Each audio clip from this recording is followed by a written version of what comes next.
stories in human mind. And this is great news. If it's true, this is good news because unlike power, that can only be changed through fighting, stories can sometimes, it's not easy, but sometimes stories can be changed through talking. And that's the hope. I think, in everything from couple therapy to nation therapy, if you think it's power therapy, it's all about power, there is no place for conversation. But if to some extent it's the stories in people's minds, if you can enable one person to see the story in the mind of another person, and more importantly, if you can have some kind of critical distance from the story in your own mind, maybe you can change it a little. And then you don't need to fight. You can actually find a better story that you can both agree to. It sometimes happens in history. Again, French and Germans fought for generations and generations. Now they live in peace. Not because, I don't know, they found a new planet they can share between France and Germany, so now everybody has enough territory. No, they actually have less territory than previously because they lost all their overseas empires. But they managed to find a story, the European story, that both Germans and French people are happy with. So they live in peace. I very much believe in this vision that you have of the power of stories, and one of the tools is conversations. Another is books. There's some guy that wrote a book about this power of stories. He happens to be sitting in front of me, and that happened to spread across a lot of people. Now they believe in the power of story and narrative, even children's book too, for the kids. I mean, it's fascinating how that spreads. I mean, underneath your work, there's an optimism. And I think underneath conversations is what I try to do is an optimism, that it's not just about power struggles. It's about stories, which is like a connection between humans and together kind of evolving these stories that maximize or minimize suffering. Yeah, this is why I think I admire what you're doing. That you're going to talk with some of the most difficult characters around in the world today, and with this basic belief that by talking, maybe we can move them an inch, which is a lot when it comes to people with so much power. Like I think one of the biggest success stories in modern history, I would say, is feminism. Because feminism believes in the power of stories, not so much in the power of violence, of armed conflict. By many measures, feminism has been maybe the most successful social movement of the 20th century and maybe of the modern age. The systems of oppression which were in place throughout the world for thousands of years. And they seem to be just natural, eternal. We had all these religious movements, all these political revolutions, and one thing remained constant, and this is the patriarchal system and the oppression of women. And then feminism came along. And, you had leaders like Lenin, like Mao, saying that if you want to make a big social change, you must use violence. Power comes from the barrel of a gun. If you want to make an omelette, you need to break eggs, and all these things. And the feminists said, no, we won't use the power of the gun. We will make an omelette without breaking any eggs. And they made a much better omelette than Lenin or Mao or any of these violent revolutionaries. I don't think, that they certainly didn't start any wars or build any gulags. I don't think they even murdered a single politician. I don't think there was any political assassination anywhere, but by feminists. There was a lot of violence against them, both verbal but also physical. And they didn't reply by waging violence, and they succeeded in changing this deep structure of oppression in a way which benefited not just women but also men. So this gives me hope that it's not easy, in many cases we fail, but it is possible sometimes in history to make a very, very big change, positive change, mainly by talking and demonstrating and changing the story in people's minds, and not by using violence. It's fascinating that feminism and communism and all these things happened in the 20th century. So many interesting things happened in the 20th century. So many movements, so many ideas, nuclear weapons, all of it, computers. It's just like it seems like a lot of stuff like really quickly, it's accelerating. It's still accelerating. I mean, history is just accelerating for centuries. And the 20th century, we squeezed into it things that previously took thousands of years. And now, we are squeezing it into decades. And you very well could be one of the last historians, human historians that I've ever lived. Could be. I think, our species, Homo sapiens, I don't think will be around in a century or two. We could destroy ourselves in a nuclear war, through ecological collapse, by giving too much power to AI that goes out of our control. But if we survive, we'll probably have so much power that we will change ourselves using various technologies, so that our descendants will no longer be Homo sapiens like us.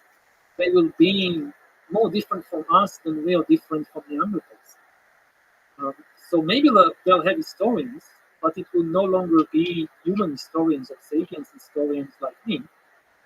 I think it's an extremely dangerous development. And the chances that this will go wrong, that with this people will use new technologies, trying to upgrade humans, but actually downgrading them, this is a very, very big danger.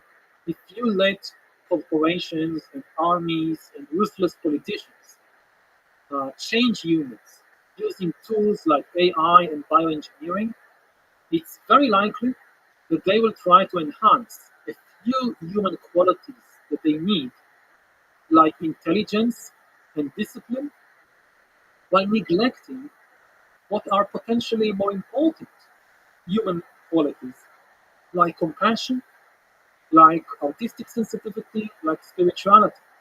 If you give Putin, for instance, bioengineering and AI and brain computer interfaces, he is likely to want to create a race of super soldiers who are much more intelligent and much more stronger and also much more disciplined and never rebel and march on Moscow against them.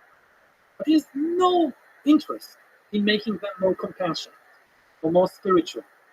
So the end result could be a new type of humans, downgraded humans, who are highly intelligent and disciplined, but have no compassion and no spiritual depth. And this is for me, this is, the dystopia, the apocalypse. But when people talk about the new technologies and they have this scenario of, the Terminator, robots running in the street shooting people, this is not what worries me. I think we can avoid it. What really worries me is using the corporations, armies, politicians will use the new technologies to change us in a way which will destroy our humanity or the best parts of our humanity. And one of those ways could be removing compassion. Another way that really worries me, for me, is probably more likely is a Brave New World kind of thing that sort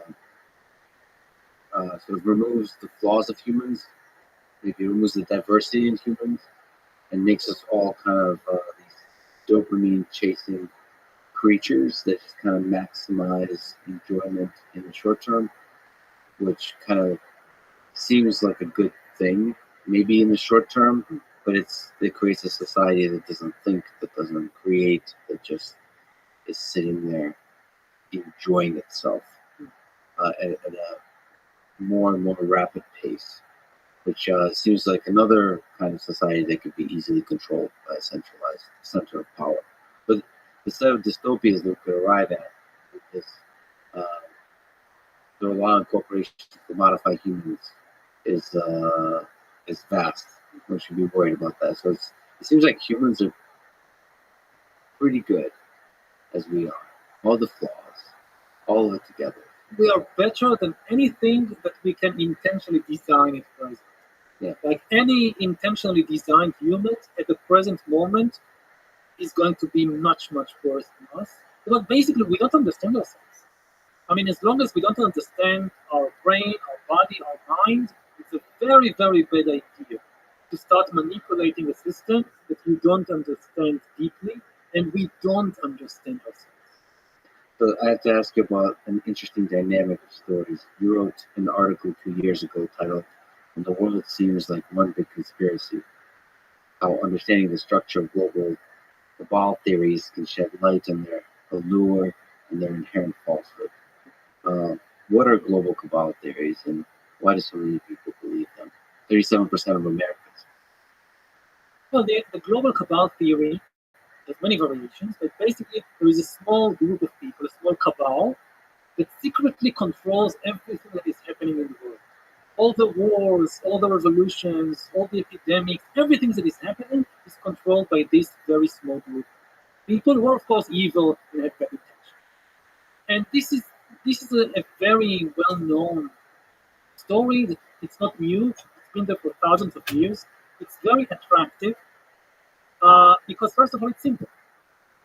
You don't you don't understand everything that happens in the world. You just need to understand one thing: the war in Ukraine, the Israeli-Palestinian conflict, 5G technology, COVID-19.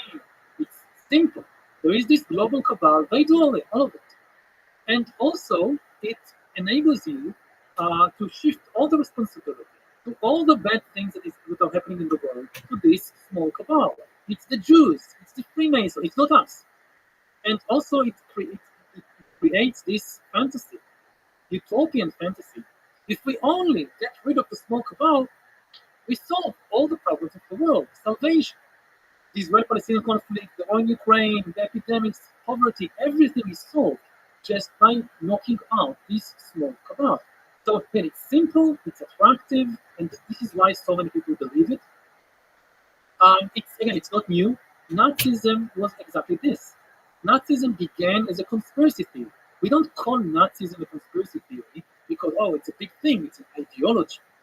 But if you look at it, it's a conspiracy theory. The basic Nazi idea was the Jews control the world, get rid of the Jews, you solve all the world's problems. Now, the interesting thing about these kind of theories, again, they tell you that even things that look to be the opposite of each other, actually they are part of the conspiracy. So in the case of Nazism, the Nazis told people, you have capitalism and communism. You think that they are opposite, right? This is what the Jews want you to think. Actually, the Jews control both communism, Rothschild, Marx were Jews, blah, blah, blah, and capitalism. The Rothschild, the Wall Street, it's all controlled by the Jews. So the Jews are fooling everybody. But actually, the communists and the capitalists are part of the same global cabal. And again, this is very attractive. Because, now I understand everything. And now I also know what to do. I just give power to Hitler. He gets rid of the Jews. I solve all the problems of the world. Now, as a historian, the most important thing I can say about these theories, they are never right. Because the global cabal theory says two things. First, everything is controlled by a very small number of people. Secondly, these people hide themselves. They do it in secret. Now, both things are nonsense. It's impossible for people to control, a small group of people, to control and predict everything because the world is too complicated. You look at a real world conspiracy. Conspiracy is basically just a plan. Think about the American invasion of Iraq in 2003. You had the most powerful superpower in the world, with the biggest military, with the biggest intelligence services, with the most sophisticated, the FBI and the CIA and all the agents. They invade a third-rate country, third-rate power, Iraq. With this idea, we'll take over Iraq and we'll control it, we'll make a new order in the Middle East.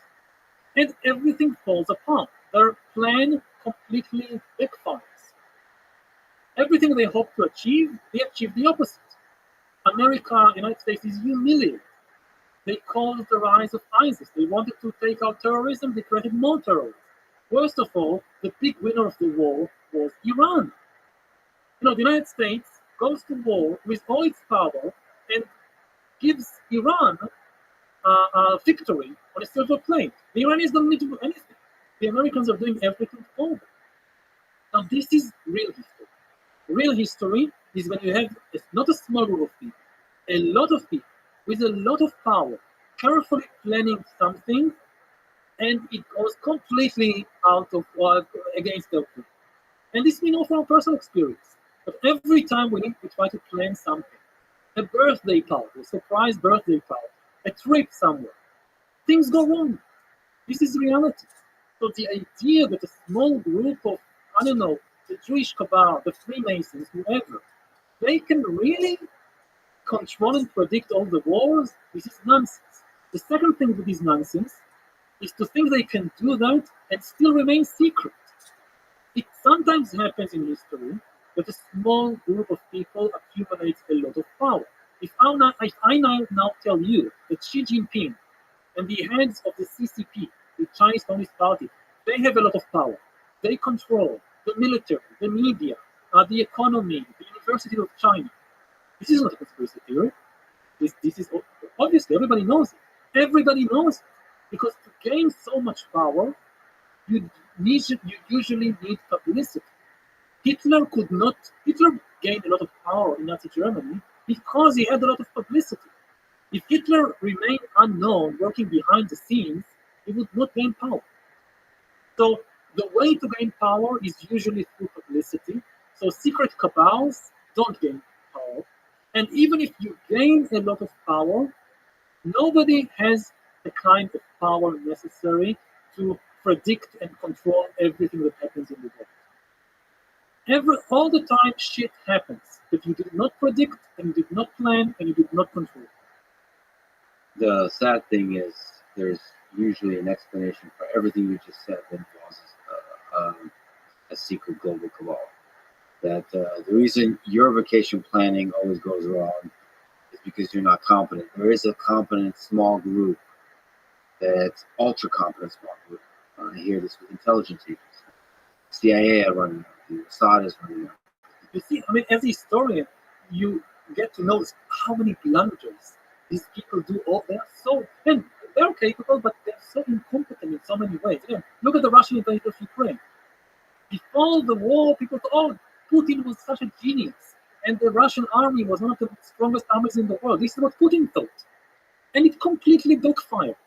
Well, the cabal explanation there would be there's a NATO-driven United States military-industrial complex that wants to create chaos and so they put a gun to Putin's head and told him, Vladimir, if you don't invade, we shoot you. How did they cause Putin to invade? This is the thing about conspiracy theories, is there's usually a way to explain everything. It's not religion. You can always find explanation for everything. And, in the end, it's intellectual integrity. If you insist on whenever people can contribute evidence with finding some very, very complicated explanation for that too, you can explain everything. We know that. It's a question of intellectual integrity. And I will also say another thing. The conspiracy theories, they do get one thing right, certainly in today's world. I think they represent an authentic and justified fear of a lot of people that they are losing control of their lives. They don't understand what is happening. And this, I think, is not just a legitimate fear. This is an important fear. They are right. We are losing control of our lives. We are facing really big dangers, but not from a small cabal of fellow humans. The problem with many of these conspiracy theories that, yes, we have a problem with new AI technology. But if you now direct the fire against certain people, so instead of all humans cooperating against our real common threats, whether it's the rise of AI, whether it's global warming, you're only causing us to fight each other. And I think that the key question that people who spread these ideas, I mean, many of them, they honestly believe, it's not malicious, but they honestly believe in these theories, is do you want to spend your life spreading hate towards people, or do you want to work on more constructive projects? I think one of the big differences between those who believe in conspiracy theories and people who warn about the dangers of AI, the dangers of climate change. We don't see certain humans as evil and hateful. The problem isn't humans. The problem is something outside humanity. Yes, humans are contributing to the problem, but ultimately the enemy is external to humanity. Whereas conspiracy theories usually claim that a certain part of humanity is the source of all evil, which leads them to eventually think in terms of exterminating this part of humanity, which leads sometimes to historical disasters like Nazi. So it can lead to hate, but can also lead to like cynicism, apathy that basically says it's not in my power to make the world better. So you don't actually take action. I think it is within the power of every individual to make the world a little bit better. You can't do everything, don't try to do everything. Find one thing in your areas of activity, a place where you have some agency, and try to do that. And hope that other people do their bit. And if everybody do their bit, we'll manage. And if we don't, we don't, but at least we try. You have been part of conspiracy theories. I find myself recently becoming part of conspiracy theories. Is there advice you can give of how to be a human being in this world that values truth and reason while watching yourself become part of conspiracy theories? At least from my perspective, it seems very difficult to prove to the world that you're not part of a conspiracy theory. I, as you said, have interviewed Benjamin Netanyahu recently. I don't know if you're aware, but they're doing such things. So also, pick up a new menu of items that your new set of conspiracy theories you're now a part of. And I find it very frustrating because it makes it very difficult to respond.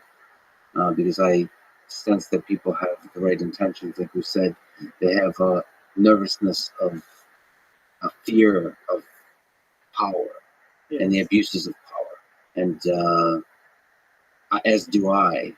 So I find myself in a difficult position that I have nothing to show to prove that I'm not part of such a conspiracy theory. I mean, ultimately, you can't. We can't. I mean, it's like proving consciousness. You can't. That's just the situation. Whatever you say can and will be used against you by some people. So this fantasy, if I only say this, if I only show them that, if I only have this data, they will see I'm okay. Doesn't work like that. I think to keep your sanity in this situation, first of all, it's important to understand that most of these people are not evil. They are not doing it on purpose. Many of them really believe that there is some very nefarious, powerful conspiracy which is causing a lot of harm in the world, and they are doing a good thing by exposing it and making people aware of it and trying to stop it. If you think that you're surrounded by evil, you're falling into the same rabbit hole. You're falling into the same paranoid state of mind. Oh, the world is full of these evil people. No, most of them are good people. And also, I think we can empathize with some of the key ideas there, which I share. That yes, it's becoming more and more difficult to understand what is happening in the world. There are huge dangers in the world that we are existential dangers to the human species, but they don't come from a small cabal of Jews or gay people or feminists or whatever.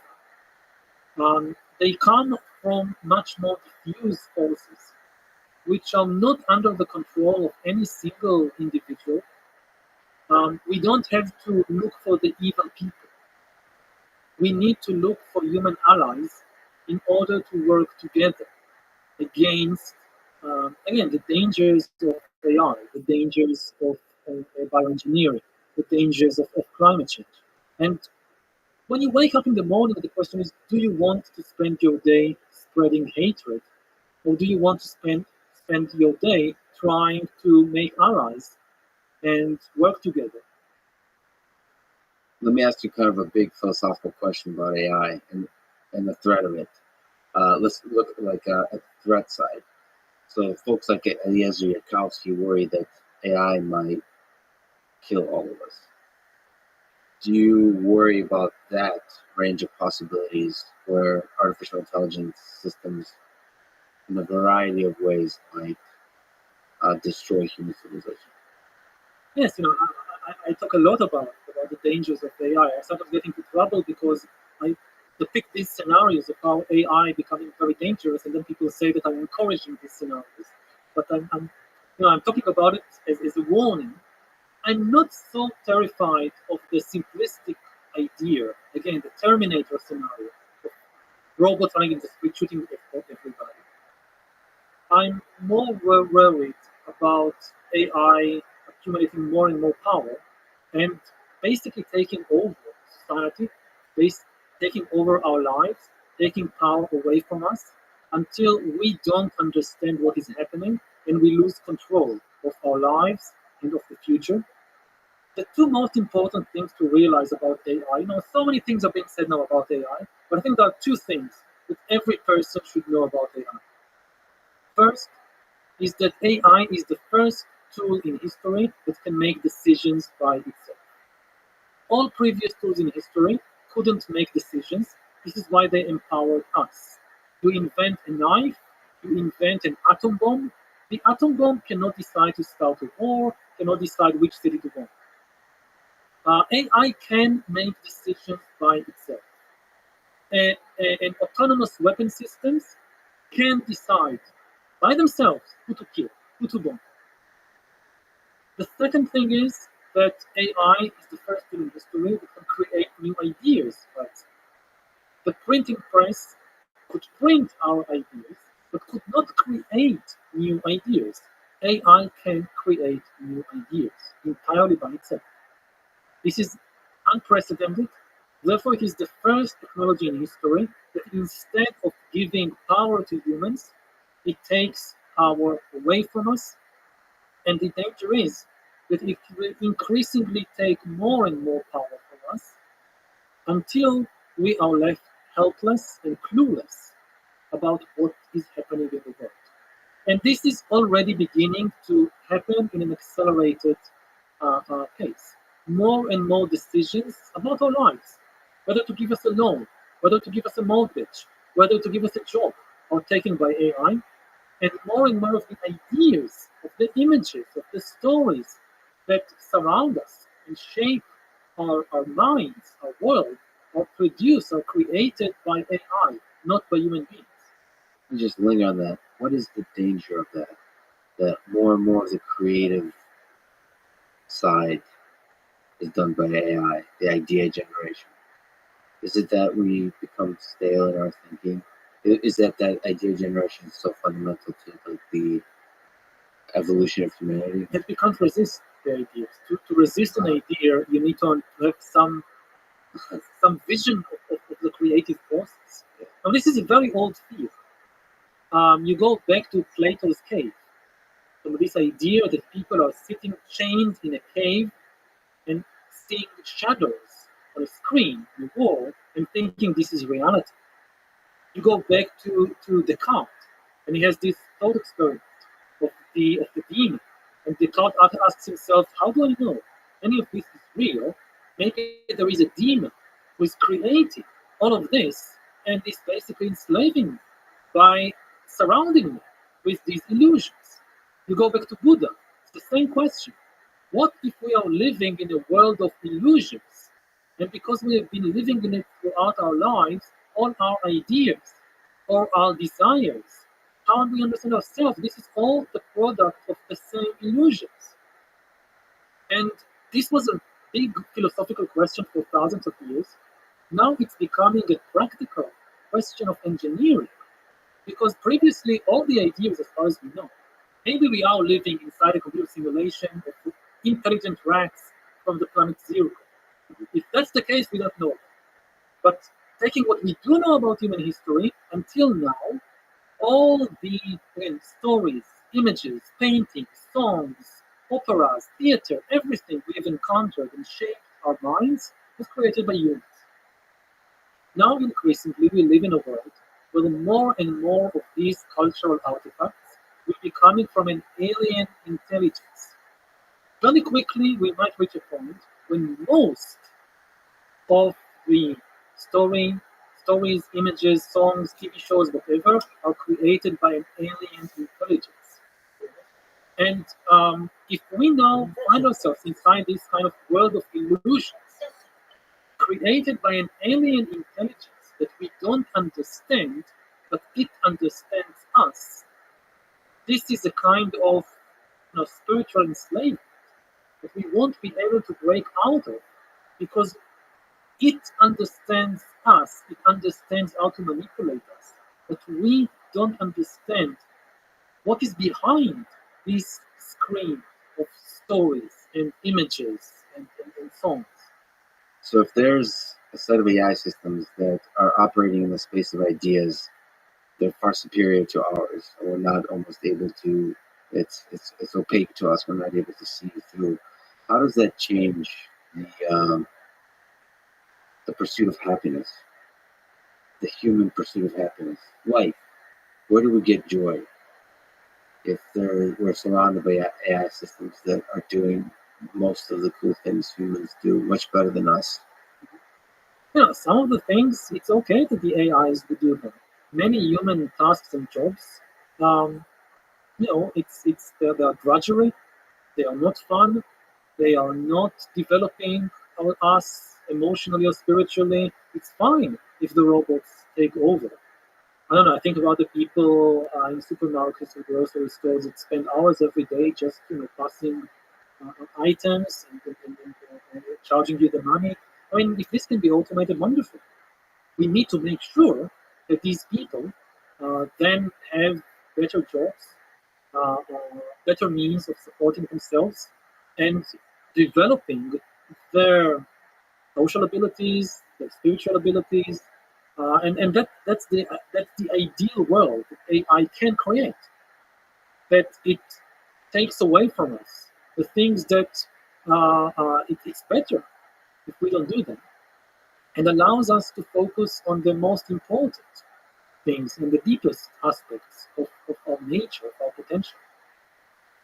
If we give AI control of the sphere of ideas at this stage, I think it's very, very dangerous because it doesn't understand us. Again, AI at present is mostly digesting the products of human culture. Everything we've produced over thousands of years, it eats all of these cultural products, digests it, and starts producing its own new stuff. But we still haven't figured out ourselves, in our bodies, our brains, our minds, our psychology. Um, so, an AI based on our flawed understanding of ourselves is a very dangerous thing. I think that we need, first of all, to keep developing ourselves. If for every dollar and every minute that we spend on developing AI, artificial intelligence, we spend another dollar and another minute in developing human consciousness, the human mind will be okay. The danger is that we spend all our effort on developing an AI at a time when we don't understand ourselves. And then letting the AI take over, that's a road to a human catastrophe. Does it surprise you how well large language models work? I mean, has it modified your understanding of the nature of intelligence? Yes. I mean, I've been writing about AI for 8 years now and engaged with all these predictions and speculations. And when it actually came, it was much faster and more powerful than I thought it would be. I didn't think that we would have in 2023 an AI that can hold the conversation. That you can't know if it's a human being or an AI that can write beautiful texts. I mean, I read the texts written by AI, and the thing that strikes me most is the coherence. People think, it's nothing. They just take ideas from here and there, words, and put it. No, it's so coherent. I mean, you read not sentences. You read paragraphs. You read entire texts, and there is logic. Yes. There is a structure. It's not only coherent, it's convincing. Yes, And the beautiful it thing makes about sense. it that has to do with your work, it doesn't have to be true. And it often gets facts wrong, but it still is convincing. And it's both scary and beautiful. Yes. That our brains love language so much that we don't need the facts to be correct. We Yes. just need it to be a beautiful story. Yeah. And That's been the secret of quality civilization for thousands of years, and now it's coming with AI. so you, as a person who has written some of the most impactful words ever written in your books, how does that make you feel that you might be one of the last effective human writers? It's a good question. First of all, do you think that's possible? I think it is possible. I've seen a lot of examples of AI being told write like Yuval Noah Harari and what it produces. Has it ever done better than you think it could have? I mean, on the level of content, of ideas, no. There are things I said I would never say that. But when it comes to there is again the coherence and the quality of writing is such that I say it's unbelievable how good it is. And who knows, in 10 years, in 20 years, maybe it can do better, even according to certain measures on the level of content. So that people will be able to do like a style transfer, in the style of Yuval Noah Harari, write anything, right? Why I should have ice cream tonight, and make it I convincing. don't know if I have anything convincing to say about this. I think you'll be but, surprised. I think you'll be surprised. There could be an evolutionary biology explanation for why. Yeah, ice cream is good for you. Yeah. So, that changes the nature of writing. Ultimately, I think it goes back. Much of my writing is suspicious of itself. I write stories about the danger of stories. I write about intelligence, but highlighting the dangers of intelligence. Ultimately, I don't think that in terms of power, human power comes from intelligence and from stories. But I think that the deepest and best qualities of humans are not intelligence and not storytelling and not power. Again, with all our power, with all our cooperation, with all our intelligence, we are on the verge of destroying ourselves and destroying much of the ecosystem. Our best qualities are not there. Our best qualities are non-verbal. Again, they come from things like compassion, from introspection. And introspection, from my experience, is not verbal. If you try to understand yourself with words, you will never see. There is a place where you need the words. But the deepest insights, they don't come from words. And you can't write about it. But that's again, it goes back to Wittgenstein, to Buddha, to so many of these sages before, that these are the things we are silent. Yeah, but eventually you have to project it. As a writer, you have to do the silent introspection, but project it onto a page. Yes, but you still have to warn people you will never find the deepest truth in a book. You will never find it in words. You can only find it, I think, in direct experience, which is non-verbal, which is pre-verbal. In the silence of your own mind. Yes. Somewhere in there. Yes. Well, let me ask you a silly question then. A ridiculously big question. You have done a lot of deep thinking about the world, about yourself, this kind of introspection. How do you think? If you, by way of advice, but just practically speaking, day to day, how do you think about difficult problems of life? First of all, I take time off. Like the most important thing I do, I think, as a writer, as a scientist, I meditate. I spend about 2 hours every day in silent meditation, observing as much as possible non-verbal what is happening within myself, focusing, body sensations, the breath, thoughts keep coming up, but I try not to give them attention. I don't try to drive them away. Just let them be there in the background, like some background noise. Don't engage with the thoughts, because the mind is constantly producing stories with words. These stories come between us and the world. They don't allow us to see ourselves or the world. Like for me, the most shocking thing when I started meditating 23 years ago, I was given this simple exercise to just observe my breath coming in and out of the nostrils, not controlling it, just observing it. And I couldn't do it for more than 10 seconds. And for 10 seconds, we try to notice, oh, now the breath is coming in. It's coming in, it's coming in. Oh, it stopped coming in, now it's going out, going out. 10 seconds, and some memory would come. Some thought would come. Some story about something that happened last week, or 10 years ago, or in the future. And the story would hijack my attention. It would take me maybe 5 minutes to remember, oh, I'm supposed to be observing my breath. If I can't observe my own breath because of these stories created by the mind, how can I hope to understand much more complex things like the political situation in Israel, the Israeli-Palestinian conflict, the Russian invasion of Ukraine? If all these stories keep coming, I mean, it's not the truth, it's just the story your own mind creates. So first thing, train the mind to be silent and just observe. So 2 hours every day, and I go every year for a long retreat between 1 month and 2 months, 60 days of just silent meditation. Silent meditation for 60 days. Yeah. To train the mind, forget about your own stories. Just observe what is really happening.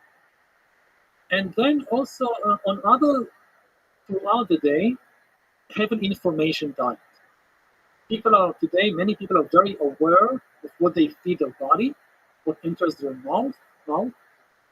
Be very aware of what you feed your mind, what enters your mouth. Have an information diet. So for instance, I read long books. And I prefer, I do many interviews, I prefer 3 hours interviews to 5 minutes. The long format it's not always feasible, but you can go much, much deeper. So I would say information diet, be very careful about what you feed your mind, give preference to big chunks over small books over Twitter. Yes, books over Twitter, definitely.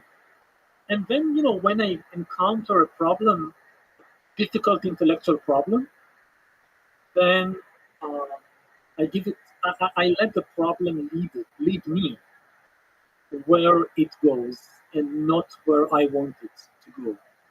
If I approach a problem with some preconceived idea, solution, and then try to impose it on the problem, and just find confirmation bias, just find the evidence that supports my view, this is easy for the mind to do, and you don't learn anything new. Do you take notes? Do you start to concretize your thoughts on paper? I read a lot. Usually I don't take notes. Then I start writing, and then I write like a torrent. Just write. Now it's the time you read, you do the meditation, now it's the time to write. Don't stop, just write. So I would write from memory, and I'm not afraid of formulating, say, big ideas, big theories, and putting them on paper. The danger is, once it's on paper, not on paper, on the screen, on the computer, you get attached to it. And then you start with confirmation bias to build more and more layers around it, and you can't go back. And then it's very dangerous. But I trust myself that I have, to some extent, the ability to press the delete button. The most important button in the keyboard is delete. I write, and then I delete. I write, and then I delete. And because I trust myself that I'll have every time I come to press the delete button, I feel bad. It's a kind of pain. Hey, I created this. It's a beautiful idea, and I have to delete it. But you're still brave enough to press delete? I try, and hopefully I do it enough times. And this is important because in the long term, it enables me to play with ideas. I have the confidence to start formulate some brave idea, most of them turn out to be nonsense. But I trust myself not to be not to be attached, not to become attached to my own nonsense. So it gives me this room for play. I would be amiss if I didn't ask for people interested in hearing you talk about meditation. If they want to start meditating, what advice would you give on how to start? You mentioned you couldn't hold your attention on your breath for longer than 10 seconds. Yes. First. So how did they start on this journey? First of all, it's a difficult journey. It's not fun. It's not recreational. It's not kind of time to relax. It can be very, very intense. The most difficult thing, at least in the meditation I practice, Vipassana, which I learned from a teacher called S.N. Goenka, the most difficult thing is not the silence. It's not the sitting for long hours. It's what comes up. Everything you don't want to know about yourself. Yeah. This is what comes up. Mm-hmm. So it's very intense and difficult. If you go to a meditation retreat, don't think you're going to relax. So what's the experience of meditation retreat when everything you don't like comes up for 30 days? It depends what comes up. If anger comes up, you're angry. For days on end, you're just boiling with anger. Everything makes you angry. Again, something that happens right now, or you remember something from 20 years ago, and you start boiling with. It's like I never even thought about this incident, but it was somewhere stored with a huge pile of anger attached to it, and it's now coming up, and all the anger is coming up. Maybe it's boredom. 30 days of meditation, you start getting bored, and it's the most boring thing. Suddenly, no anger. No, it's the most boring. I another second, I scream. Mm-hmm. I mean, and boredom is one of the most difficult things to deal with in life. I think it's closely related to death. Death is boring.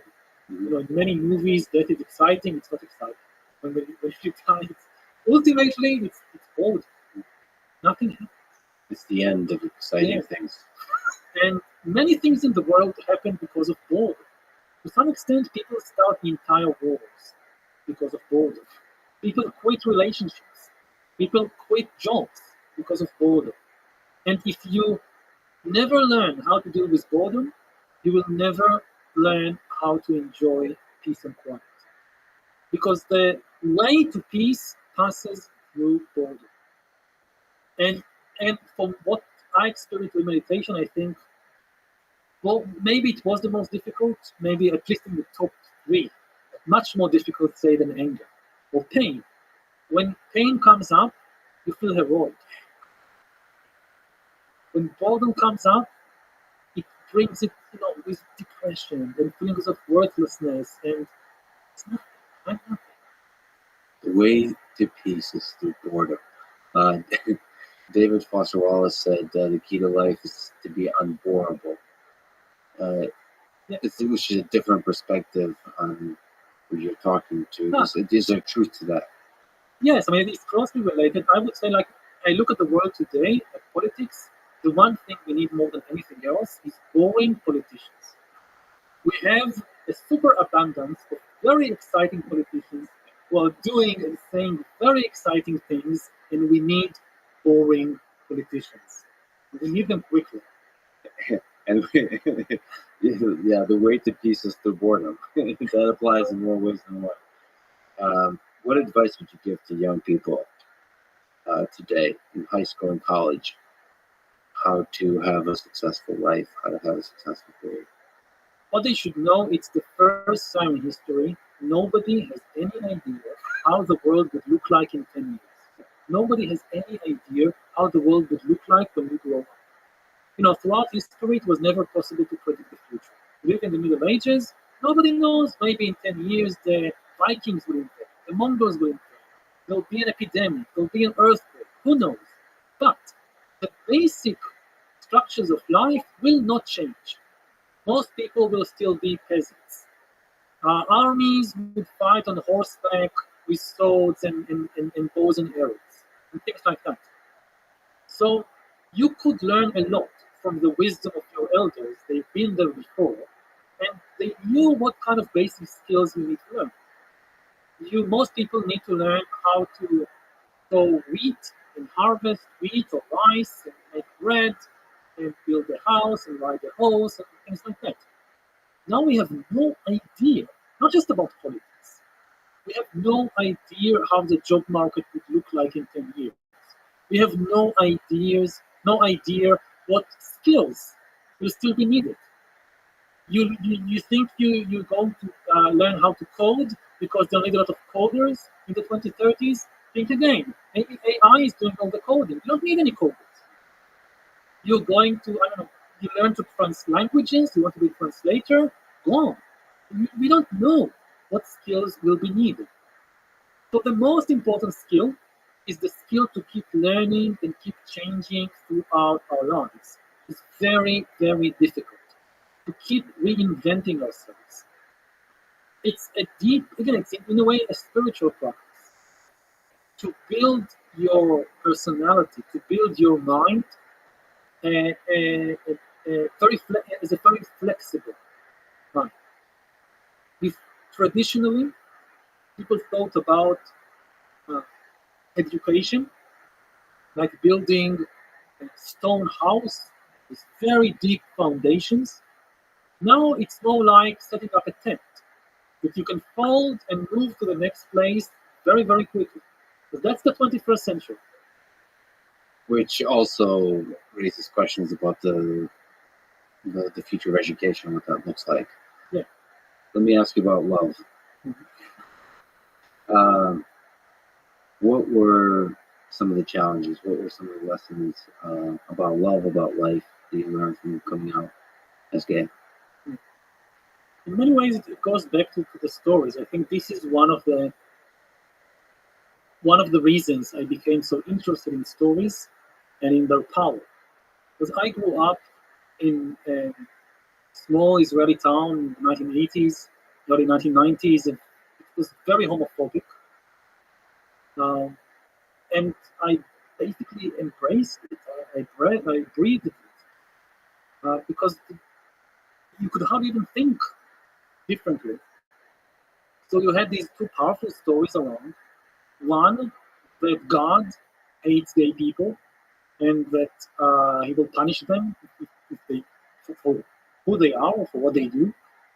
Secondly, that it's not God, it's nature, that there is something diseased or sick about it. And these people, maybe they're not sinners, but they are sick, they are defective, and nobody wanted to identify with such a thing. If your options, okay, you can be a sinner, you can be a defect, but what do you want? No good options there.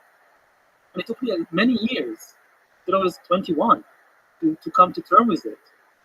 And one of the things, I learned two things. First, about the amazing capacity of the human mind for denial and delusion.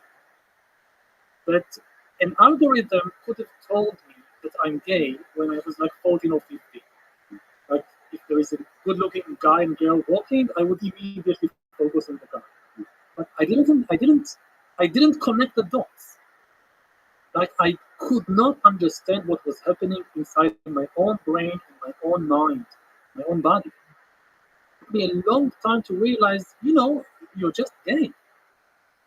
That speaks to the power of social convention versus individual thought. This is the power of self-delusion. That, it's not that I knew I was gay and was hiding it. I was hiding it for myself, successful. But I don't understand how it is possible. Looking back, I don't understand how it is possible. But I know it is possible. I knew and didn't know at the same time. And then the other big lesson is the power of the stories, the social conventions. Because the stories were not true. They did not make sense even on their own terms. Even if you accept the basic religious framework of the world, that there is a good God that created everything, controls everything. Why would a good God punish people for love? I understand why a good God would punish people for violence, for hatred, for cruelty. But why would God punish people for love? Especially when he created them that way. So So even if you accept the religious framework of the world, obviously the story that God hates gay people, it comes not from God, but from some humans who invented this story. They take their own hatred. This is something humans do all the time. They hate somebody, and they say, no, I don't hate, God hates. They throw their own hatred on God. And then if you think about the scientific framework, that said that all gays that they are against nature, they are against the laws of nature, they are, and so forth. Science tells us nothing can exist against the laws of nature. Things that go against the laws of nature just don't exist. There is a law of nature that you can't move faster than the speed of light. Now, you don't have this minority of people who break the laws of nature by going faster than the speed of light. And then nature comes, that's bad, you shouldn't do that. That's not how nature works. If something goes against the laws of nature, it just can't exist. The fact that gay people exist, and not just people, you see homosexuality among many, many mammals and birds and other animals. It exists because it is in line with the laws of nature. The idea that this is sick, that this is whatever, it comes not from nature, it comes from the human imagination. Some people, for whatever reasons, hated gay people. They said, oh, they go against nature. But this is a story created by people. This is not the laws of nature.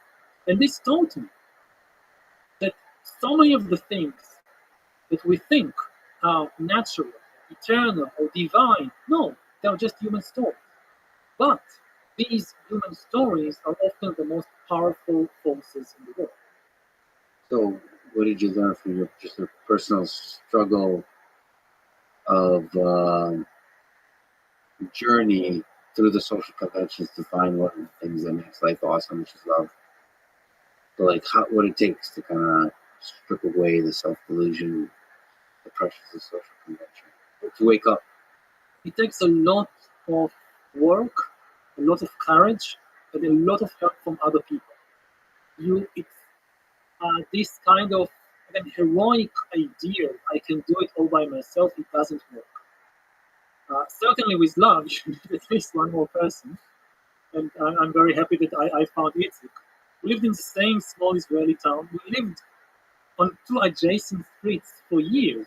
Probably went to school on the same bus for years without really encountering each other.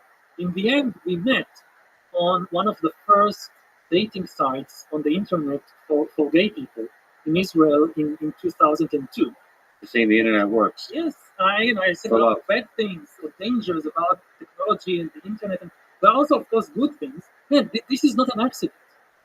You have two kinds of minorities in history. You have minorities which are a cohesive group, like Jews. That yes, you're a small, is being born Jewish in say Germany or Russia, or whatever. You're born in a small community, but as a Jewish boy, you're born to a Jewish family. You have Jewish parents. You have Jewish siblings. You are in a Jewish neighborhood. You have Jewish friends. So these kinds of minorities, they could always come together and help each other throughout history. Now, another type of minority, like gay people, or more broadly LGBTQ people, that as a gay boy, you are usually not born to a gay family with gay parents and gay siblings in a gay neighborhood. So usually you find yourself completely alone. For most of history, one of the biggest problems for the gay community was that there was no community. How do you find one? And the internet was a wonderful thing in this respect because it made it very easy for these kinds of diffuse communities or diffuse minorities to find each other. So me and it, even though we rode the same bus together to school for years, we didn't meet in the physical world, we met online. Because then in the physical world, you don't want to identify in an Israeli town in the 1980s, you ride the bus, you don't want to say, hey, I'm gay, is there anybody else gay here? That's not a good idea. But on the internet, we could find each other. There's another lesson in there that maybe sometimes the thing you're looking for is right under your nose. Yes. A very old lesson and a very true lesson in many ways. So you need help from other people to realize the truth about yourself. So, of course, in love, you cannot just love abstractly. There is another person there, you need to find them. But also, we were one of the first generations who enjoy the benefits of gay liberation, of the very difficult struggles of people who are much braver than us in the 1980s, 1970s, 1960s, who dared to question social conventions, to struggle at sometimes a terrible price. And we benefited from it. And more broadly, we spoke earlier about the feminist movement. There would have been no gay liberation without the feminist movement. We also owe them for starting to change the gender structure of the world. And this is always true. You can never do it just by yourself. Also, I look at my journey in meditation. I could not have found, the idea of going to meditation retreat, okay, but I couldn't discover meditation I couldn't develop the meditation technique by myself. Somebody had to teach this way of how to look inside yourself. And it's also a very important lesson that you can't do it just by yourself. That this fantasy of complete autonomy, of complete self-sufficiency, it doesn't work. You hear it tends to be a very kind of male macho fantasy. I don't need anybody. I can be so strong and so brave that I'll do everything by myself. It never works. I'm watching a You need treatment podcast. friends. You need a mentor. How are things You going, need my friend? the very thing that makes us human is other human. Sure. 2:14. Oh, I hope you start feeling better.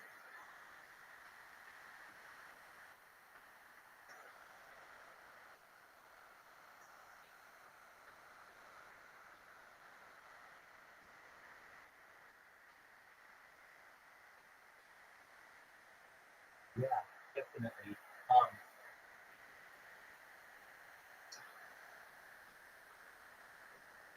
Wow. I will say that I am an advocate for women who wish to delay their periods. Like there may be in the future a way to have it maybe once every quarter, something like that, so that it's not as painful and difficult as it can be. But until we're there, scientifically, it is part of the cycle of life. But just know from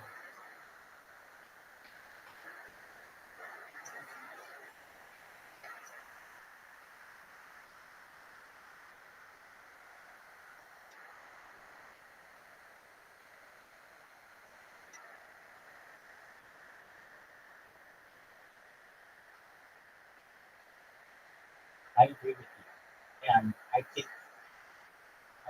think that because there's not an event like a period that necessarily is so obvious to humanity that men.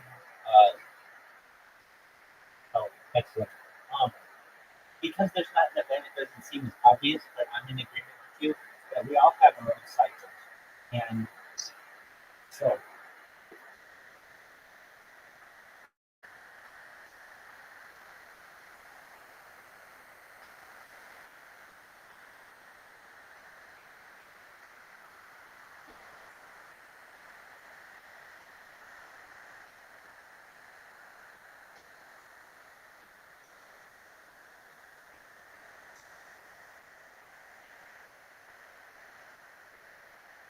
well, I think that I'm in agreement with you that men go through some type of cycle in a similar way that women do.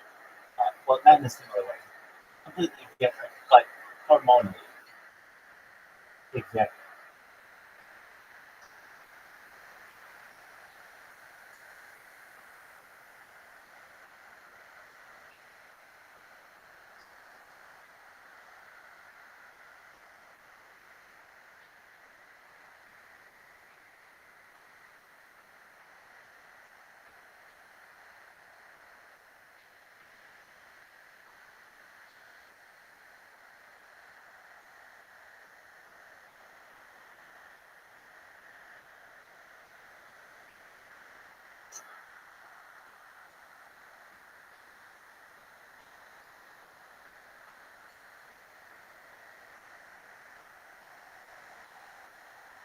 I've heard of this.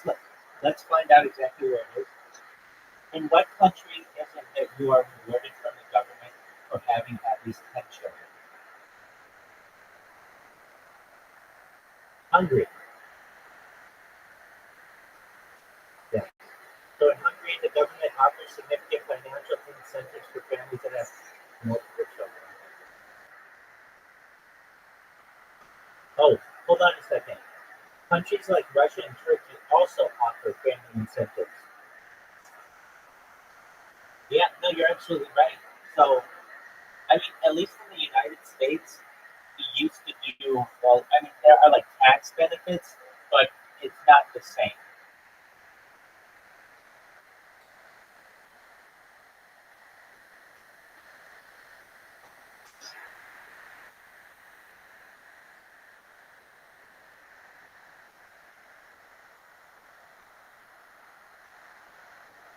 Certainly. Well,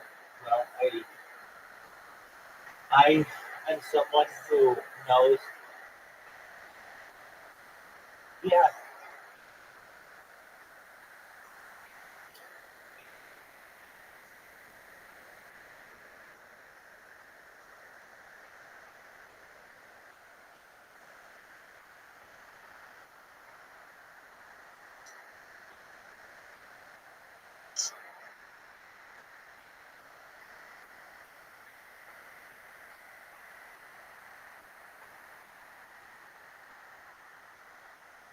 well, I can tell you that the mainstream centrist opinion is that 6 million Jews died between 1940 and 1945, led by Führer, Hitler.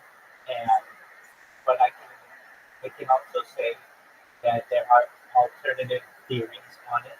Not that I necessarily believe them, but I'm familiar with the alternative theories. I think those are the ones that are being propagated on Twitter.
If, one more time, what I told the best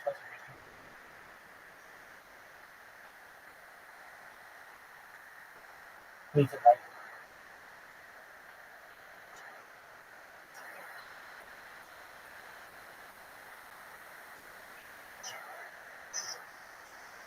Okay.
Why, why did they kill that person's father?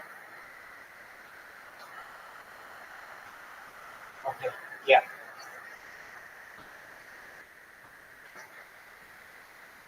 So basically, as I understand, the Oktoberfest stems from the son of someone who died who wanted to basically get a. Oh, okay, okay, so no.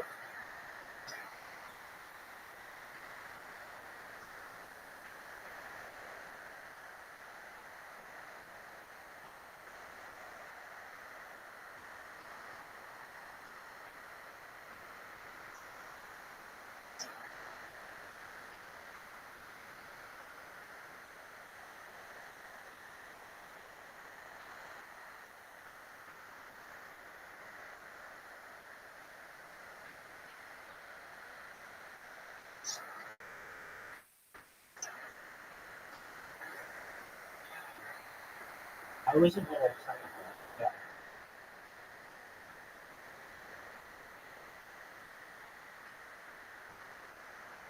Right, that's correct.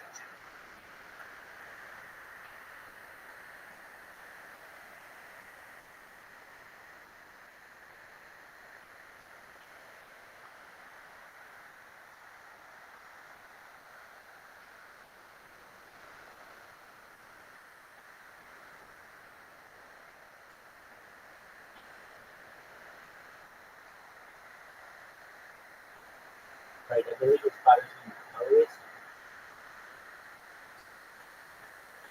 alloys, and perhaps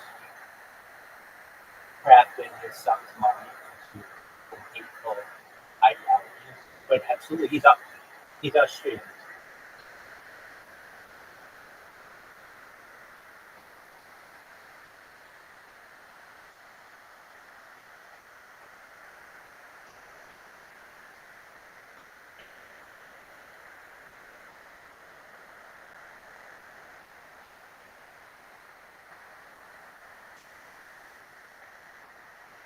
Right,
right,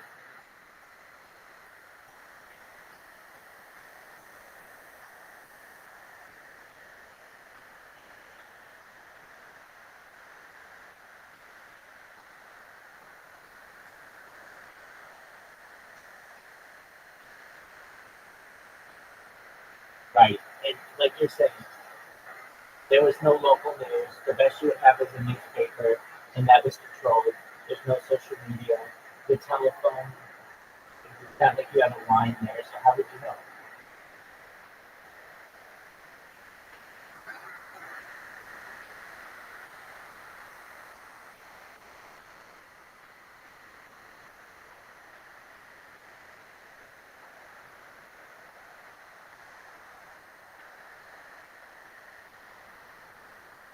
Most of it. And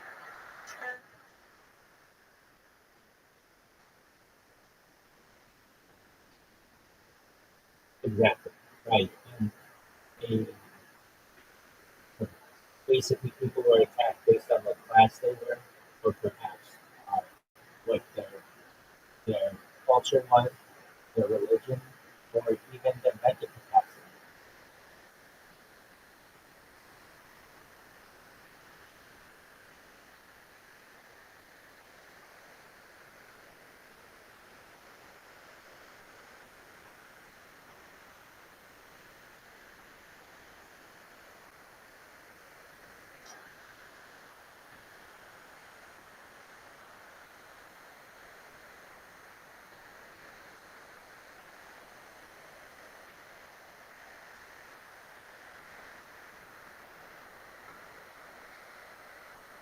Right.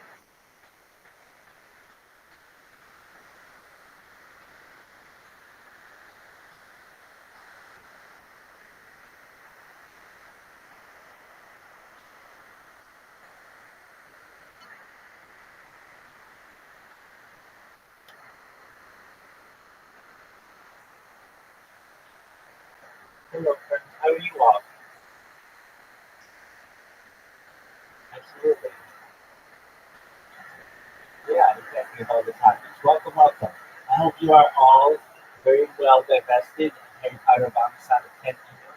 If you don't have the opportunity, buy it now, buy it tomorrow, buy it the next day because it's going to the moon.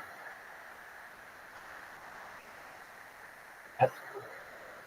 I had some people from Harry Potter Bible Science meet in my Discord, and we spoke for a couple hours, basically on uh, some similar topics, but also the fact that um, Harry Potter Bible Science is probably poised to make a nice little run, especially with Bitcoin exceeding $100,000. That's a big deal in the United States because finally it's being taken much more seriously. It made a lot of headlines. So I think the fact that old school Bitcoin has done well would mean that our Bitcoin will continue to do well. And I'm really excited for it. And yes, exactly. Are you familiar with Haley Welch, the Hot Tua coin that brought?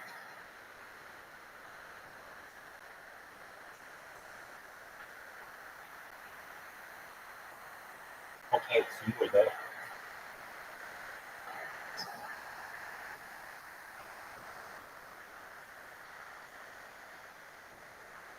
Right.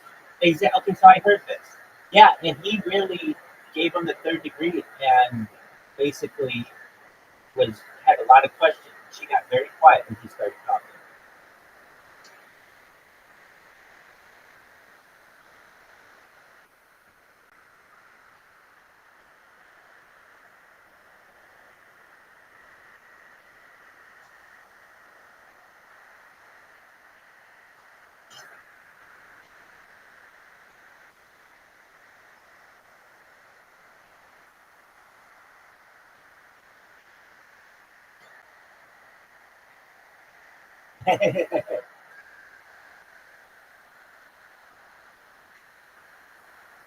Wow.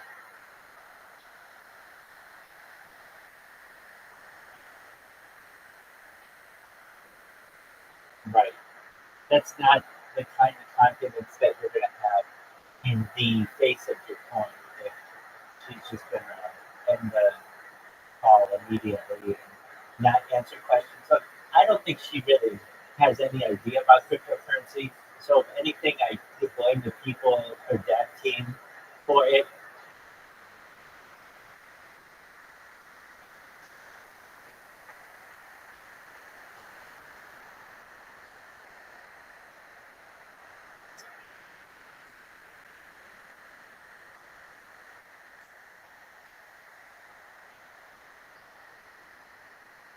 Okay.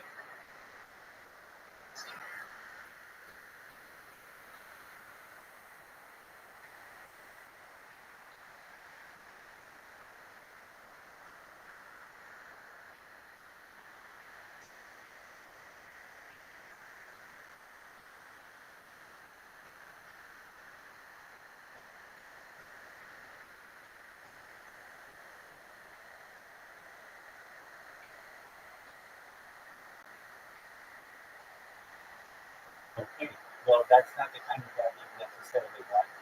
And I mean, but if you ask anyone who knows cryptocurrency at all, they would have told you that this is going to be a rough project. Perhaps just for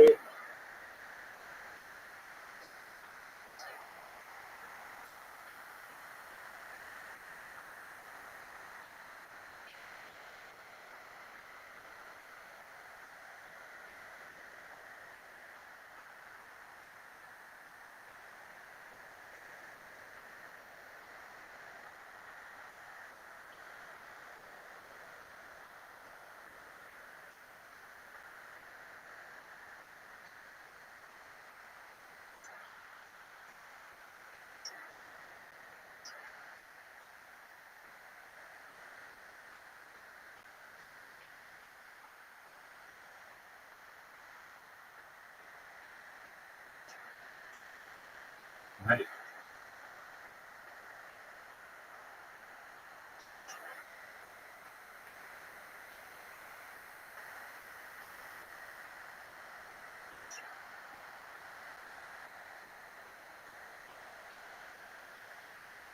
right.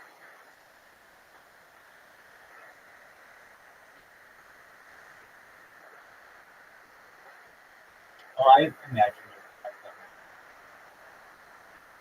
Well, I know that it's been rugged, and frankly, I think it's a perfect time to buy it. Why? Because it's not like it's as close to zero as you can get, and then perhaps in the future it may have a resurgence. Given if she becomes successful over the next 5 or 10 years, you never know. It could have a real bounce back. But I don't think anybody who knows the cryptocurrency world did not see this coming.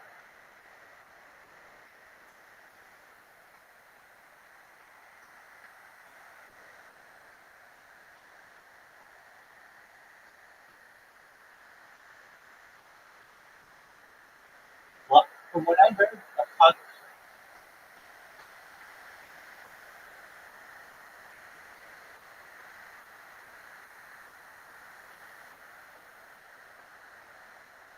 amazing. Are you having fun?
Absolutely.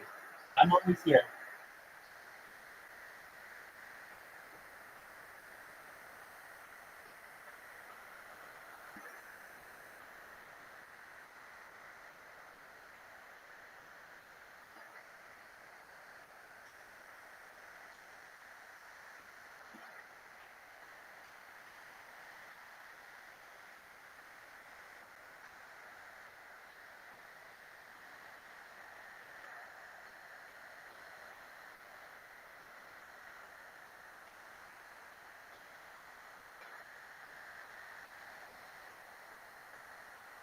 Okay, I'm totally cool.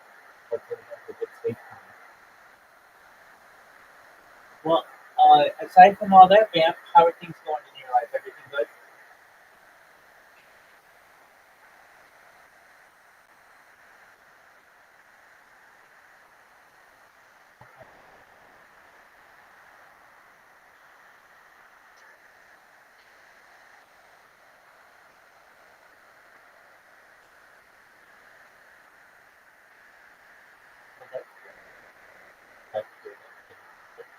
I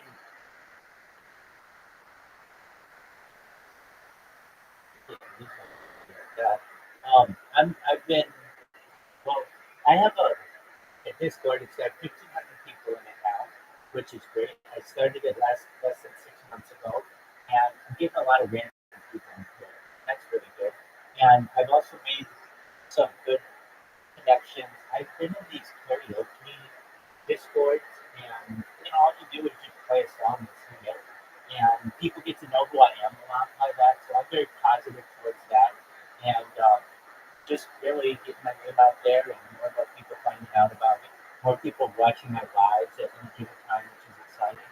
And any any one of these days, the right thing can happen, and this explodes, and we start asking you then, in what color do you want your Lamborghini?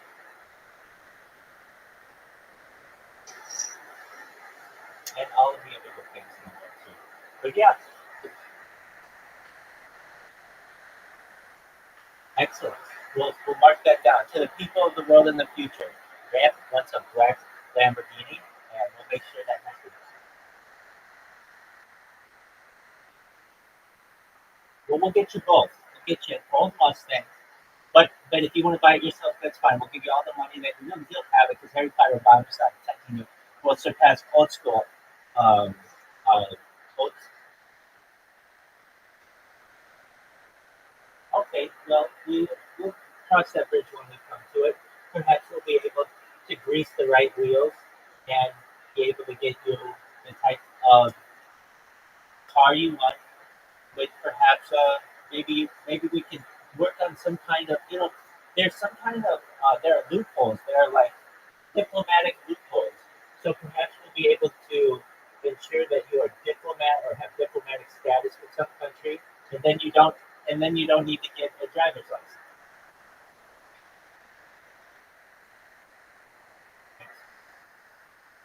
Well,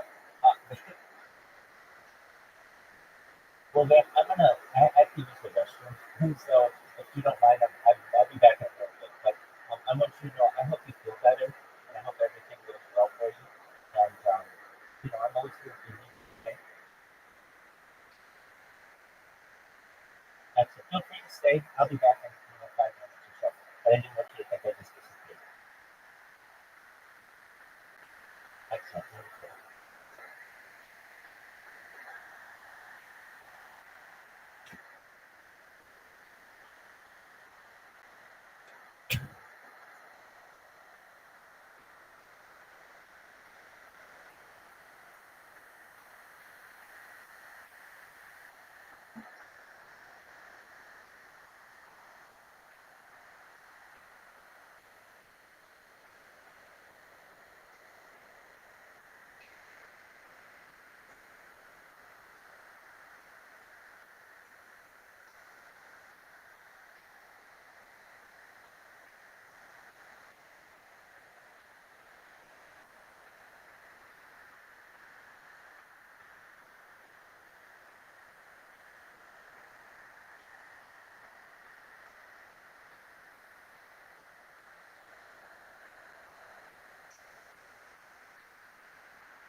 community build. Hey, so how have the Harry Potter Bomb the Sonic 10 new spaces been? Have we had them recently?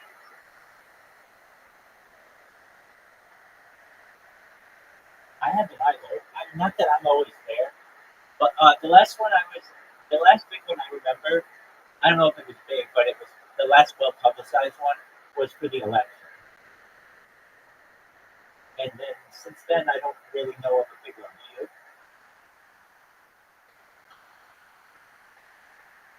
So that's going to be an interesting thing.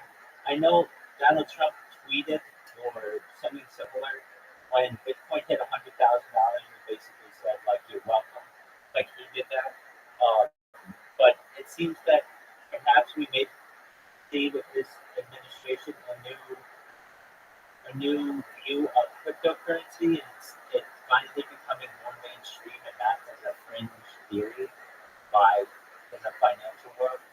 And I know I mean, people come in here all the time, every single day, and ask me about Harry Potter Bomb Sonic 10 email, or not even in the Telegram. They ask me about it just from the merchandise that I have, from Discord primarily. And first they come in and they're like, "Are you a really big Sonic fan?" And I'm like, "No, it's a cryptocurrency." And they're like, "Sonic's cool. I played it when I was a little kid, but I'm not at all obsessed with it. What I am obsessed with is Harry Potter Robin Sonic Eden." And I explained to them, and a lot of times when I find out it's a cryptocurrency, immediately like, "Oh, okay, well, I'm gonna buy some." And I said, "Well, before you do, let me tell you a little bit about it." And then I explained to them why I think it's the best cryptocurrency in the world, not just because of the community and not just because it's got a great meme, but really none of that's really important at all. What is important, in my opinion, is the fact that it is backed up by data. Basically, you can go back to my streams going back at least for a year and a half and see every single moment of every single day of what happened within the Telegram VC, and no, you can trace it from when it was worth less than a penny to when it was worth 10 cents to when it was worth 20 cents to when it was worth 30 cents, etc., and follow it. With no other currency, currency or cryptocurrency of any kind, you have this kind of data. And when I explain to people that that's what makes it important in my mind, and not just because it's my data, the Economist magazine in 2018 stated that data was Earth's number one resource, more valuable than food, water, gold, air, platinum, silver, petroleum, everything. And thus, there's something really special about it because of that. So I think that that's very exciting. And when people hear that, then they're bought and sold. And they're like, okay, so where do I buy this? And it's like, well, if you want, you just go on Uniswap and buy it using Ethereum, as much of it as you want. And so then they become a part of the community touch. And um, really, shout out to Yo-Yo. Yo-Yo's been the person who makes sure that I've had merch and that people, and I wear, like, if anything that I do for the community is I consistently rep everything that we have. And the community means a lot to me. And I just know personally that this has been amazing for. I mean, you don't even see this camp, but maybe you do, but I don't think so. We have a fantasy football league within the community that is incredibly.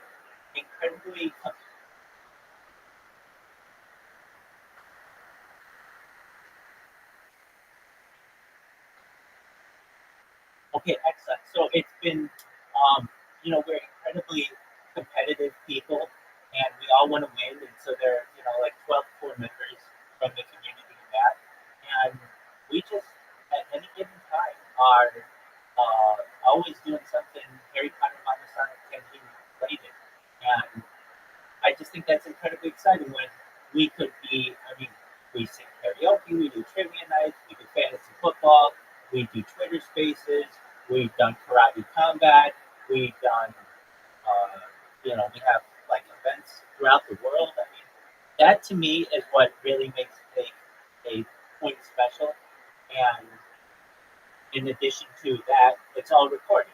So this is the perfect opportunity, in my opinion, for this to be a really great point. I mean, not only a really great point, the fact that we made it more than a year was a big thing. But now the fact that we're now going to be perhaps looking at 2 years as a shit coin when people at the beginning didn't even give us a chance, that's a really exciting opportunity.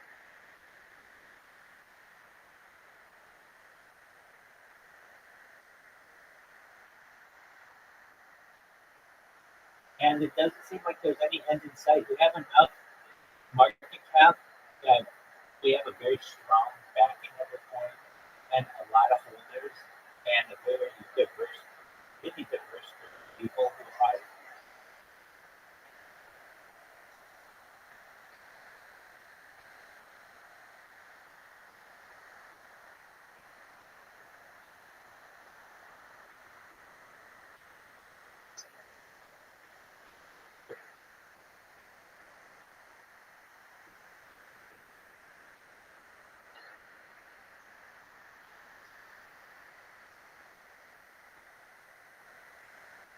I don't even know. Then there are the movies. There's another one that's coming out, um, which I'm not guessing. I mean, really, at least from a political standpoint, Obama has kind of moved away from left-right politics and become more of an elder statesman in the United States, which brings a lot of positivity to the point. And then there's of course Harry Potter. Of anything that I've ever thought that we may run into some type of issue, it would be with like Warner Brothers or Sega Genesis or Sega Corporation or um, one of those. But exactly. But as of right now, it seems like we have a lot of, well, at least clear, a clear path to really taking this coin to a dollar. I mean, once it's at a dollar, that's $1 billion market cap. Then we have a yacht party in Cancun and all kinds of things like that. I mean, we're more than 25% of the way there, and it's just a matter of time. Everybody just needs to continue to hold, and if they can buy more, tell their friends about it, and then we get more degenerates in the Telegram. I mean, just from the Telegram, when I started, we had less than 1,000 people in there, and now, like, I would ask about that. I'm like, well, we have 10,000 people in there. Like, yeah, but most of them are bots. But now we're at 15,000, and most of them are not bots. Like, basically, they are real investors and people who are familiar with the coin. I get people who go ahead. Yeah,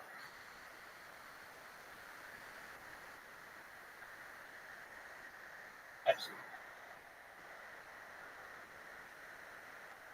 absolutely. And another thing that makes our coin, I feel, better than all the other coins is the fact that well, one of them is our developers are very easily accessible, in my opinion. I mean, BMU and more like they're always in the chat. They're real people. If they ever have questions, here's a common thing that happens every single day. Some random person comes into the Telegram, VC, and they say, "What is this?" And I say, "Welcome. We are the world's best cryptocurrency. Are you familiar with Harry Potter Bonus Opportunity?" And they're like, "No. I just randomly saw it on Twitter and I joined here." So we tell them about it. And then if they have any really difficult questions about the coin, I just say, all you need to do is in the chat, just click at dev, and someone will get back to you on whatever your question is. A lot of times people want to like do some kind of collaboration or something like that. That's for more light and being you and the rest of the team make those decisions. But at least when they come in here, I mean, we offer people, I think, really with the coin, a really unique opportunity. I mean, I've been described as a concierge for the coin. People come in here. No other coin do you come into their Telegram and there's an open VC and you can just talk to a real person. It's not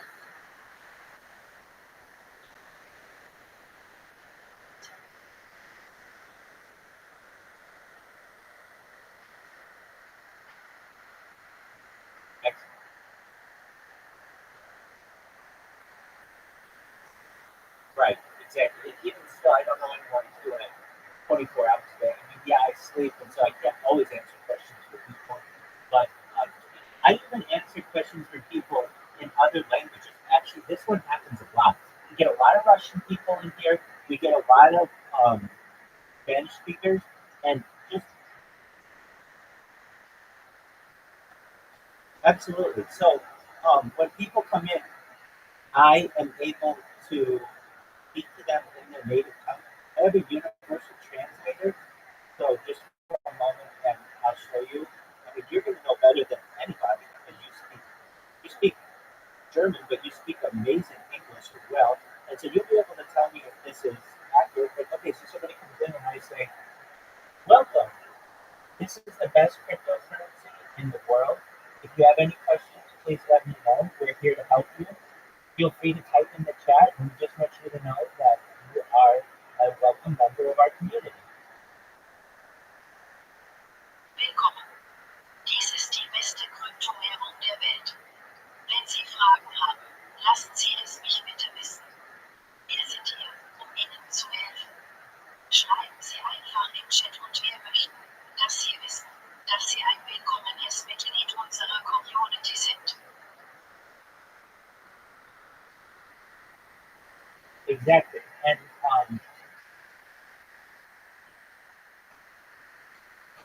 oh yeah, no, exactly. I mean, usually somebody comes in and they will say this to me. They will say, I hear it on a daily basis, if not every day, every other day or so. Apologies, my English is not good, or something like that. And once they tell me that, and they know that I can speak English, then I ask them, what language do you speak? And they'll say Russian or Spanish or something. And then when they see that, like they're like when you connect with someone with their language, it shows that you care. It shows that you want to communicate with them. I could just be like, oh, get out of here. You don't speak English. Who cares about you? No, not at all. I care about you, and I want to be able to connect with you, and I want to make it as easy as possible. And then when they see that, they're like, oh, wonderful. And then I can explain to them what I do. And I think that gives our coin. Nobody else has that. No other coin.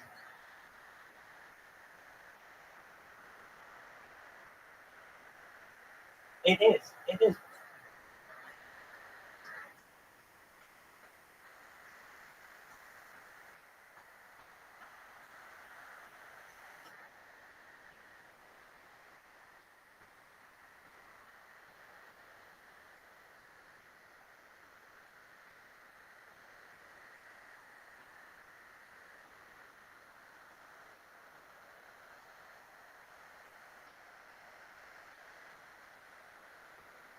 Absolutely. It's look.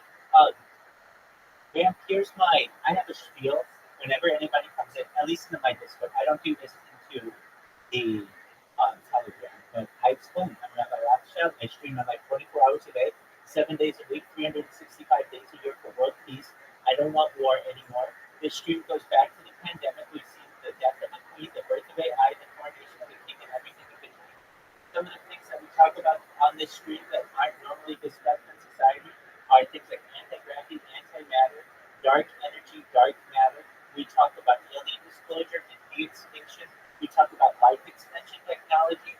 Then I get into mind uploading technology, and I explain to people that perhaps in the future we may be able to scan your brain and your central nervous system, your peripheral nervous system into a computer for later download into an android, an avatar, a clone of yourself, a cyborg, a cybernetic being, a robot, an ethereal being, whatever you want. But basically, I'm saying to you that when previously you thought that your life was perhaps going to come to an end, you're not being so there's the opportunity that you may be able to extend it indefinitely.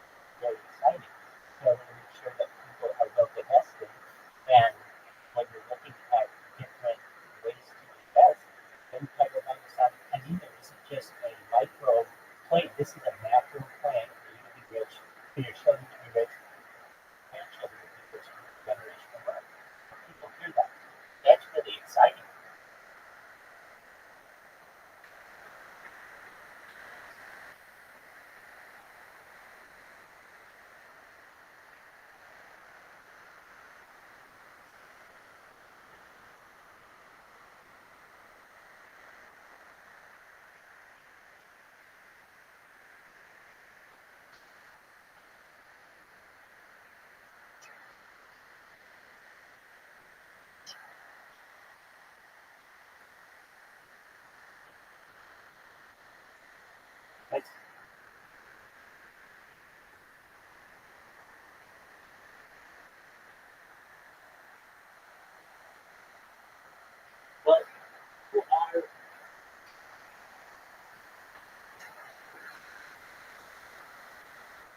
Absolutely.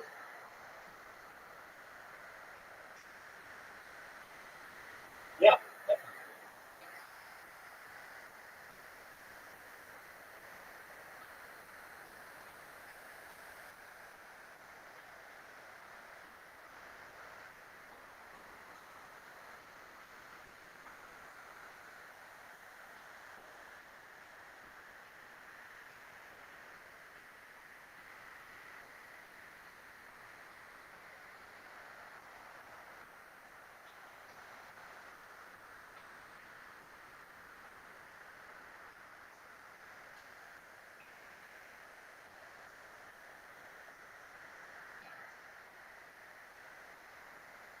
Welcome, welcome.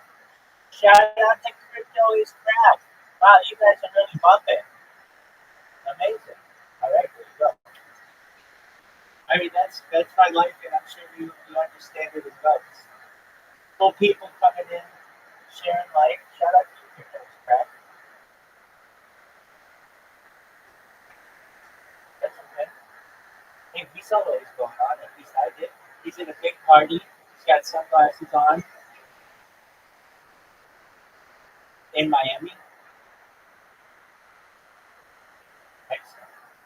Well, Ben, I can say, I mean, like I had to put together a group of, if I had to put together a group of Harry Potter Obama Sonic 10 Senior All Stars, you would definitely be on it. And you're the unicorn from the cryptocurrency. You are, yeah,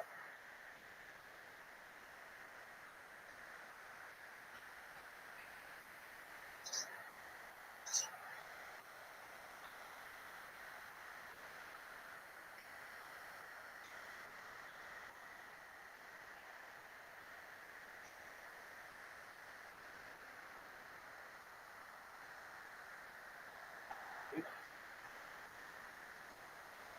always have some other friends. Shout out to Dennis. How are you, Dennis?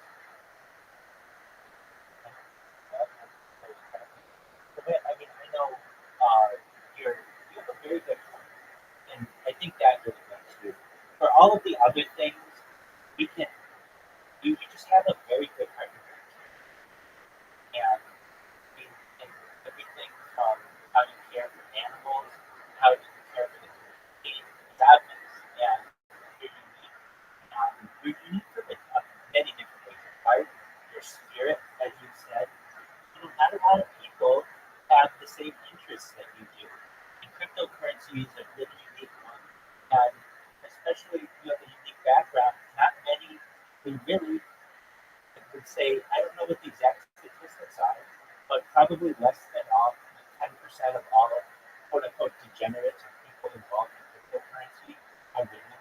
And you're someone who isn't just involved in it, but you are extremely knowledgeable to the point where you're one of the faces of Harry Potter Obama Sonic Penny. I mean, so I can see how people would think, hey, I want to talk to more about her. I want to talk to Bam because you're very knowledgeable. And I think that makes it very unique. And also, I mean, you're very kind-hearted and easy to talk to, and that means that more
I can see. I, you know what? I don't. Just one moment.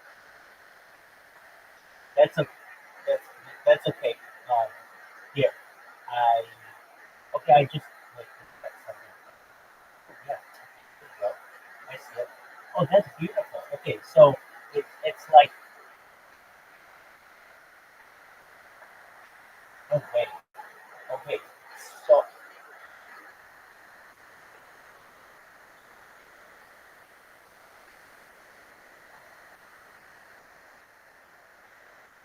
yeah. Okay, so as I understand what I see, is it well, it's obviously the landscape of the moon over water with the reflection, or is it just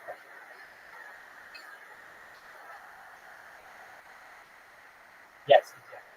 Okay, so yes, so we have the sun over a reflecting off of water with an absolutely beautiful, like a sunset or a beautiful sky with a tree.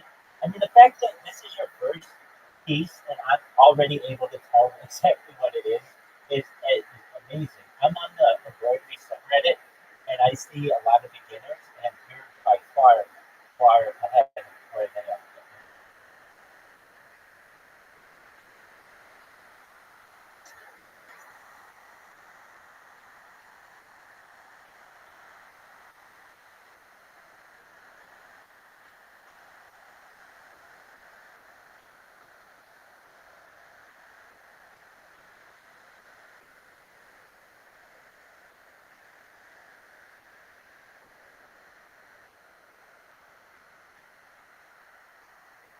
It's it's really beautiful, and you did such a good job with the reflection. Like that's a really hard thing to convey through embroidery.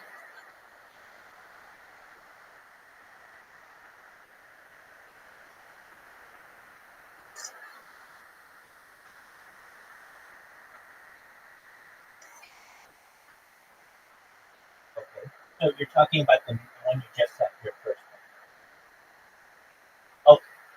Oh, okay. Wait, no, I know you sent me another one. The other,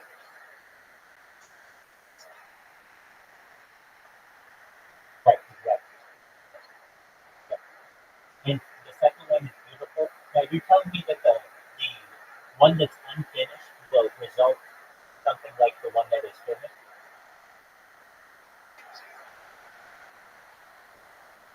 Well, I can tell that there's like a sun. You have the colors of a sunset.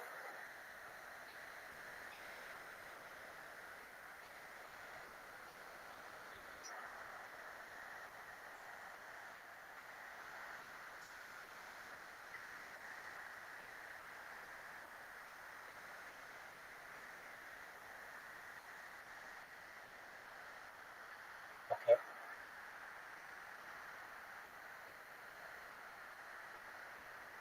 Yes. Yeah. Oh, yeah. Definitely. Definitely. Well, and, I mean, I think that that one definitely has the opportunity to be finished too when you wish. Um, and I'm sure you learn things from having done it a second time. But if it turns out anything like your second one, you really have a talent for this. Yeah.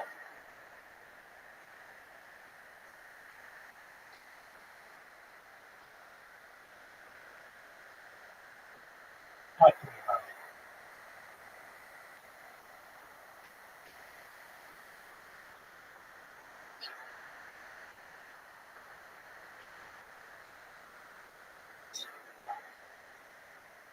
Okay. So,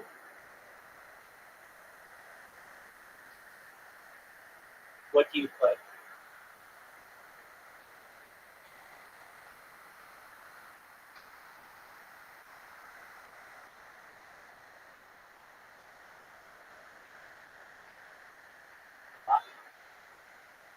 And of those, what instrument do you say you play?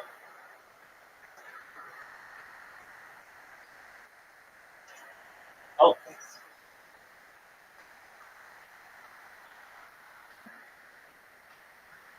right.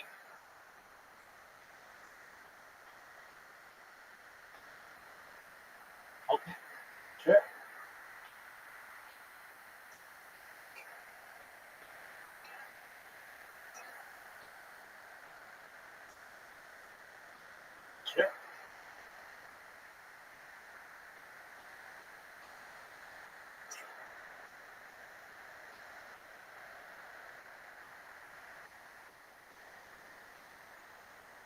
Yes, it makes sense. Now, you were saying that with all kinds of art, like basically, do you find that, I mean, and when you said this kind of connected with me at least, sometimes I don't start off that well, but I can finish a lot better because I learn from the experience of my mistakes when I, started at the beginning. Do you find that you are someone who learns well from their mistakes?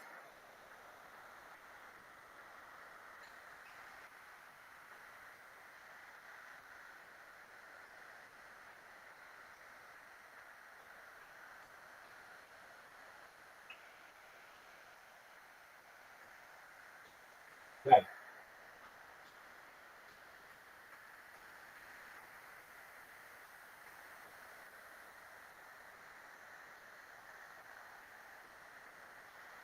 Of course. Yes.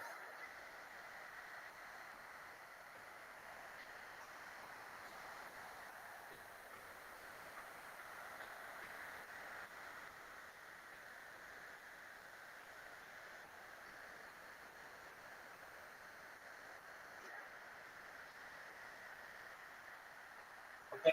Yeah.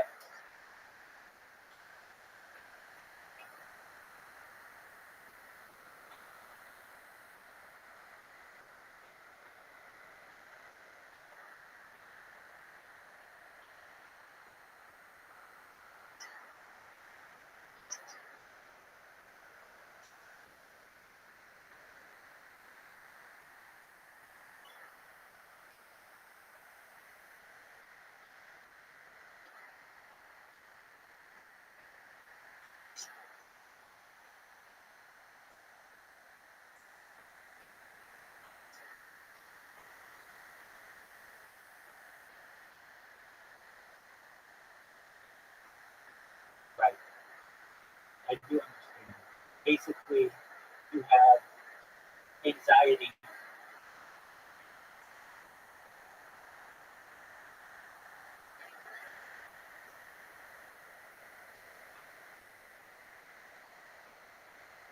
Right.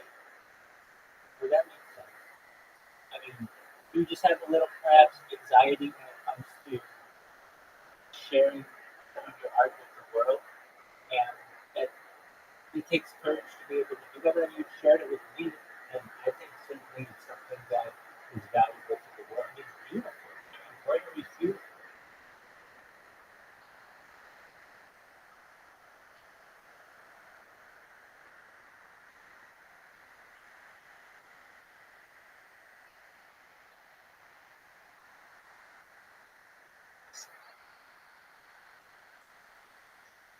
Yes.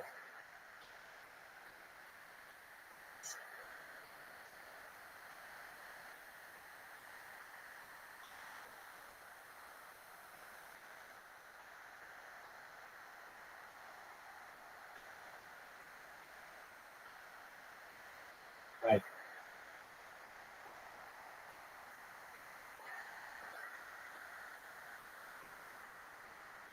Is it something that you want to eliminate?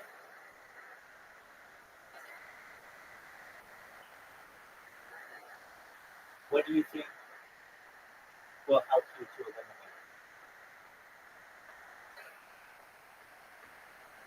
Okay.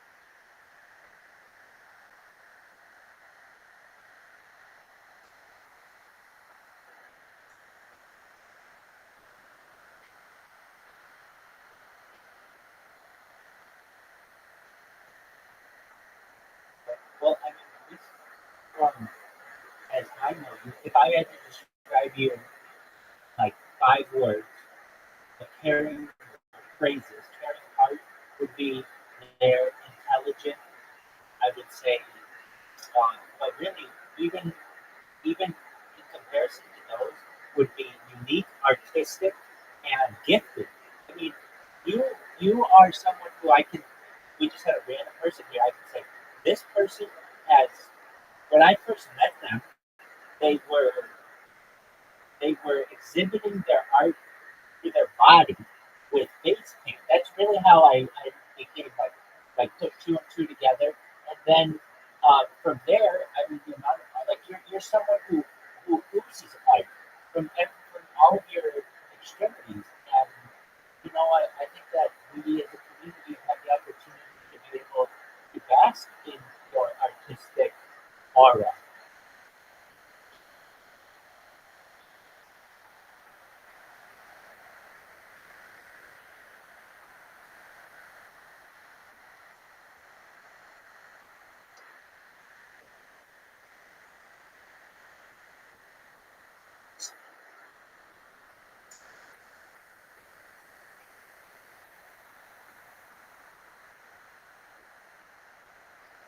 I can see that.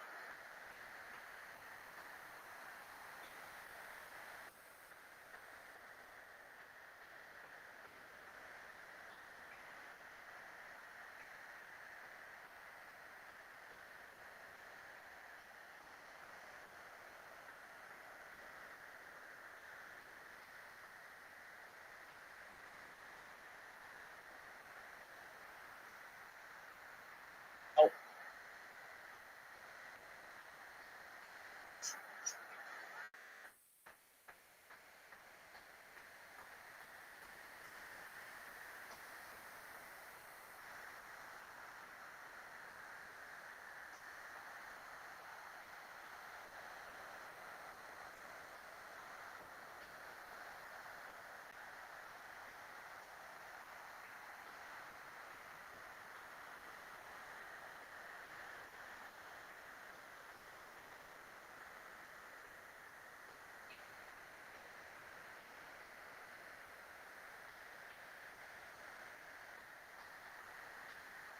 right.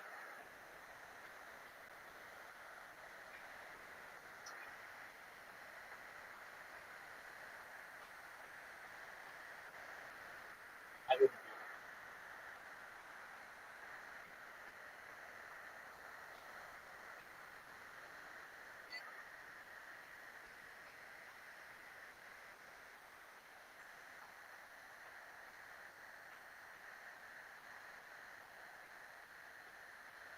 Oh, everywhere.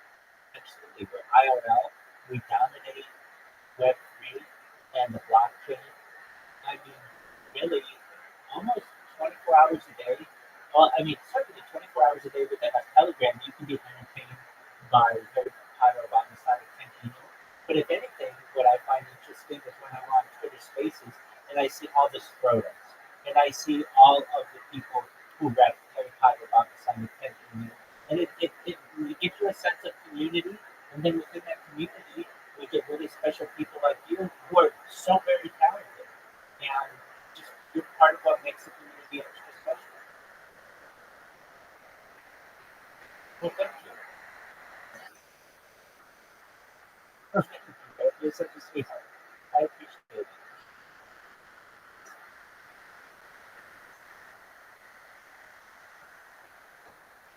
Well, thank you. That's what I try to do.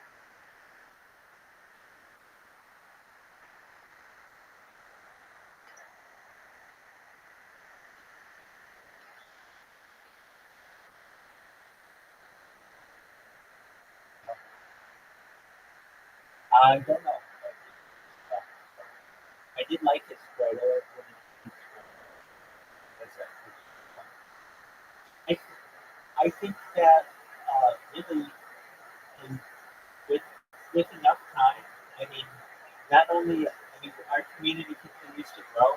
With I mean, just with our conversation this year, we've had half a dozen random people who come in. There's always something going on, and it's very exciting that at any given time somebody can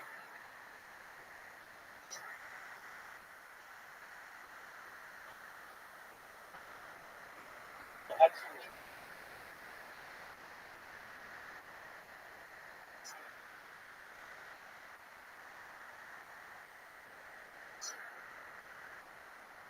Exactly.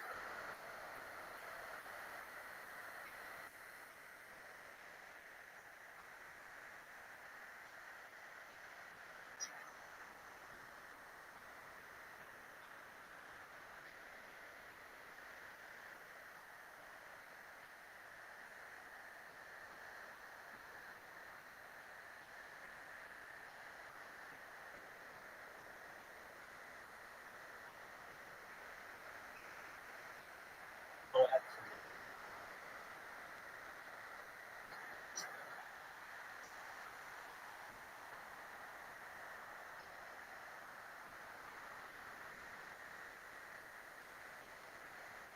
I do. Yeah, definitely.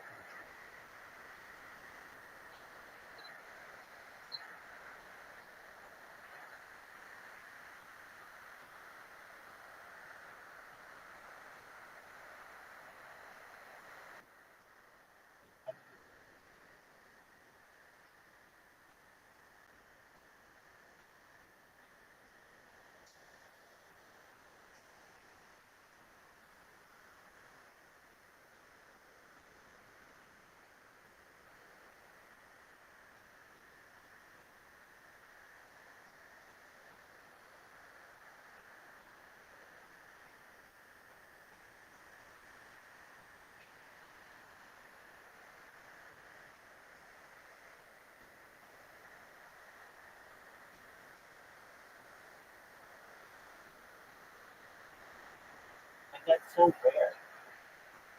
I mean, normally people,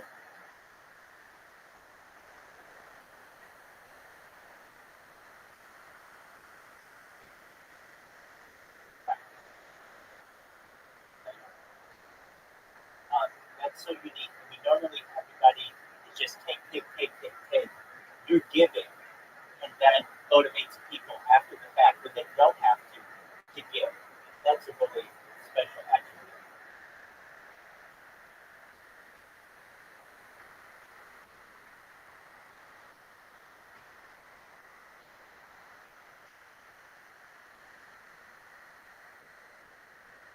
Yes, I mean, as well.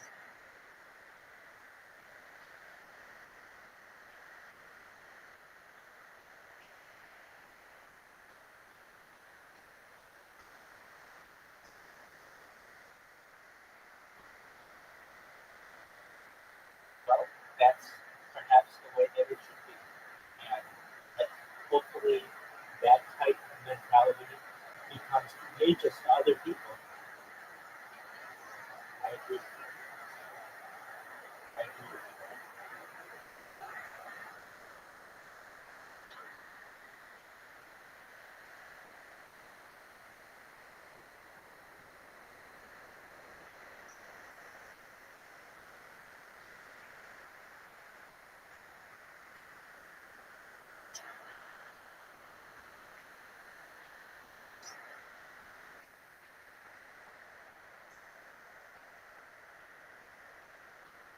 you. Right.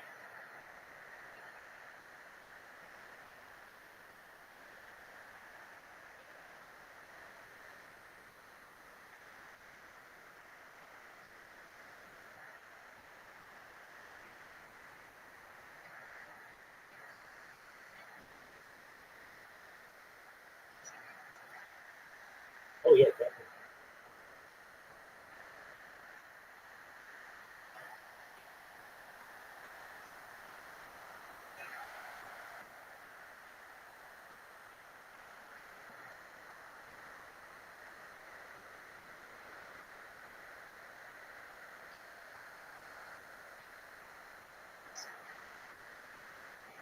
Well, right, and we have a very American-centric view of things. Like, oh, you don't know who the SEC head is, or you don't know who the Treasury Secretary is. No, I don't. I'm not from there.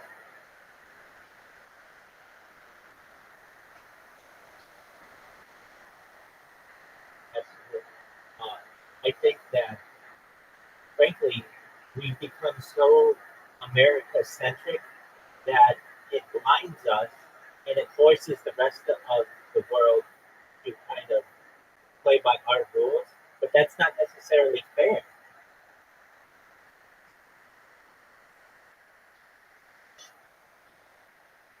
that very well could be. And we have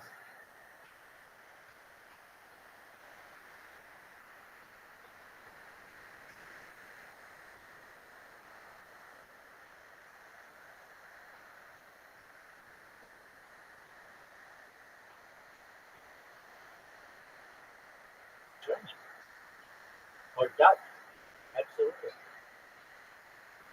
right.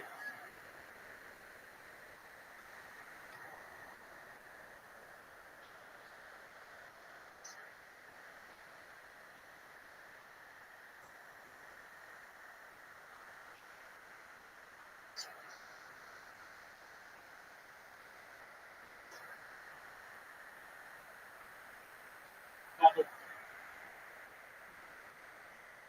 I probably I would say like Thanksgiving meal, um, but that's kind of unique. I mean, the turkey is a new world bird, so that's why I would reference that. But even that meal has connections to perhaps Native Americans, like the first Thanksgiving. And but yeah, I mean, really, just about anything that is today seen as American is like pizza, which is Italian, hamburgers, which is German, um, hot dogs, which are German, um, perhaps like all the like what is some I mean maybe like fried chicken or something like that might be seen as something that is um, perhaps an American tradition, but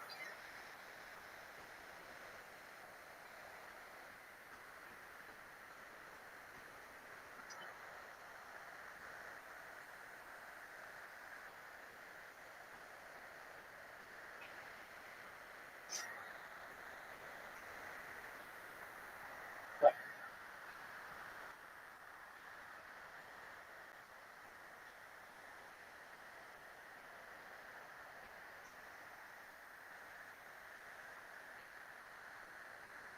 and it's become very corporatized that the companies that run these stores and the agriculture and the different types of food that you eat anticipate that you're going to have a major purchase in late November, and then the next day all the stores do all kinds of discounts. So even when before it was perhaps more seen as more innocent time to be with your family and friends and such, it's now become much more corporatized. It's just the kickoff of the holiday season, and it pushed even further.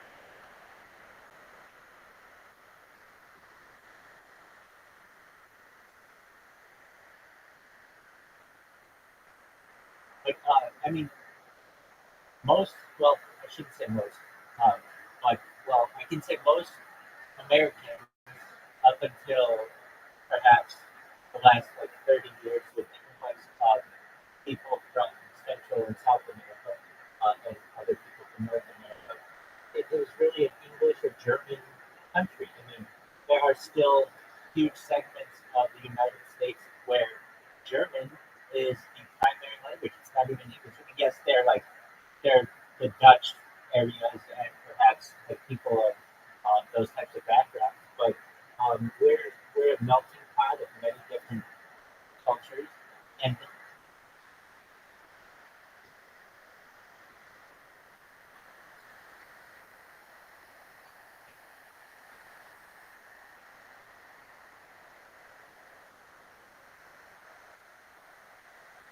very German.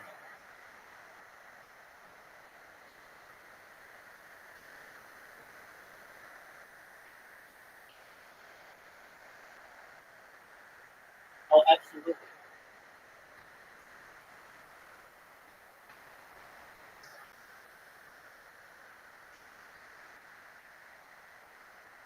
Most, uh, it's very interesting actually that you're in Texas because actually Eastern Texas is very German, and then West Texas, yeah, it's, it's,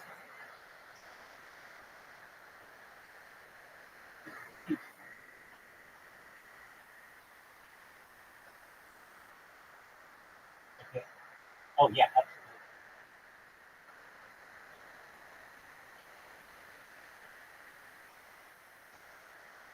That's beautiful. And but even like let's take uh, those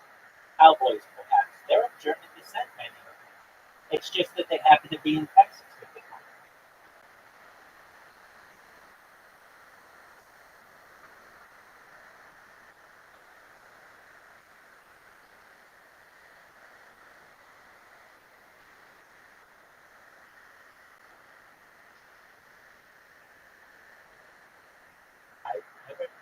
It becomes a month of that. You get immigrants here, and then they get influences, and they just the Texas example. Um,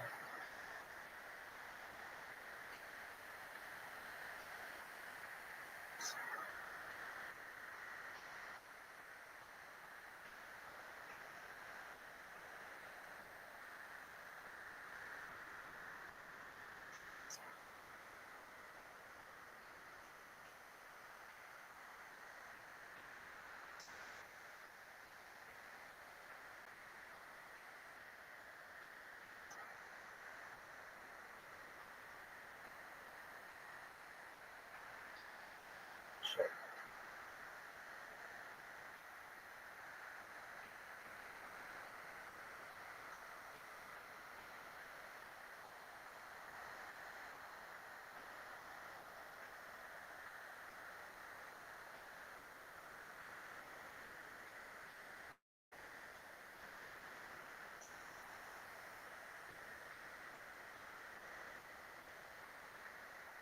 Absolutely.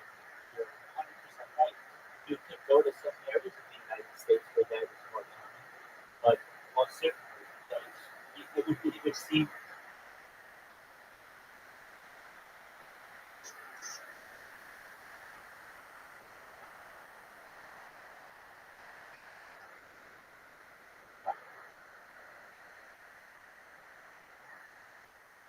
that makes sense.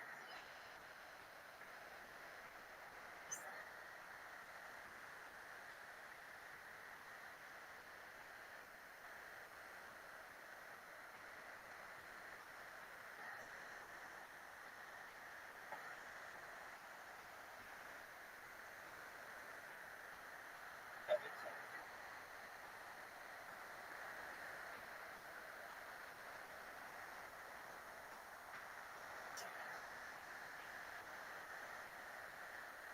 Some people feel that way.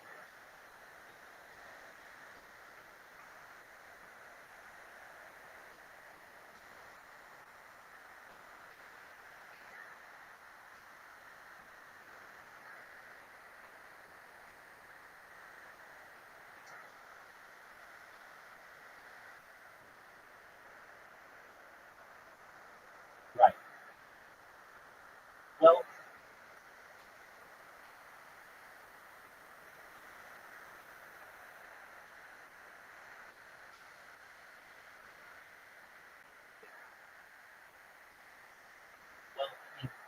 there are people who I was reading some things yesterday about how people define themselves as American. And if you were to ask an American what your background is, it's like less than 1% of people say I'm American. They'll say I'm Dutch, or I'm English, or I'm Mexican, or I'm Canadian, or something. But very few people say I'm American. It's literally like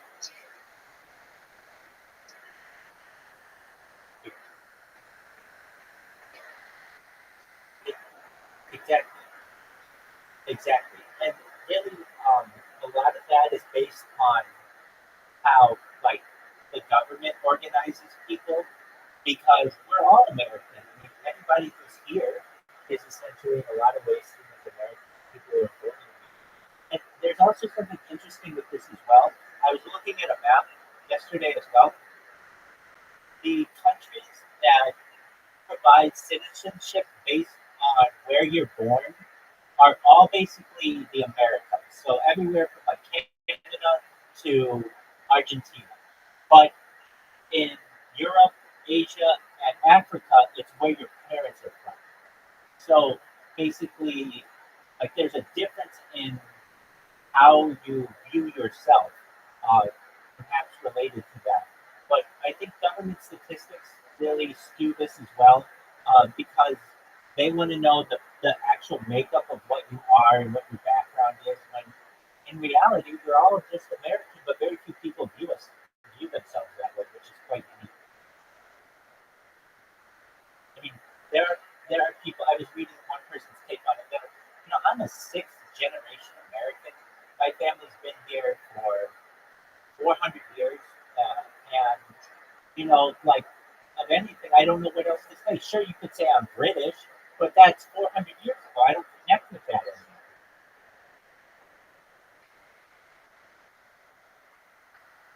Exactly. Yeah.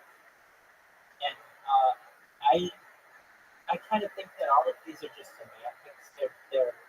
They're just what how we define ourselves, how we view ourselves. But really, at the end of the day, we're humans wherever you are. I think that's something that we sometimes don't view as we should. That we're all creatures of God, and perhaps we need to remember that we're not all that different. Whether you were born in perhaps Turkey or China or Nigeria, if we just took you and changed around where if you took the Nigerian and put them in China, they would have grown up speaking Chinese and seeing themselves perhaps as connected to that culture much more than they. I mean, really, we're all. We're all. It just is kind of like when you shake up a ball and see um, where everything lands, or you shake something up and throw it on the ground like dice or something. It's just where the dice may fall. It's just basically um, how the alignment was when we judge it. In 100 years, your family may be in a completely different area of the world, and they would never have seen themselves as American. They would have seen themselves as Brazilian or Italian or Iranian or whatever.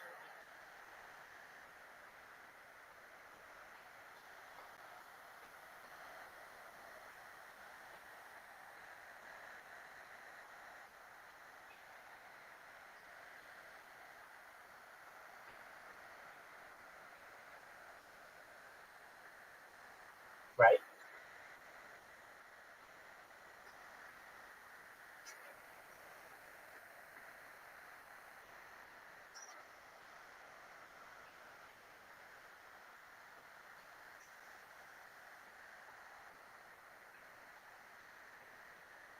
Right?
There are extremes in every culture and every religion.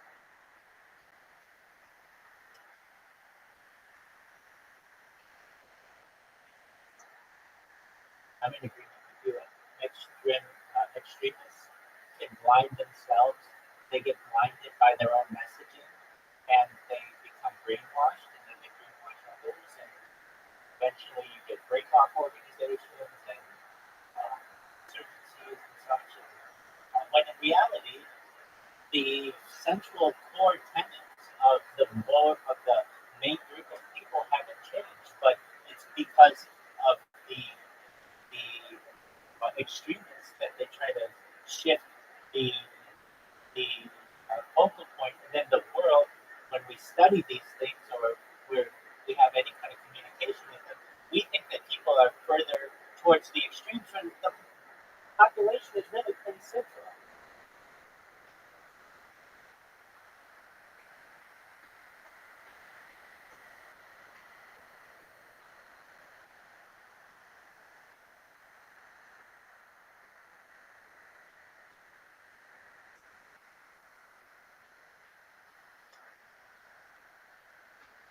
I mean,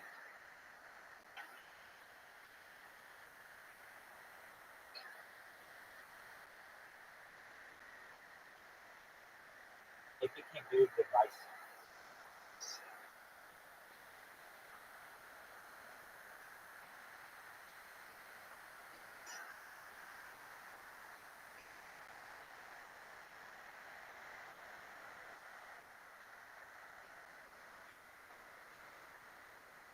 You're 100% right. Or you want to wear a medical mask and somebody says you have to wear an N95 mask, or you want to wear two medical masks.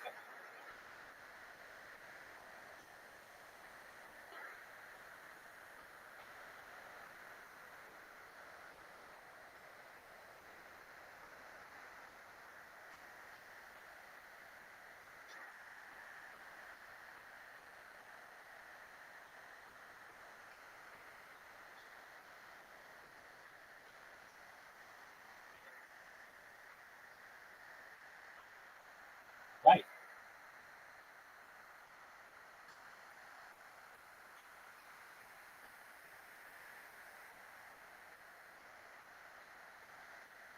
Well, I'm someone who feels in bodily autonomy. My body, my choice. If you want to wear one, go for it. If you don't, it's up to you.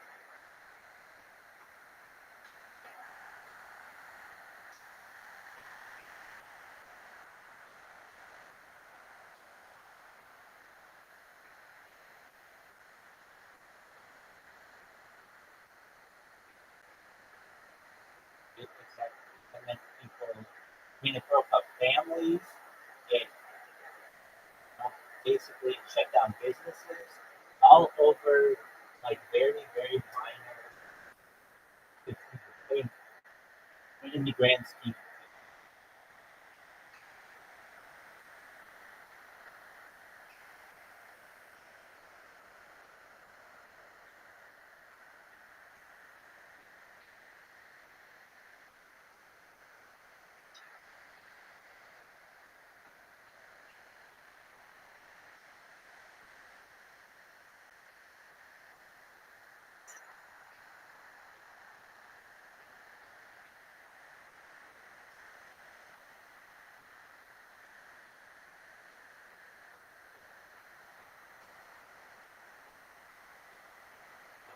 It's about, but I, I'm kind of someone who has a libertarian stance on things that you don't bother me and I won't bother you.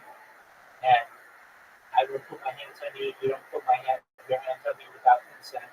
And you do with your body what you wish, and I'll do with my body what I wish. We all hopefully can get along that way. Any other way, and then you're not going to have people who are happy.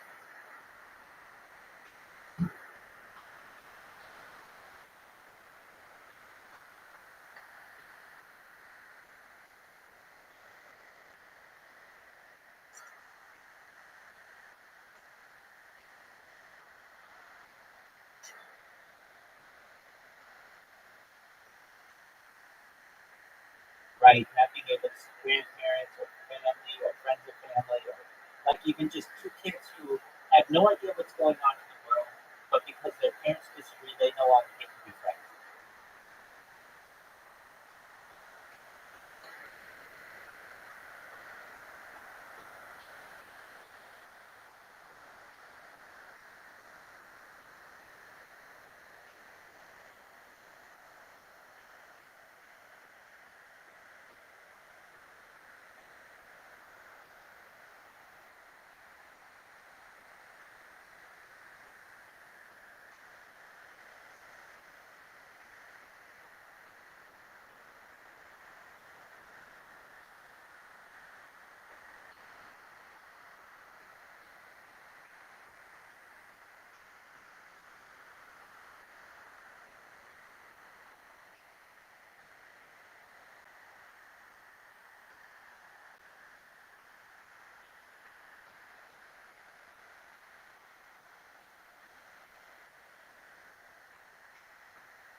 really unfortunate how that issue divided the world in many ways. And then it's very interesting if you see how like the developing world, they didn't take any, they, they didn't take any vaccines, they didn't wear masks, and they're fine.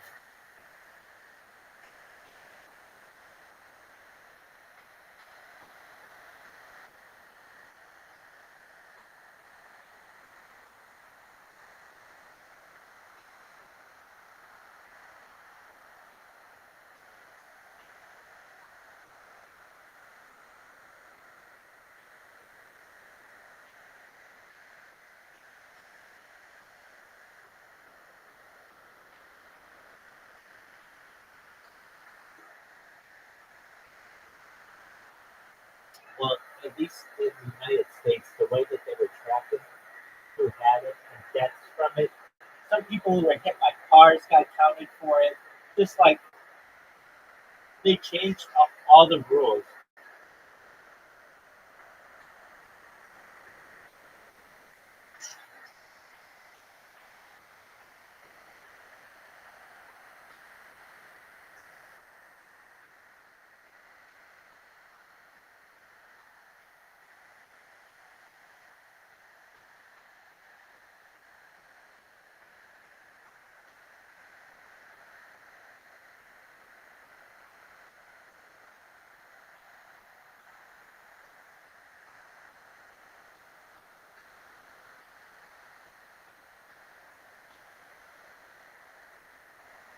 Bizarre.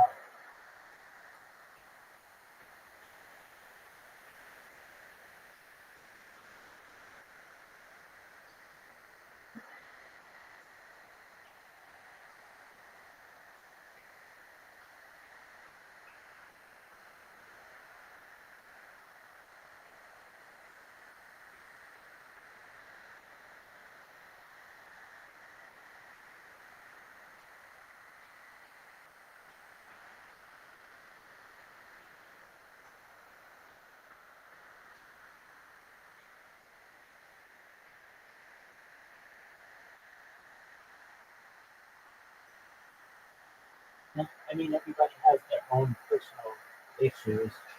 I just,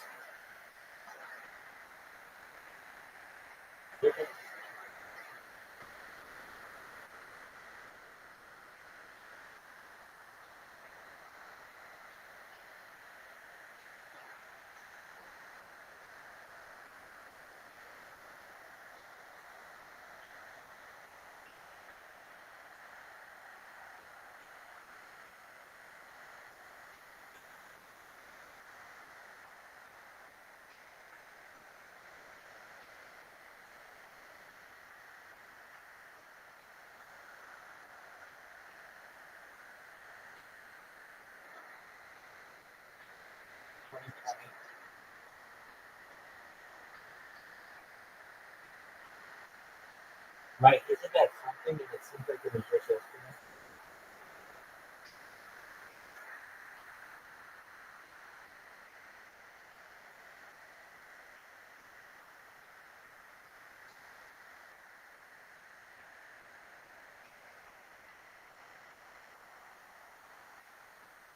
Well, I mean, I think there are still valid points on both sides. 5 years seems like a little long to wait something, but then again, look, at least in the United States, you know what the number one killer was during the pandemic? Heart disease, and nobody gave a shit about it. You know what still is the number one killer in the United States? Heart disease. And I'm probably sure Germany's probably similar, with cancer being number two.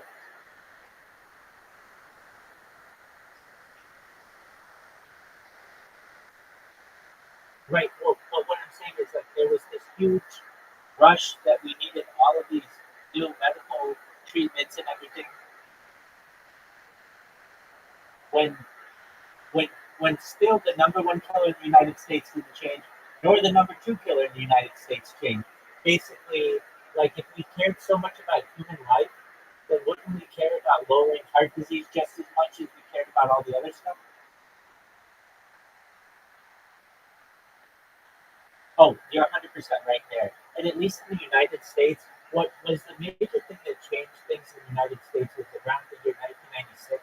Congress passed a law that said, well, previously, um, pharmaceutical companies could not advertise on television. I believe that's the same in Germany currently. It's the same in every country except for New Zealand and the United States. But over the course of the last 25 or 30 years or so, the news has 80% of its commercials and 80% of its revenue are from pharmaceutical companies. So basically, now they only can toe the line or speak positively about pharmaceutical companies. And I mean, I've heard interviews with people who say you can't criticize them at all, or you lose your job.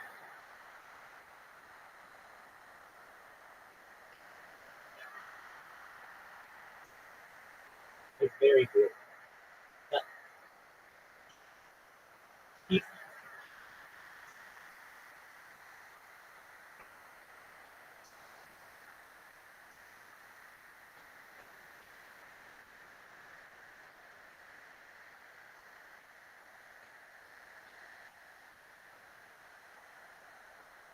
at least in the United States, especially people who come and visit and they've never seen an American commercial for pharmaceutical uh, drug, they're shocked by it because, like, it'll be like buy or like talk to your doctor about whatever pharmaceutical, whatever drug.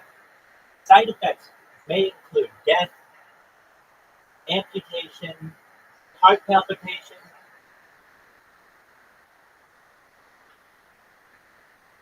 Exactly, exactly. But that's really what it's like. And Americans just become deaf to it all. And so they're just like, okay, next time I go to the doctor, I'll ask my doctor about this drug. And the doctor just have become essentially a middleman between the pharmaceutical companies and the customer. And it's really sad. And then the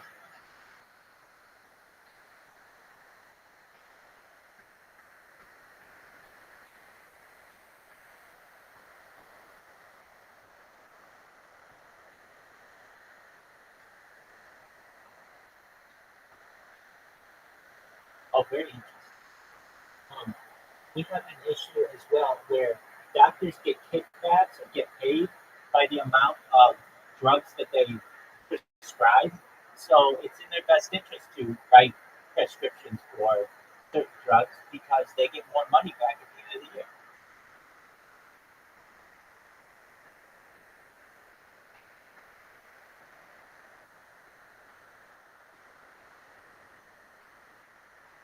Okay.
Hey, welcome back.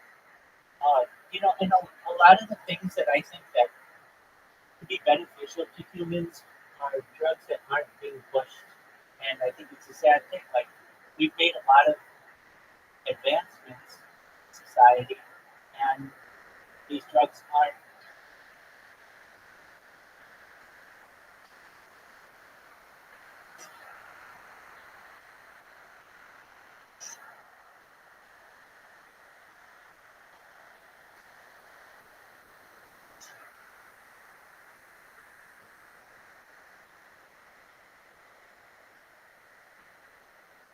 absolutely.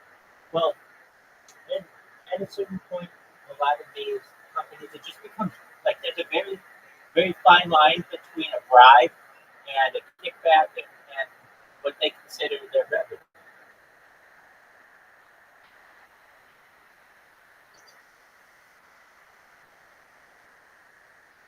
Exactly. Um, it's right. It's really. I mean, it's kind of the influence of the corporatocracy, but they've taken a what was a religious holiday of many people around the world and turned it into corporatism. And people forget. I mean, there used to be a saying in the United States that I would hear. Uh, Remember the reason for the season, and that's kind of gone away. And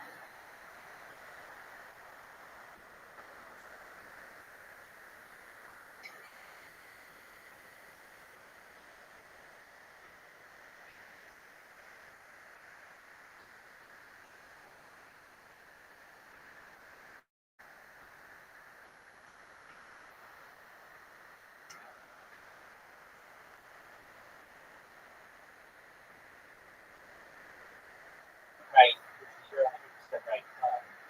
It was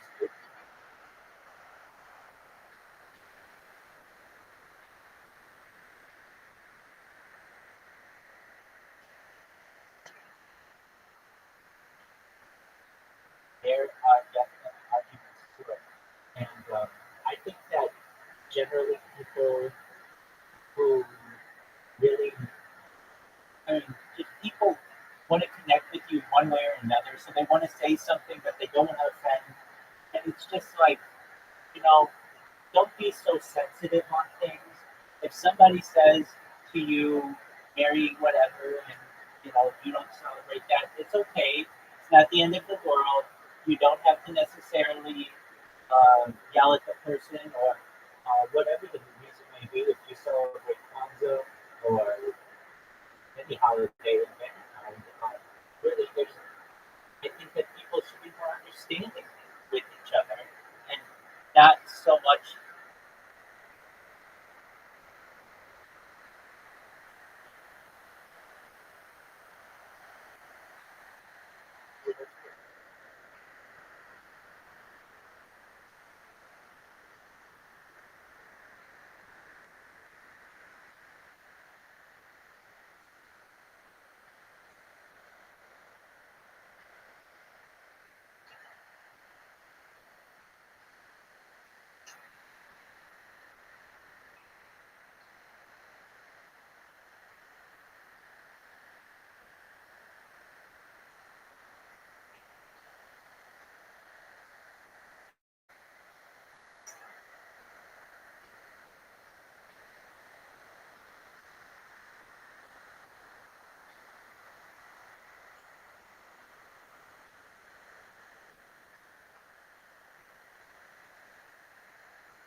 That's right. Which seems so far into the future. I can't believe we're here. Hey, welcome. I got a friend of mine. Welcome, SK2. Hey, hey, how are you? I'm, I'm, I'm in the, I'm in the middle of a conversation with a friend. I'm in the middle of a conversation with a friend of mine in Harry Potter about the 7th Union.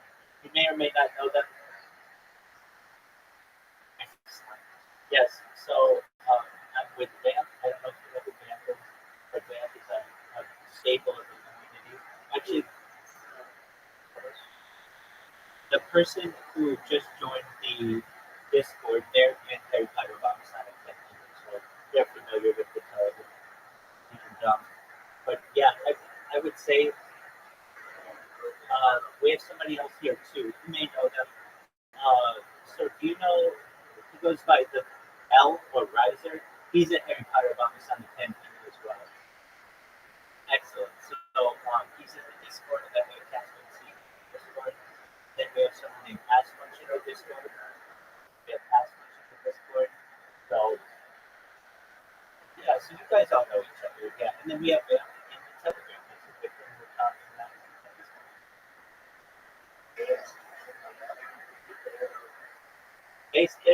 they're saying hello to you. And then we just have another person who joined. Okay, they want you to. Van wants you to go to the Telegram. You want the Telegram? Okay. Okay. So somebody banned as much. Yeah. Who do we have to talk to get them unbanned? Van might be able to get you unbanned.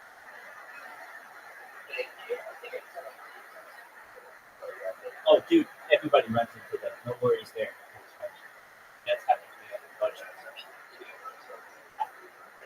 I've done that.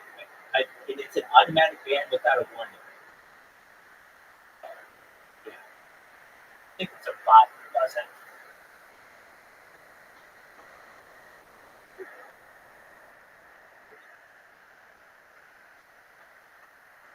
She's taking care of it. How are things in you guys' neck of the woods? What's going on? Hey, join the club, my friend.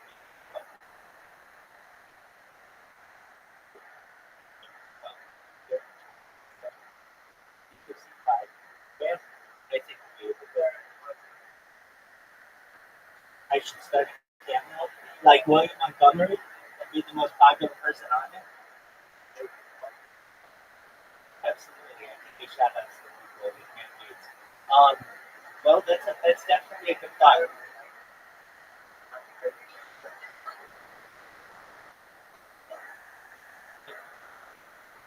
just, just one more.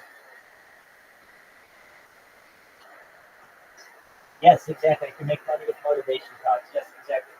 And we will talk about guys. We'll talk about William Montgomery and his cameo. Yes, I know exactly about it. Just basically because of you. So, Dan, do you know what cameo is? Excellent. Well, I don't know what I have to do to start one, but I may have to do that. I don't know what the prerequisites are, but I'll have to check it out.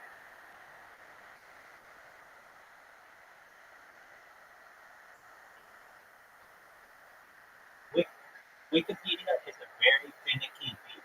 Uh, this is an interesting thing. Yeah, you've got people with Instagram accounts, and you've got people with Telegram accounts and Discord accounts. How many Wikipedia editors do you know in your life?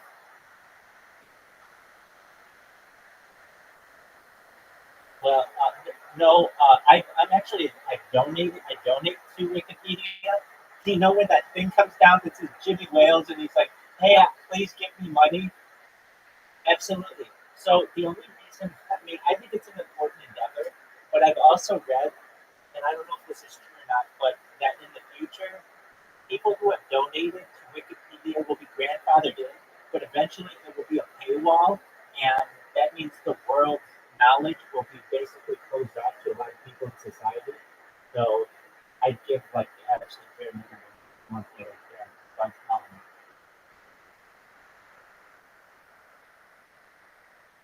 oh, everything's going behind the paywall.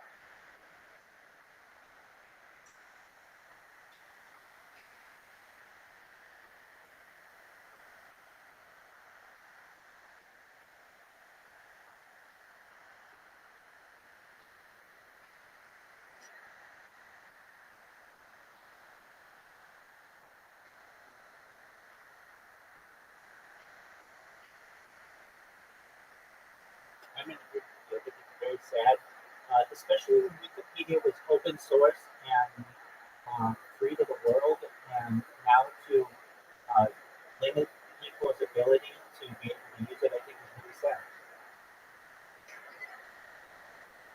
Yeah, both artificial general intelligence and artificial super intelligence.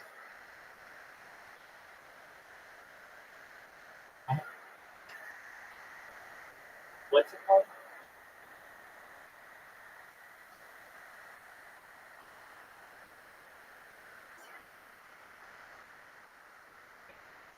Dennis?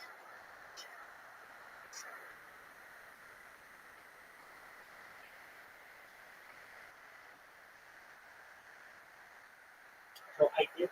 Somebody recommended. I think you did at one point. Ready Player One as well, and I did at least watch that, and I couldn't take it all in because,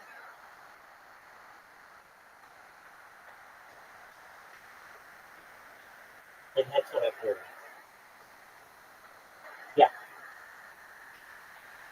okay. So which which Dennis E. Taylor book should I read?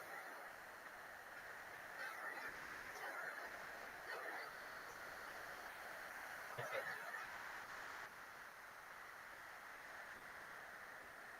I see. Okay, excellent. Okay, well I'm going to make a note of that, and I will get the audiobook and I'll listen to it.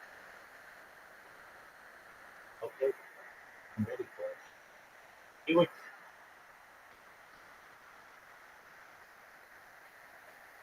you were you were go ahead.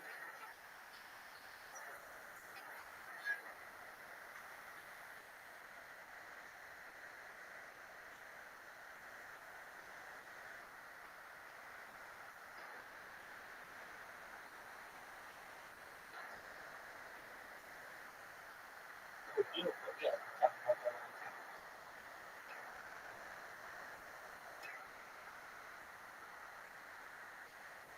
Excellent.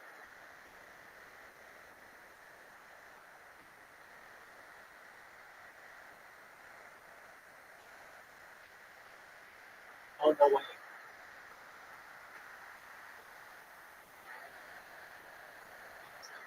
Right.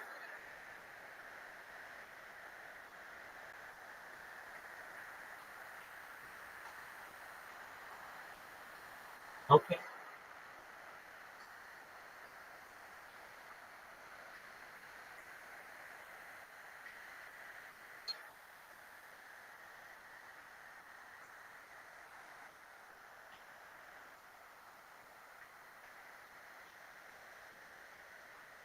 Oh, that's fascinating. I love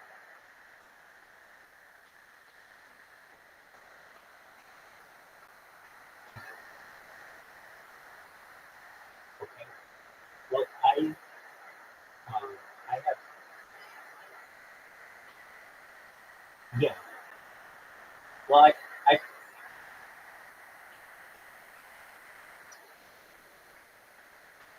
excellent.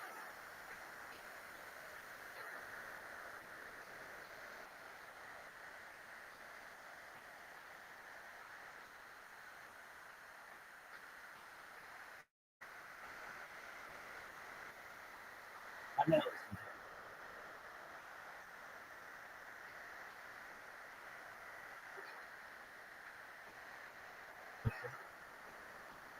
it. Okay.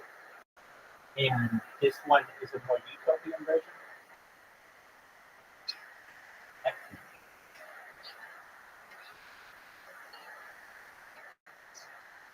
Yeah.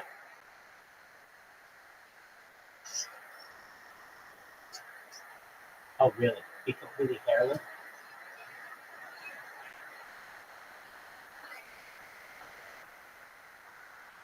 Oh, wow.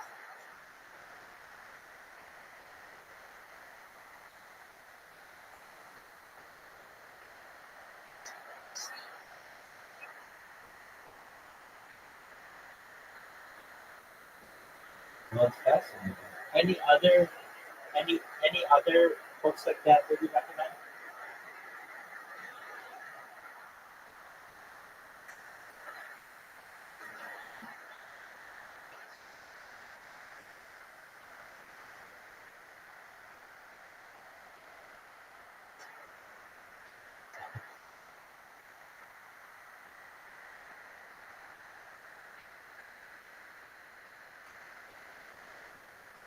Okay. Well, I will check it out.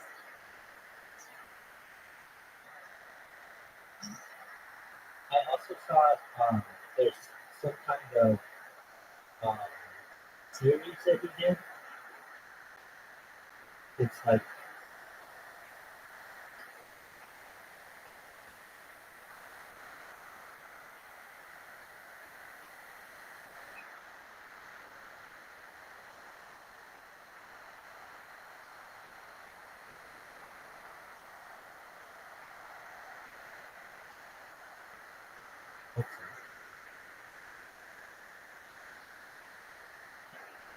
Okay, so we got the book. I see. We are Egypt, for we are many. All these words penetrated, and not till we are lost. Oh, these are very recent books. Okay,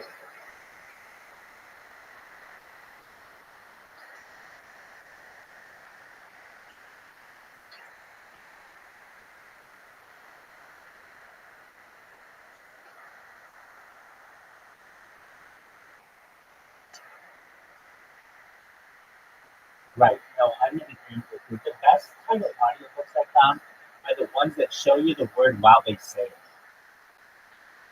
But it's kind of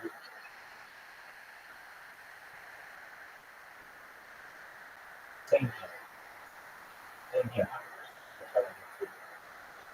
I love it.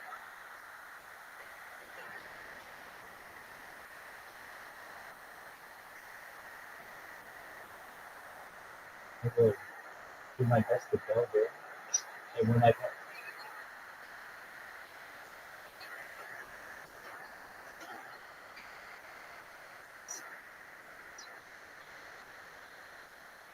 oh wow, okay, that's quite interesting.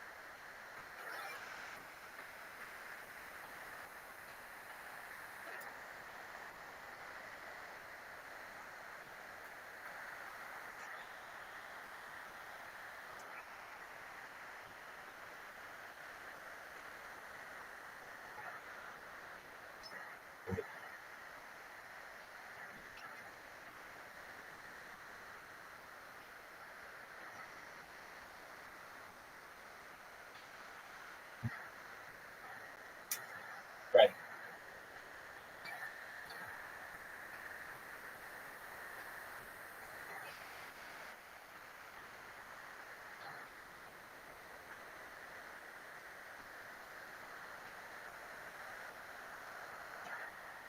right. Yeah, that makes sense.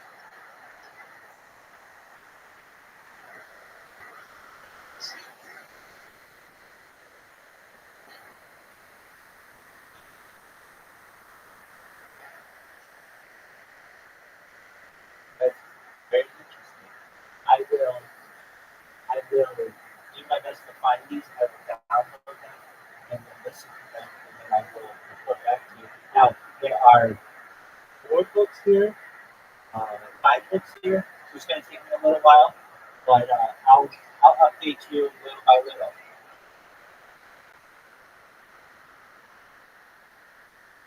Yeah, that's one. I mean, I have seen um, and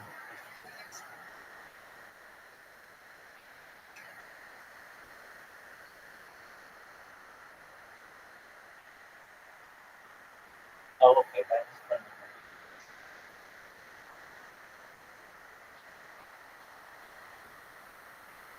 Okay, well, good to know. Very well, I got some of this. Yeah, I mean, I thought it was interesting and definitely a cool take on what the future may be.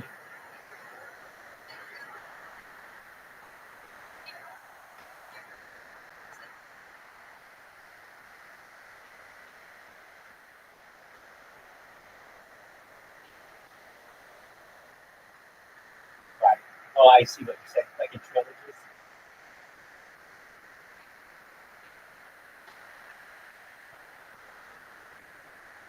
Okay. But they combined it all.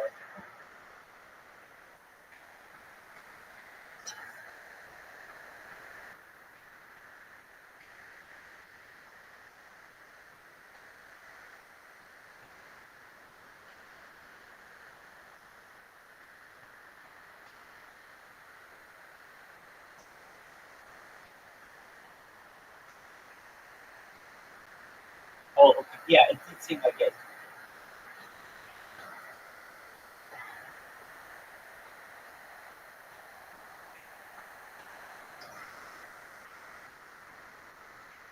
Okay. Yeah, it did seem to be condensed. Like we didn't see too much of. I mean, it starts with him.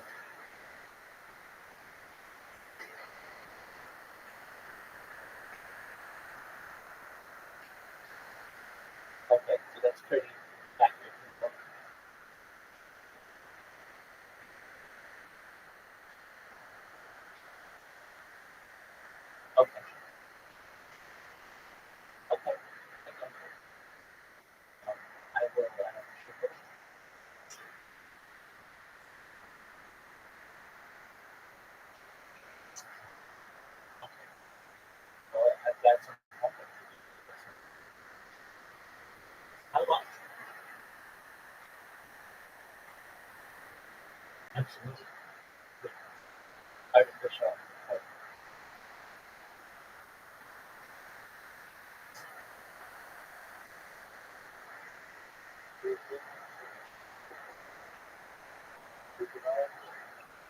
They're asking you to join Discord. Okay, sure.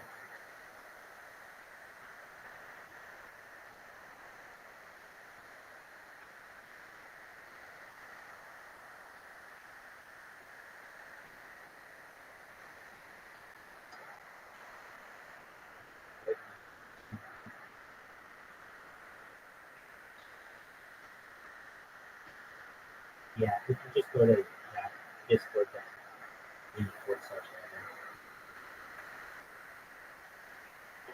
Just comment. We have to not have to talk for like 2 hours.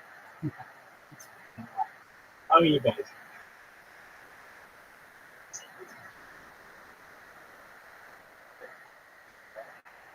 How are you actually? I'm not sure.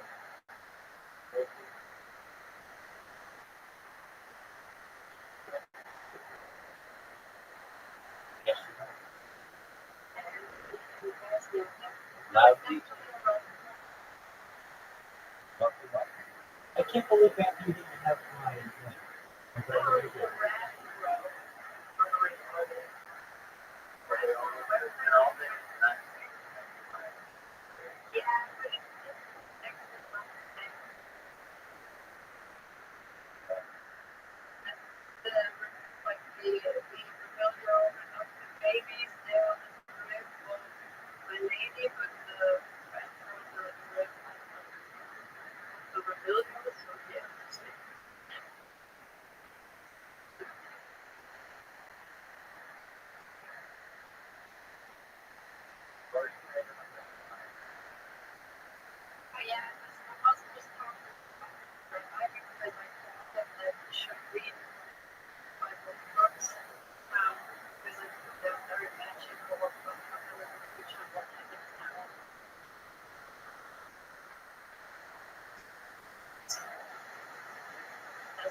It was super painful.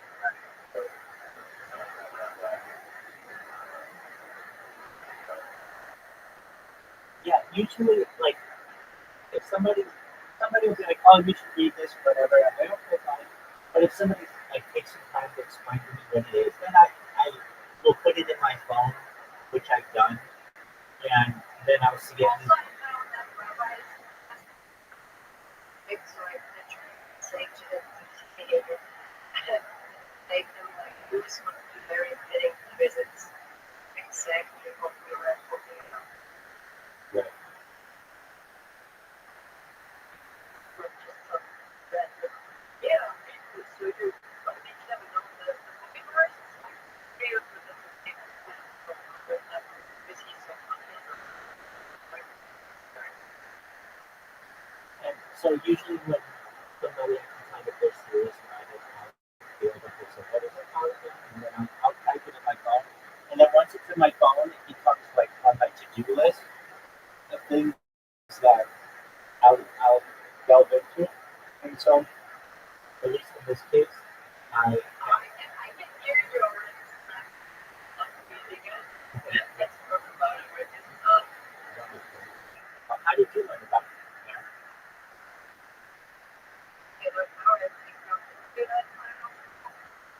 Was, was it was it recommended to you, or you just saw it at the bookstore? Oh, okay. Yeah. And he thought it was funny, so listen to it again. Yeah. Excellent. Okay, so were you able to get it an audio version of it? Yeah. Okay, and was that on like Audible or something? Yeah, what was it? Okay, okay. Well, I will. I'll check that out. Good. I'm glad that it's easy to do. Yeah, yeah. It's not, it's like, it's speech. So you can have, Anybody else have any book recommendations? The reason I say so is because of that. We got 5 books now. We'll have to check out. Now, let's bring everybody on board with William Montgomery. So, and Riser and I were talking one day about, we were watching stand-up or some talking about stand-up, and I asked him who his favorite stand-up was or something like this, and he was like, William Montgomery. I'm like, this. And he's like, oh, you know what Kill Tony is? And honestly, at the time, I did not watch much Kill Tony at all. In fact, it had been on the air for like 10 years, and I really didn't watch anything. And it's very close to the Joe Rogan Experience, and it was still not anything that was on my radar. So I watched some things that William Montgomery does and recognized it's pretty funny, just from a few clips that I had seen in discussions with Riser.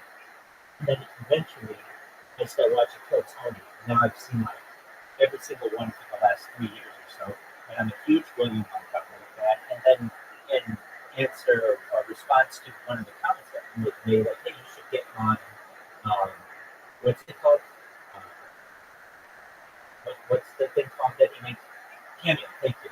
I mean, I think, I don't know if it's true or not because I don't ever know if these guys are telling the truth. But he's like the #1 artist. Like, he makes like $200,000 a month or something just doing those things. Am I wrong on that? It's a huge amount of money.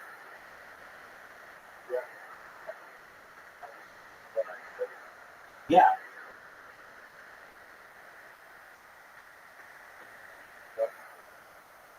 well, you know, so many people, like someone on Well, in his case, I think he has a little bit of a cult of personality and has become kind of an icon in the comedy world. It's just kind of somebody who's very outgoing, very eccentric, and um, he's also just very funny. I mean, in this past week's Kill Tony Redman, who is one of the people who has started the podcast, he was also on the Joe Rogan Experience.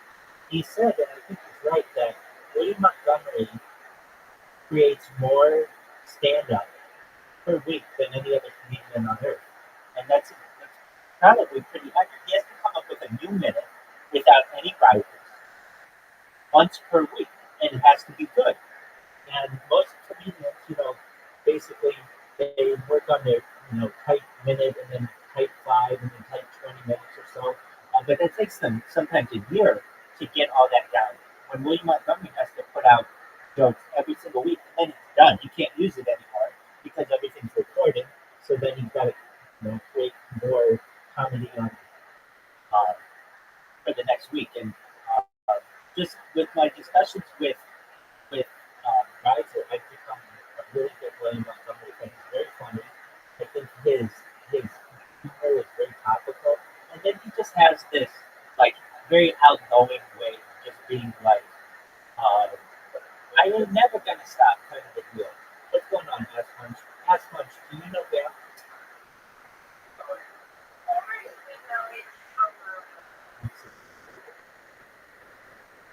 Actually, is there any way we could get him back into Harry Potter Bonus on Pandemic?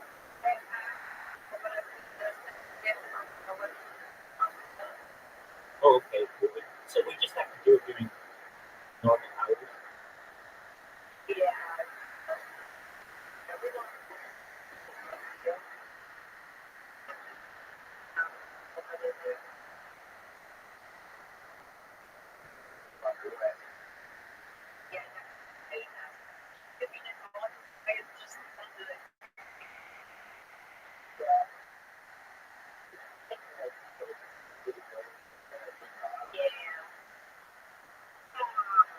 Harry Potter. Harry,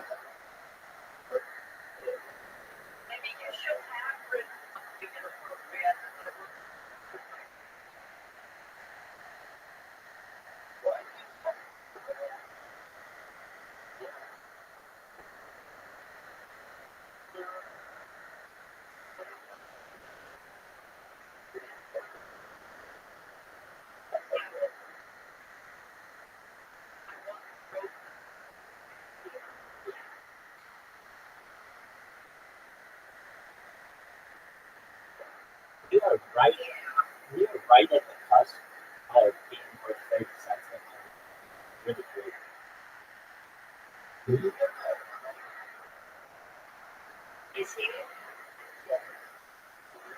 I'm a friend to all, both large and small.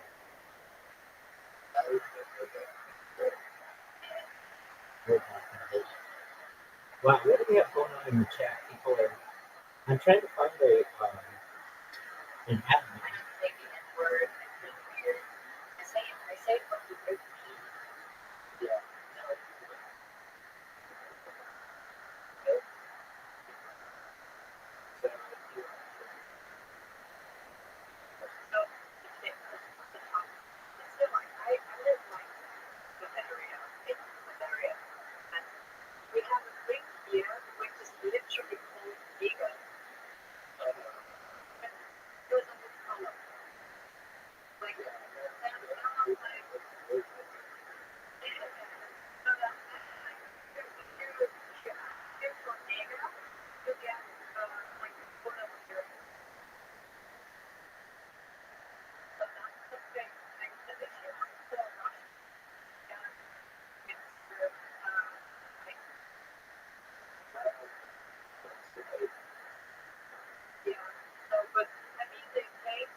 anyone should be able to do anything that they want.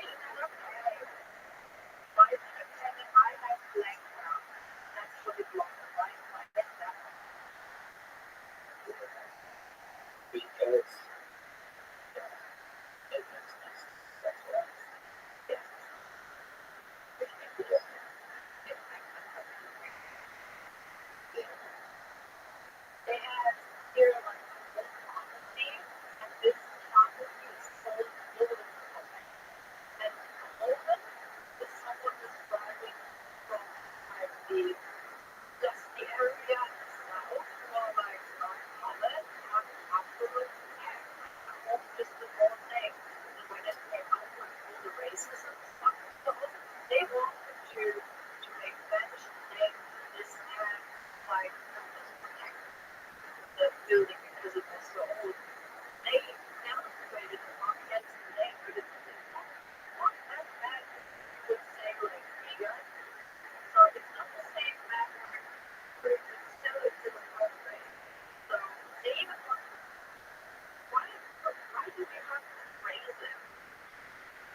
I don't feel it's right to put your hands on anybody without their consent.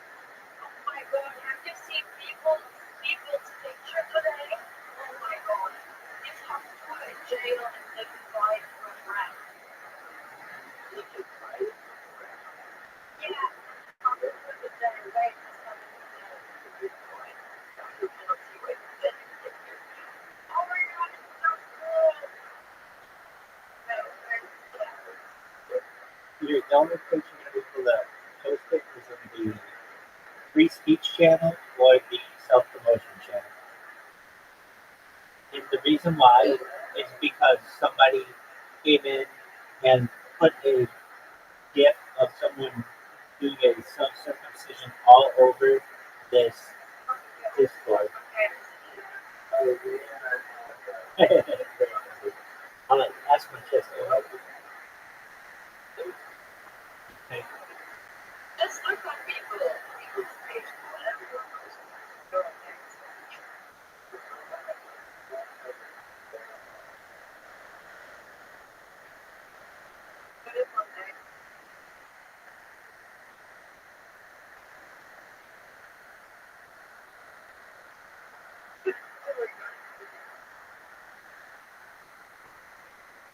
She made it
That coin, what did it have on all-time high?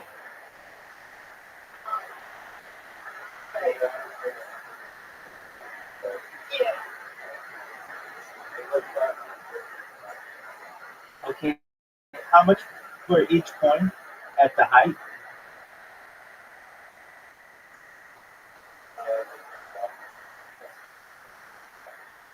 Okay, so never more than a cent. Okay, I was just kidding.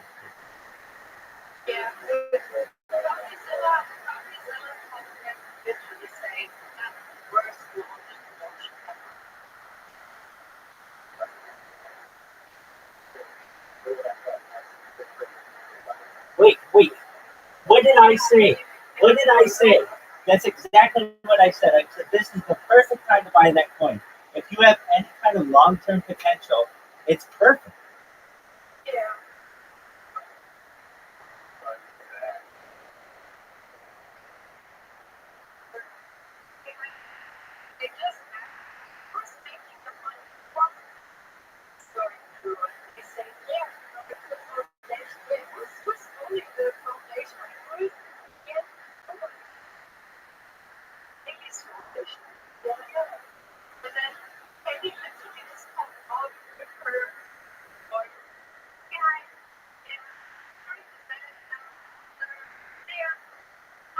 I love your impression of her. I love it.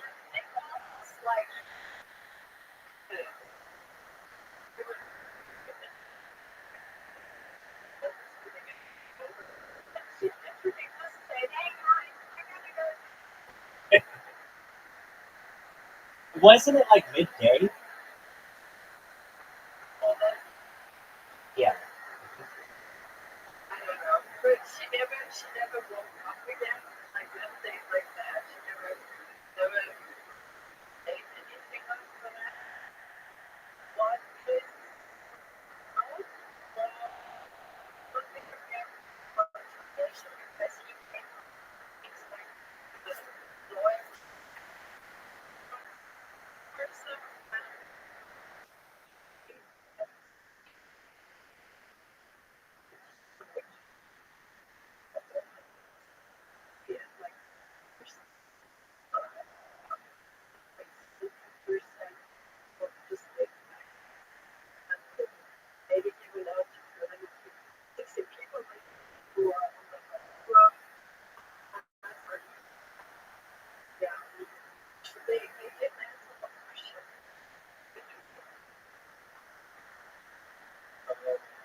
I heard she made $3 million on it. Does anybody know anything more about this?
I'm gonna Google it right now.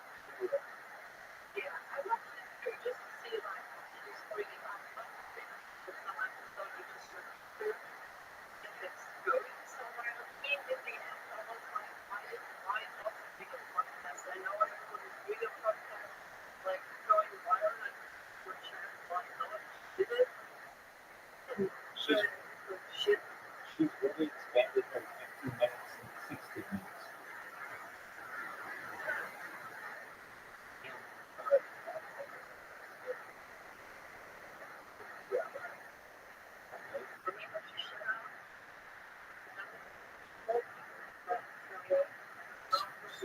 She introduced the Rothschild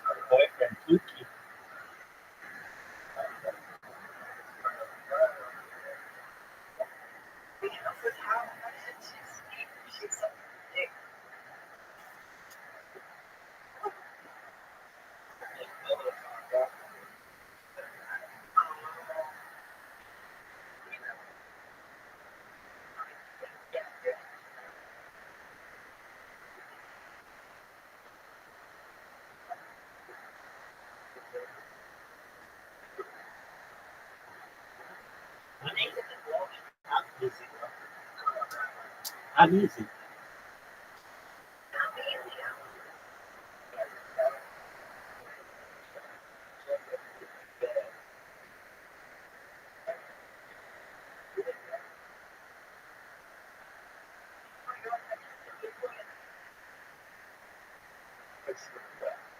Every single flight with Bitcoin and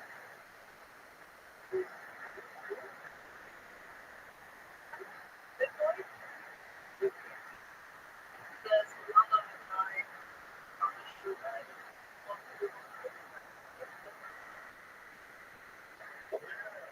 Was a big fall. My God.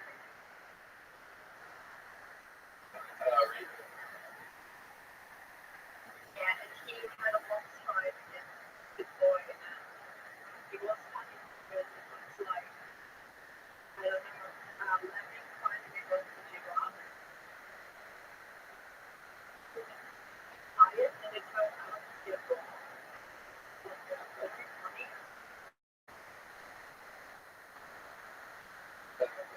Wait, let me get this straight. Bitcoin bought somebody else Yeah. on what? That it's not like he like the Stanford guy was like one of the biggest AOL they had. So that's the Bitcoin versus Solana. Right? Yeah. It was a draw. Yeah. So who was the?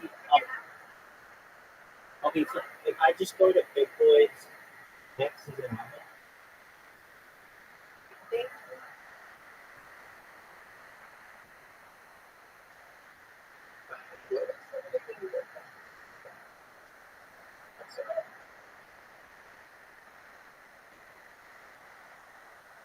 wow. He comes out saying that he's an undefeated fighter, which I guess is true. can't say the price is a fucking joke. That's right. Just look for Bitcoin price this year. Oh, I'm on this page. Oh, he needed oxygen and his asthma spray or whatever they gave to him that has some very funny things.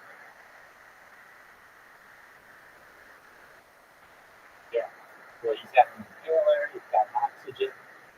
He really looked much more gassed than he thought. You know, boy, That's good. He lost good amounts. Good amounts. but after the song, it's Right. It's crazy that they tried. made that. Oh my god. The video when they how he made it. Oh my god. It's like fuck the video they have. It's video that they not make now. Oh my god.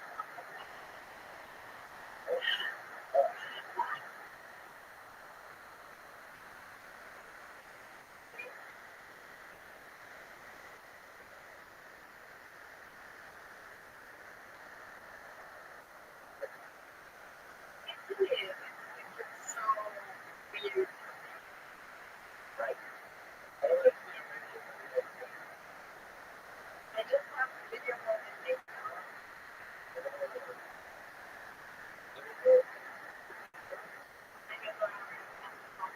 I'm not sure who made them already.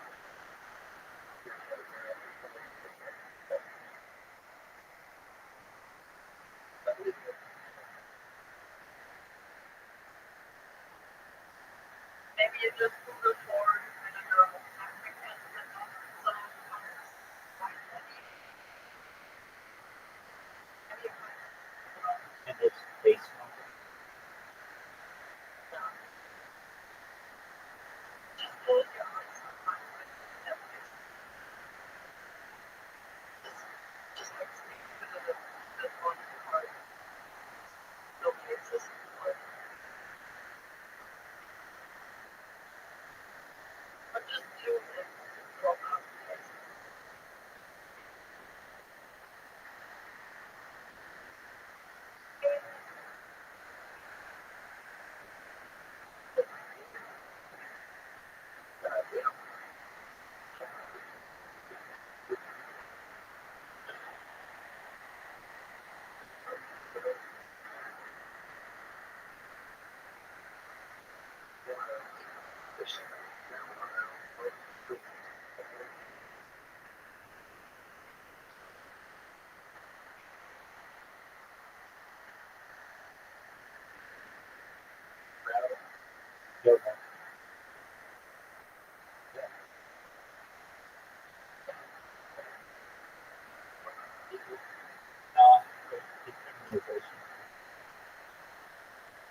thinking about that topic is already enough about it.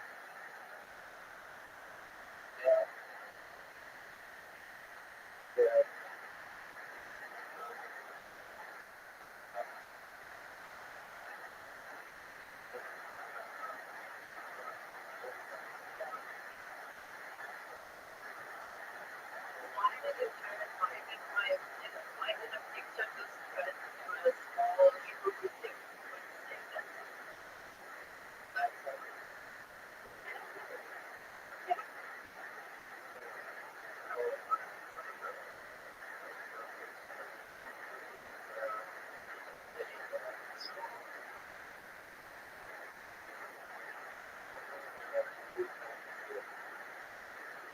Lay down on the floor in the shower.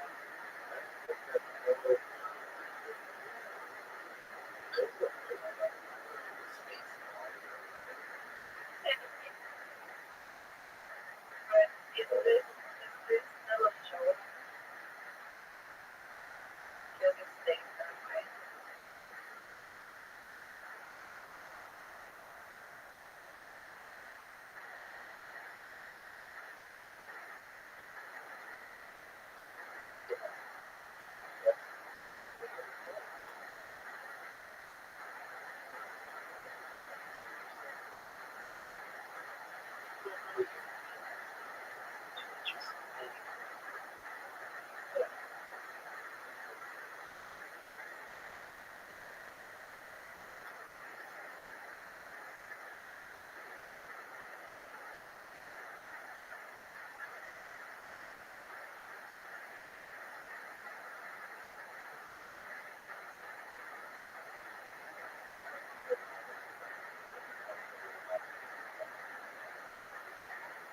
Oh no way.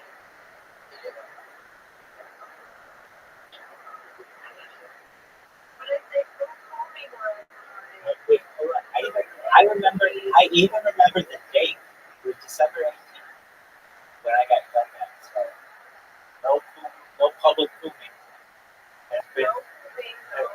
I has- still there. I in the picture and I see it all face on like no one be my name. And after you guys, it's not open everyone. No one knows what to do. It's all left to your imagination. Yeah, if someone see that, don't remember that.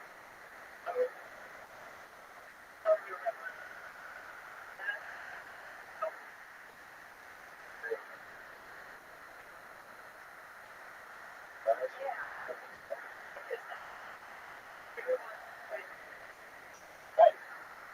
Archived for the future generations.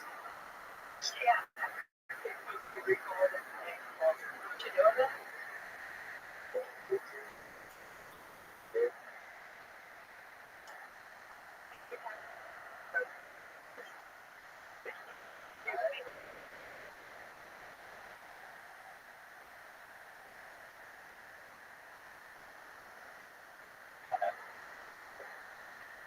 It's average, just as the rock.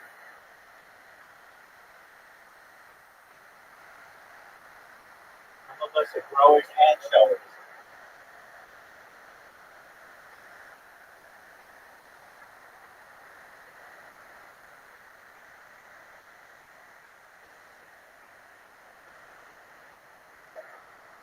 What was your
I listen to not the whole time, just one song. So my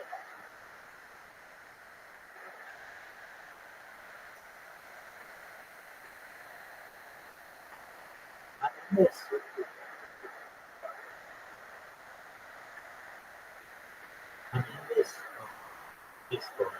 They're really nice people in this store. And I was just sometimes at the concert. It's a bunch of, there are a ton of people, like 50 people. They're not even talking. I just know one song.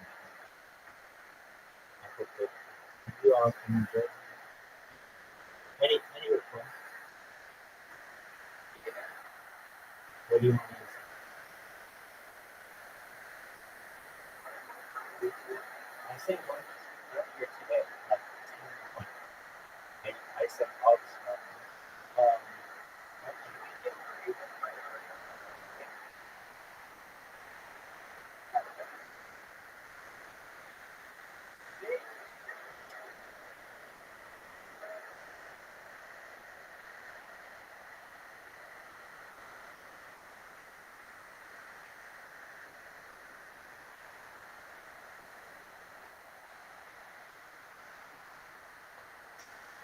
I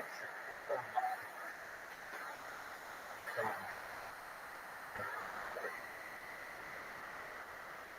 old classics. And do you guys sing karaoke ever?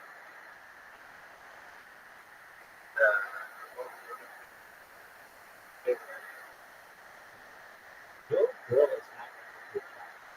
If any girl would fucking do, just not what you're talking about being with dudes that much.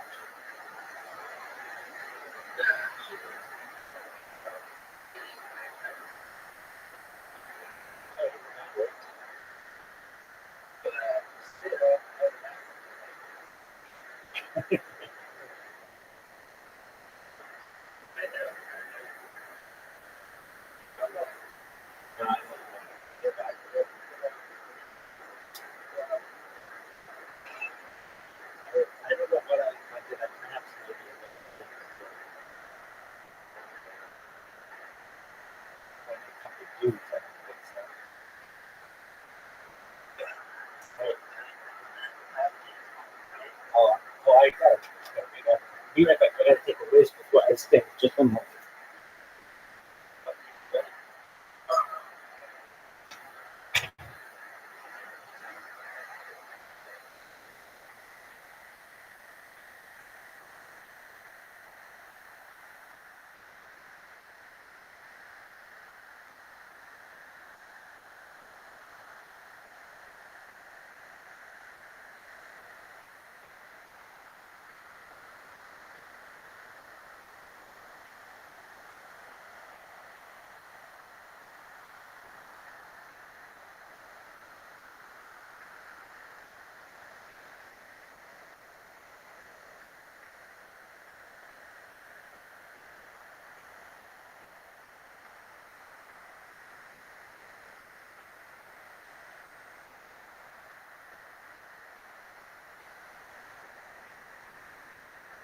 Yeah, can you sing karaoke?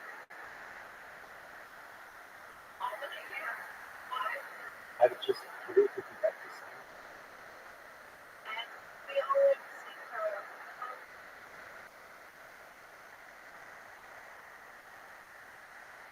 I exactly.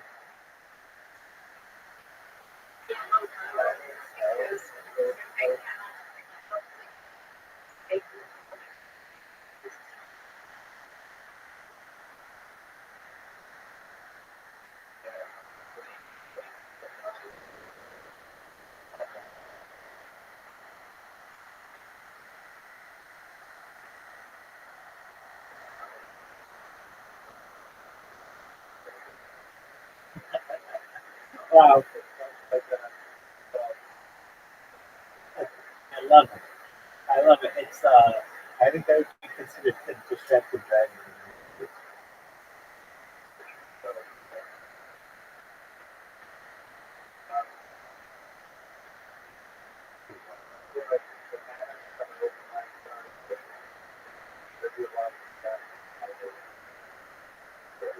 Right. And then when you got in trouble, you'd be like, "But we were singing karaoke." Oh, so sorry, sir. Okay, I have to turn you guys down just for like no offense. I hope no was taken. For me to film it. No, don't, because I'm about to sing a song. No, no, no. Don't, don't be offended. I'll still keep you up so I can hear you a little bit.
That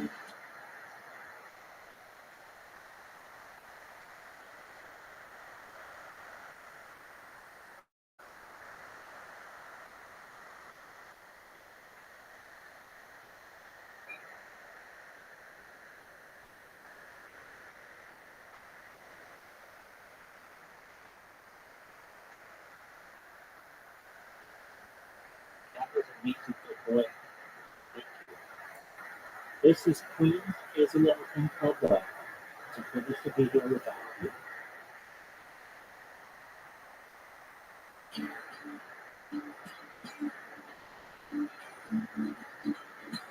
This thing called love. I just can't handle it. This thing called love. I must get around to it and really crazy little thing called love. This thing called love. Called love. It cries like a baby in a cradle. It's it's shading all over like a jellyfish. You gotta like it. Crazy little thing called love. There goes my baby. She knows how to rock and roll. She drives me crazy. She gives me hot cold fever and she puts me in a cuckoo sweat. Gotta be cool, relax, get hip, get on my tracks, take a backseat, hitchhike, take a long ride on a motorbike, get ready, crazy little. Shout out to everybody in the camp. Shout out to everyone. May blessings bestow upon you and your family and your friends. Know that you are loved, and I appreciate being here with all of you.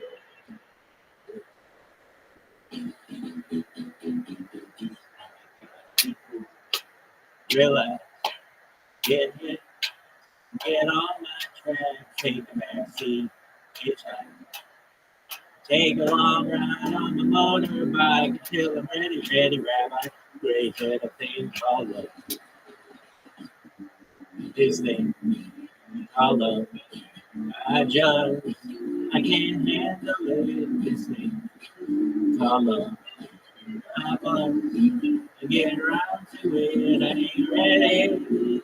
Crazy little thing called love. Crazy little thing called love. Yeah. Crazy little thing called love. Yeah. Crazy little thing called love. Crazy little thing called love. Crazy little thing called love. Crazy thing called love.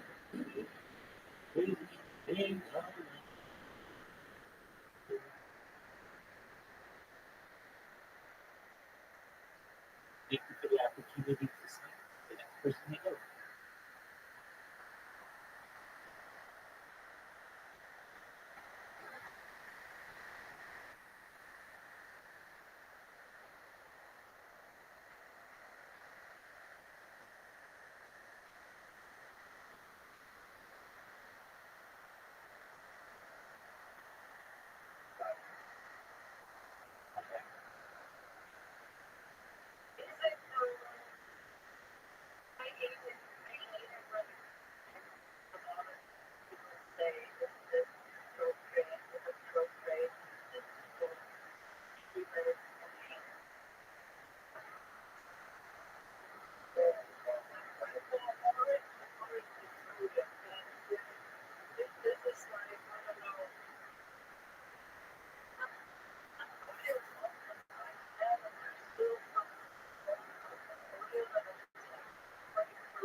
hear that.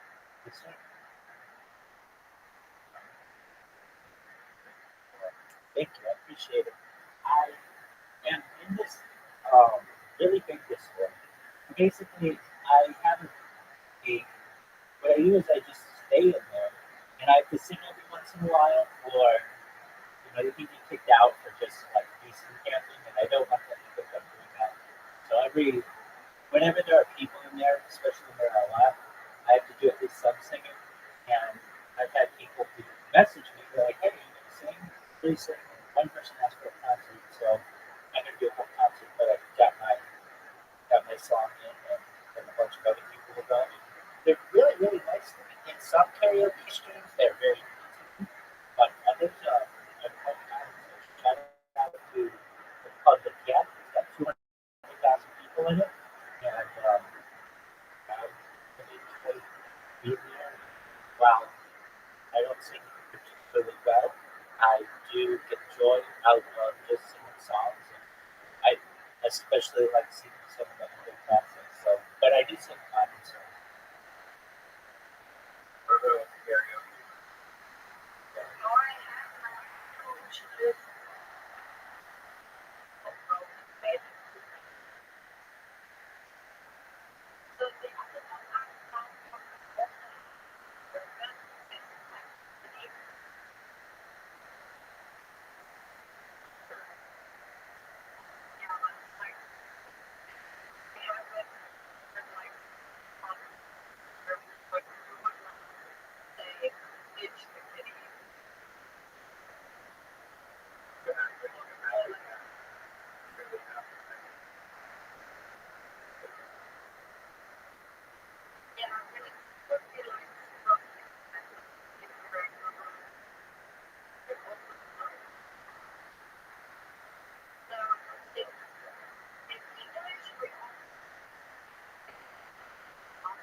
That's that's that's the most common one I've heard.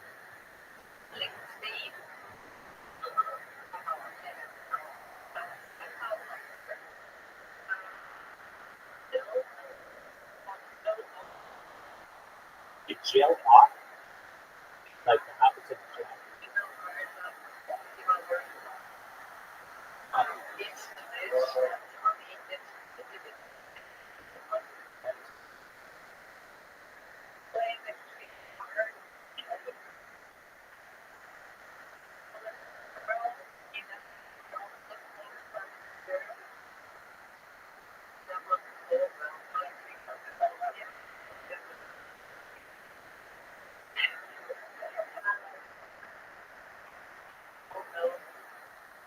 Women generally see it as a conversation as a taboo subject for themselves, so they're not that open about it.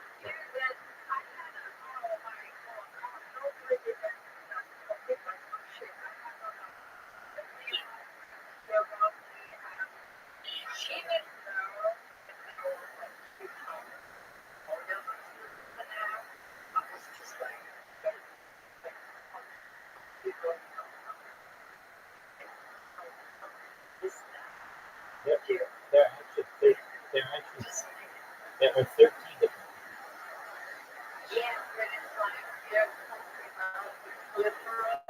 Okay. Yeah.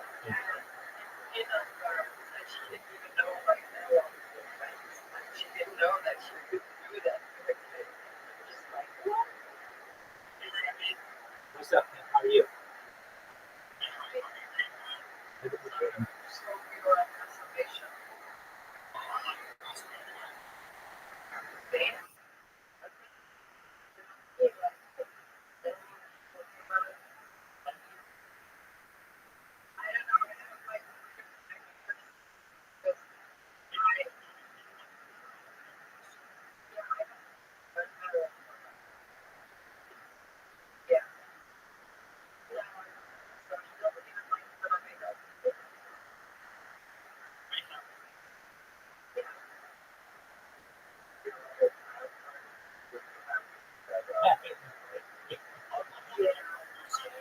We have the perfect person for you. His name is Aspunch 203.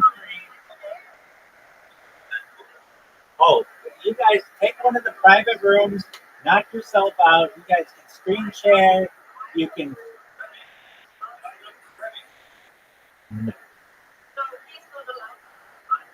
That's right. I, she is the retained police. Wait, so let me say, I remember exactly. It was December 18th, and there was actually somebody within the Telegram, a female. She can go. She can just. That's how I know these people. She can remain nameless, but she was the one who wanted me to do it in front of her. She made a special request, and it caused all this drama within the Telegram. So we've had to retain ever since.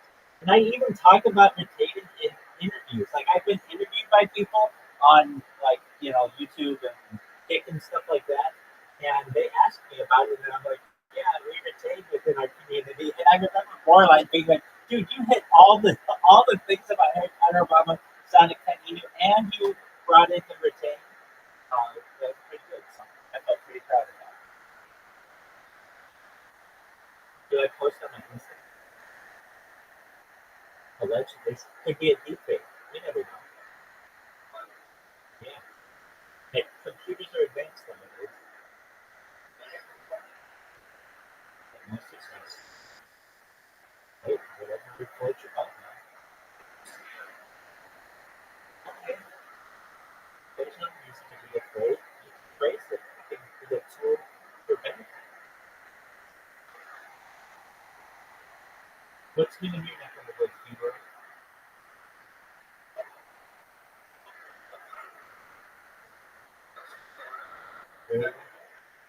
Hey, happens to the best of us.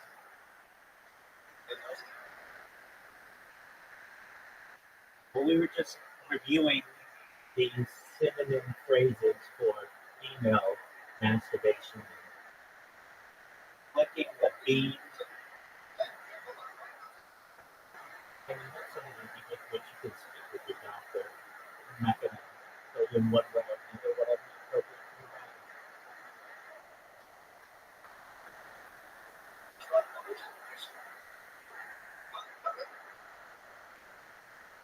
Watch it.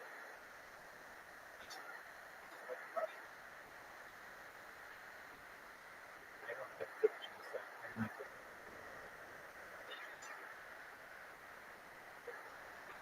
enjoy your stuff.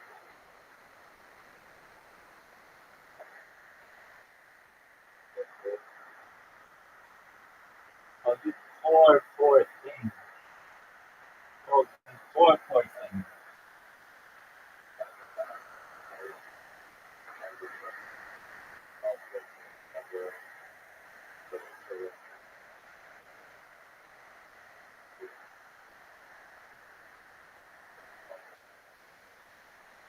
Does anyone know who our friend Crunchy is?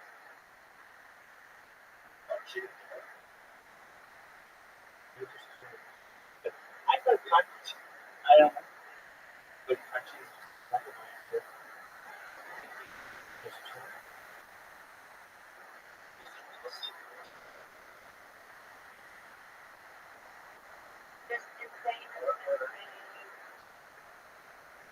let's say it's fun.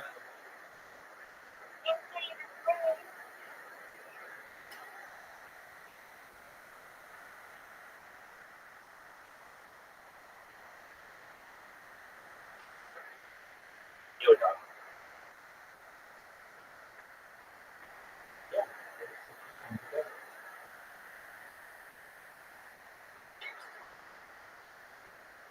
Yeah. Bird. I like you. I like 24 hours a day, 7 days a week, 365 days a year for world peace. Exactly. That's exactly it. More than 3 years. More than 3 years. Okay, that's up to your opinion, man. Whatever you want. Yeah, I'm live on YouTube. I'm live on YouTube streams right now.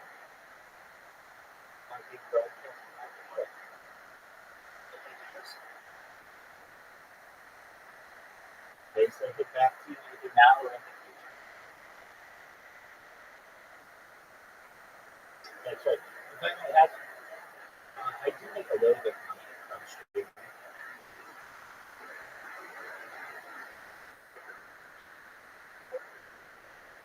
That's right. When it hits $1, that's when we have the yacht party in Cancun.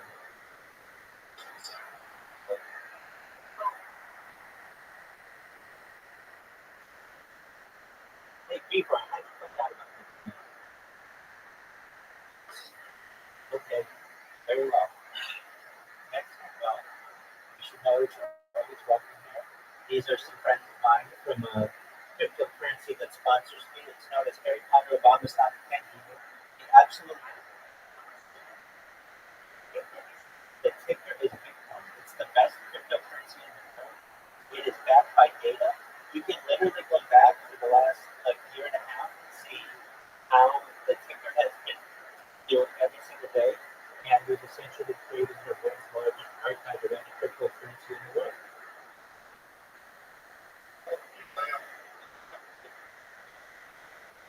All right. Please, man, enjoy. Hey, tell your boyfriend to buy Harry Potter Obama something. Excellent. All right, man. Please do. He's always welcome. You too. Take care, everyone. Peace, man. Peace.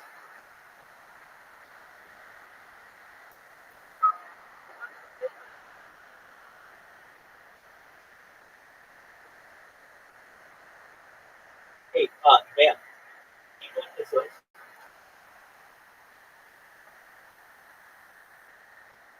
I see. So, yeah. Hold on. Exactly. Essentially, but for the type. Yeah, did you know how actually they host some of their work was You and I had this conversation. Right. Exactly. That's exactly right. Wow, I forgot. We talked about this like a year ago. That's absolutely right. Right. Wonderful. Well, yeah, you're an expert.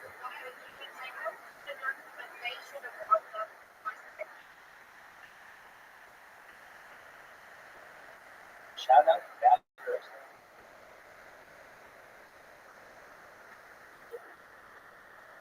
It's called the womanizer. It is a female sex toy, but it essentially creates a vacuum seal over their clitoral region and brings near instantaneous orgasm.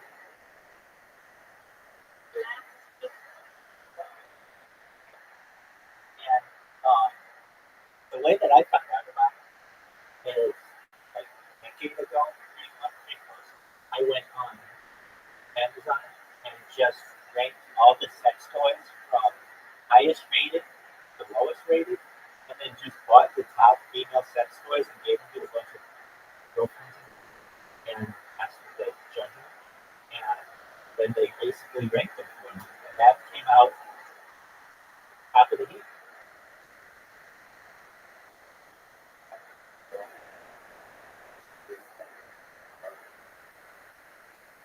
Well, I mean, we're talking about female innovations.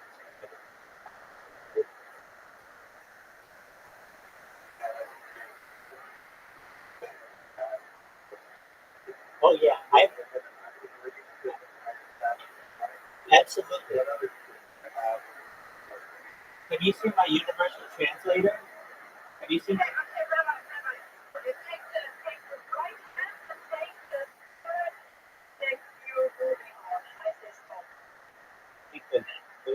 Have you seen my universal translator advisor? I showed it to you, but I don't know if guys, are you aware of what this is? Yeah, okay. This is a device that instantaneously translates into any language.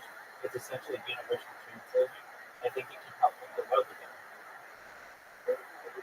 Dies ist ein Gerät, das sofort in jede Sprache übersetzt und im Wesentlichen ein Universalübersetzer ist.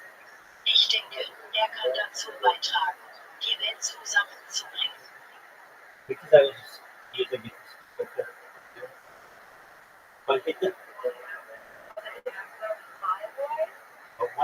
one day you will be the voice of the German translation, no doubt about it. And I have my own. But it does like 100 different languages. And I really think that these things could bring the world together, especially in areas where there are people who speak different languages.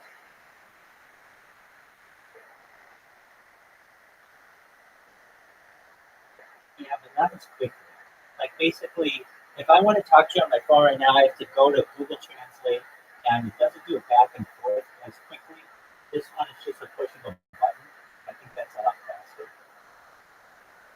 Yeah, if you focus on their internet, It has it can use Wi-Fi or it can use cell phone. can you use it offline?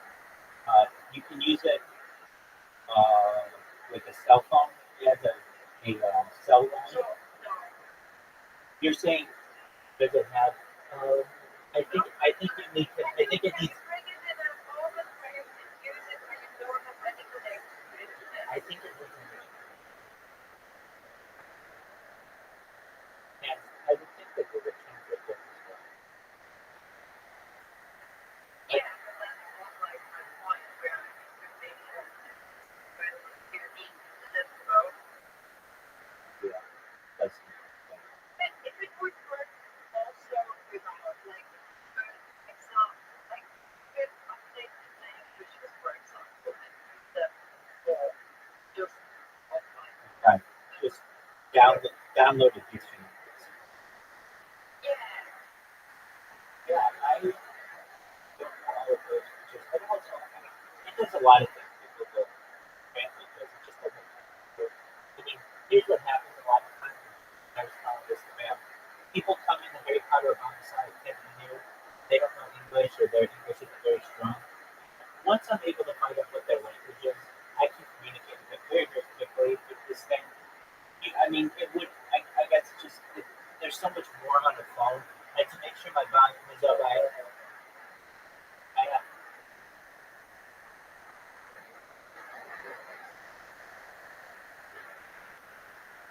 I don't know about the active skin that well, but usually people say I'm pretty accurate. I think it's more than that, but it does. I mean, it's not perfect. It never is Google Translate. Um, but it's just kind of like, I mean, like to buy someone a smartphone is usually like $200. These things, I think we could get down between $400 and give them away to people. And there's all a lot of drugs.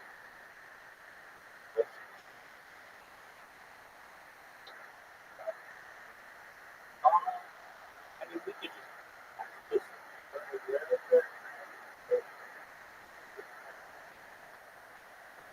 Northern California.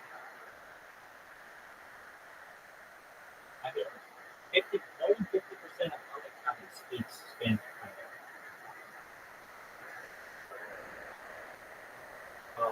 At least, at least, at least in Irvine, it's a an Asian dominated city in a state that is primarily Spanish speaking. So I mean, really, to speak English in some areas of California and other places in the United States, you are a minority. So if you want to communicate with people, you need to be able to speak that.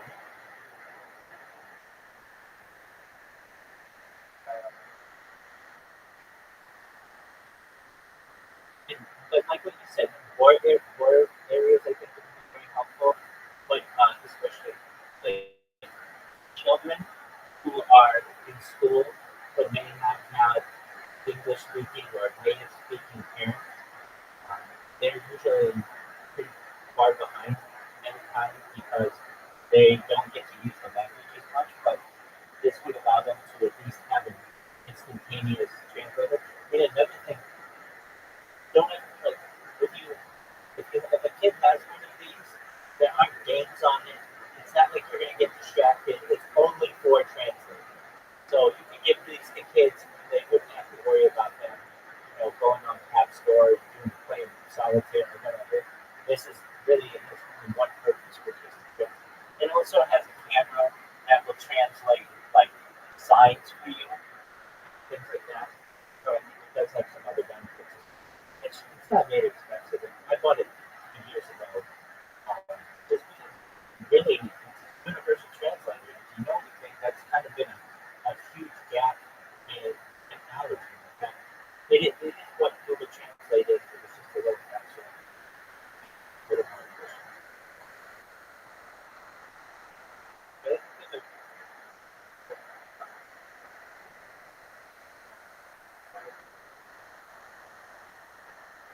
have a joke that I make about these things. Number one, I say that I will be a free spokesperson of the womanizer, and I say this joke all the time. Women need at least three of these in their life. They need one next to the nightstand, like I keep it, one in their car, and one always charging. The battery on this thing, I haven't charged it in a long time. More than a year, and it still works. Obviously, I don't use it, but I have in the past, and I have with it. It has different nozzles on it, so that it's more sanitary. And I'm gonna tell you what, absolutely no woman I've ever known has said no. I love it, and I love the name, the woman. It's basically, baby. Previously, you may have thought of yourself as a woman. Doesn't really take it. They have made it just feels like a very slight amount of suction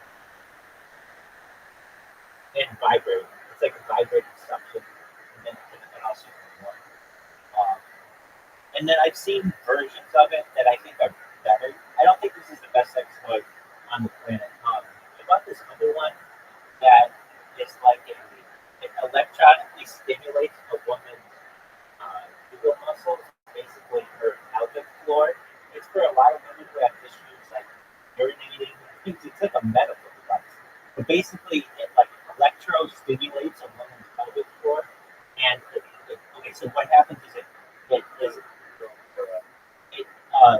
essentially is like a balloon that goes up inside him and expands. Then um, and then like contracts them and stimulate the muscles.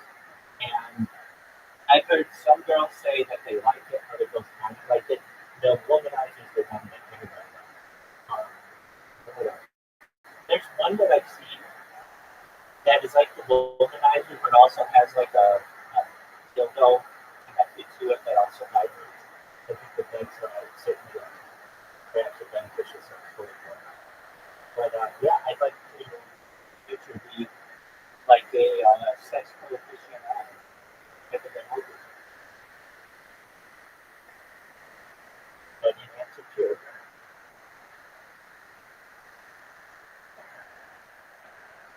yeah, there's the adult X coming up. I'm sure they're all over the that's the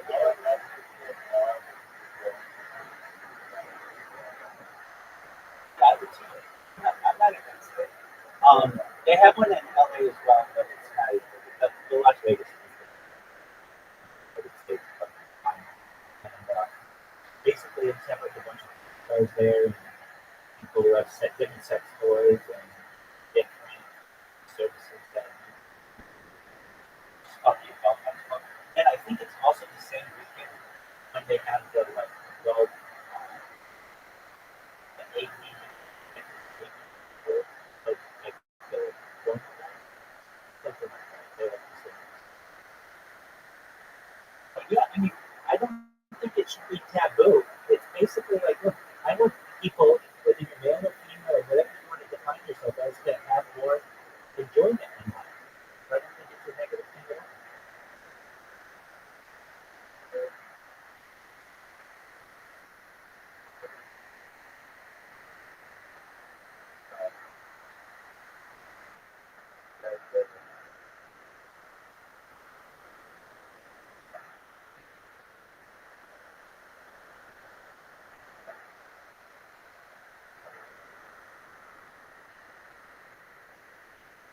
I got one earlier this year, and like I've had them in the past.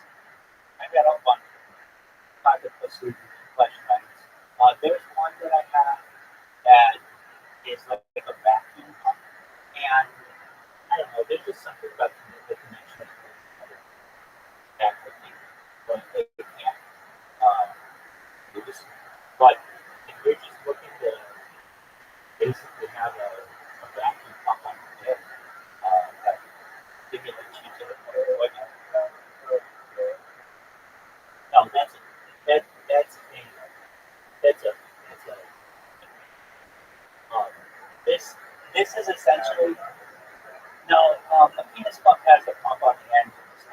basically allows your penis to uh, uh, fill with blood. This is similar to a penis pump, but it's more like a flashlight, but it feels like the internal, it feels like a vaginal canal, but it automatically pumps for you. So you basically can have a hands-free version. No, I actually cleared it out. And the reason why I did, I think I thought it was waterproof. Uh, it's not. I killed it, yeah. And I absolutely would. I got it in some sort of fridge. And so I had to, exactly, exactly. I would show it to you. I used it the whole one time. And I was like, oh, wow, this is great. I can run it underwater. Like a flashlight, you can run out of underwater. And I figured, oh, it's waterproof. And I did not even think that it just, it shorted out on me. Like, no, but it was like, it was pretty expensive. I think it was over $100. So it was one of those things that, like, okay, well, it should happen. And, but yeah, so it tells me that there's a hole in the market that it needs to be waterproof. But if you just look up, like, automatic, yes, it was automatic flashlight. It had a digital readout on it. I mean, it was, I figured, like, oh, okay, this thing is, this, I mean, like, you could adjust it. It had something that had games that you could, yeah.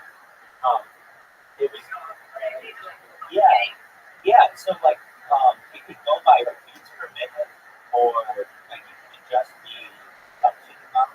Um,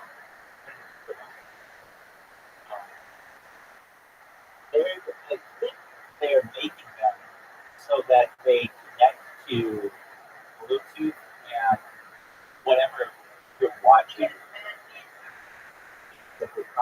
It has like haptic feedback, so that like whatever you're watching on the screen is imitated with this. Now this didn't have that function, but I've seen higher level. I could probably even see in my notes. This is like, uh, yeah, I was curious to see, and it came in a very discreet box and everything. But I can't believe I was so stupid that I'm just like, okay, I'm going to treat it like a flashlight. And what do you do with the flashlight? You clean it out. And so I figured, okay, I'll just clean it out. And then not thinking, this thing has all kinds of electronics on it, and perhaps, but I really think it probably can get pretty wet. But I got this thing. So, um, you know, but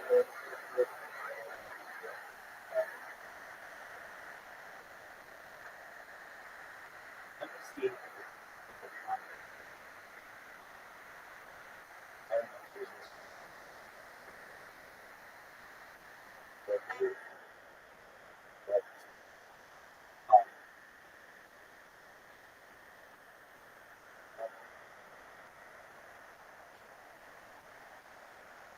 it was from it was from Asia. I think it was just called a male masturbator, automatic male masturbator.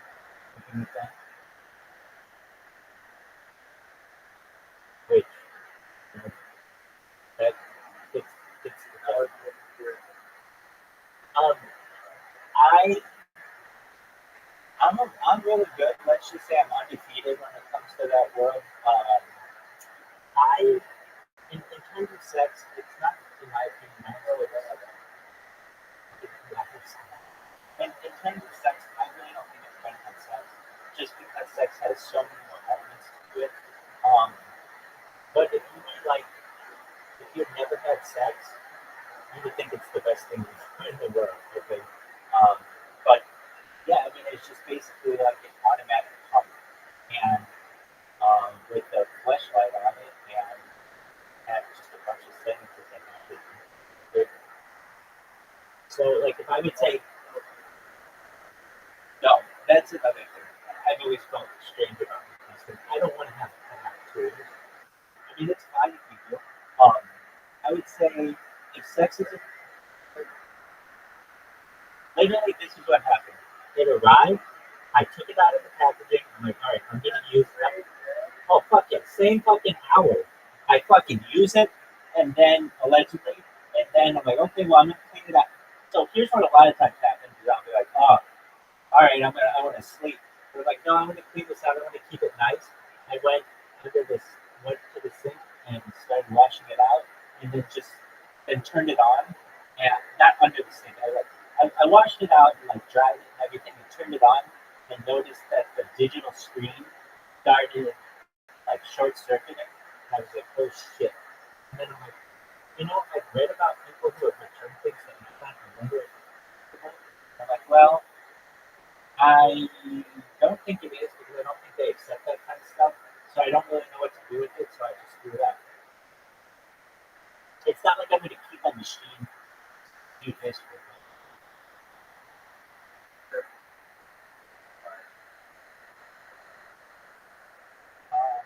Probably less expensive. Yeah. So would I buy it again? Um, the one-time experience kind of gave me what I needed from it. Okay, it's still not better than sex. So, like everybody reading the reviews, and they were like, um, as close to the real thing as you're going to get. And I think that's probably pretty accurate. But again, sex is just different. But for someone who perhaps had never had sex, yeah, it's probably the closest that you're going to get.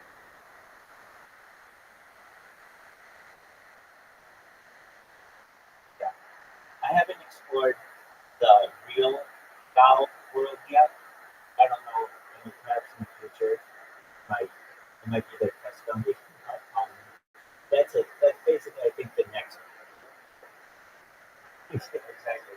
I'm not only the president, but I am a customer. I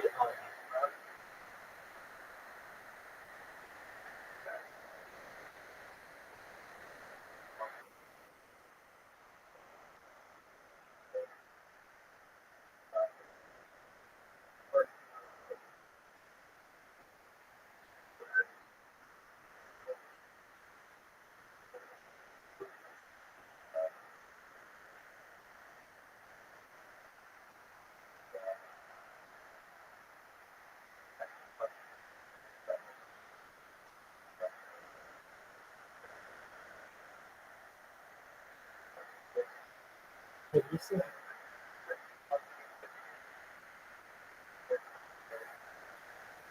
have you seen there's a family guide about this where essentially something along these lines where they go into the future and basically overnight all of the shipping starts being real dolls, like in all the warehouses. It's the only thing that Amazon can stock. And I mean, I don't think that that's the future. They make an automatic masturbator um, in like sperm banks because there's a more perhaps sterile way of getting semen from someone. And I could see that. I could see them putting those things up like massage parlors around, just where you're you gotta work one out or whatever. You just go to this place, go into like a little not cubicle, but like a little room, get out your kicks, and then you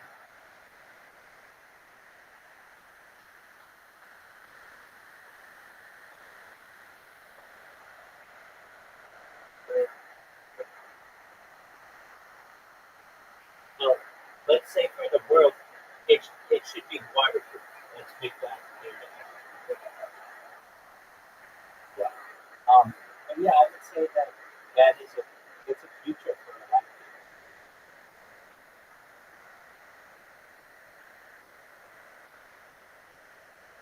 And to answer to your earlier question about the womanizer, I just always have this thing.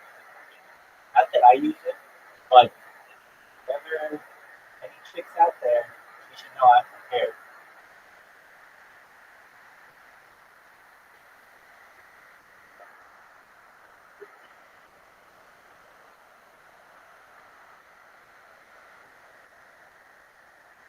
our first story.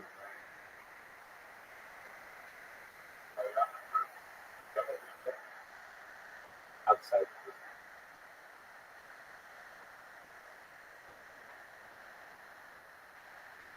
But yeah, in case of,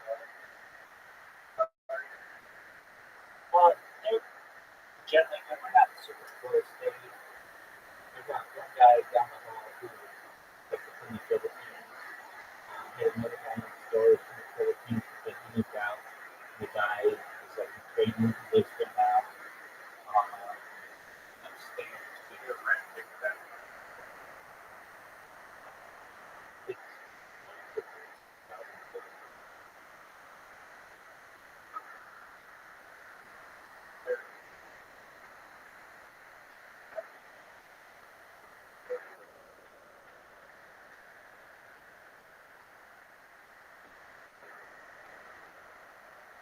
well, but I mean, keep in mind we share a house.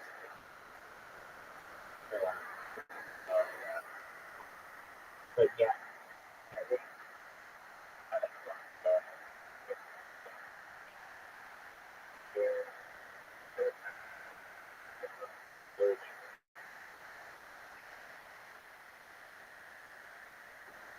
but basically English, but not like I don't think anybody who has I have been impressed with them. They used it for varsity. Um, and yeah, I think it's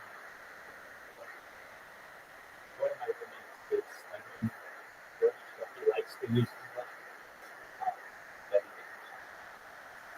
so it's one of those. And then the people on the house they basically try to. But it's so much for them. Let's show it to something.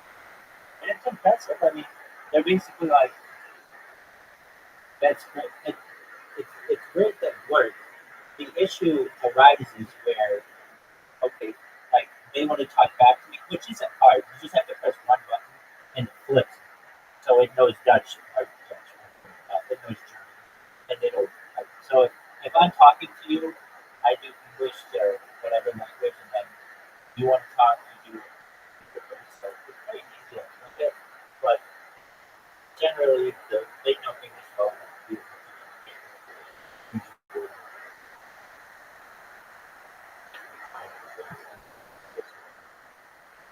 exactly.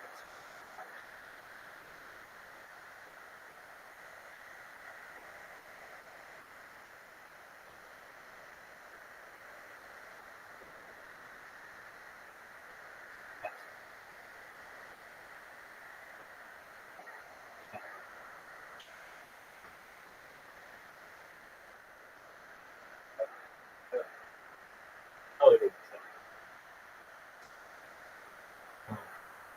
And it is, and the worst part is the Pentagon, our Department of Defense, has failed its audit 7 years in a row. It's never passed an audit, ever. And there's no accountability for this. Usually, if you can't pass your audit, you don't continue next year. But it's not like we can just stop the military.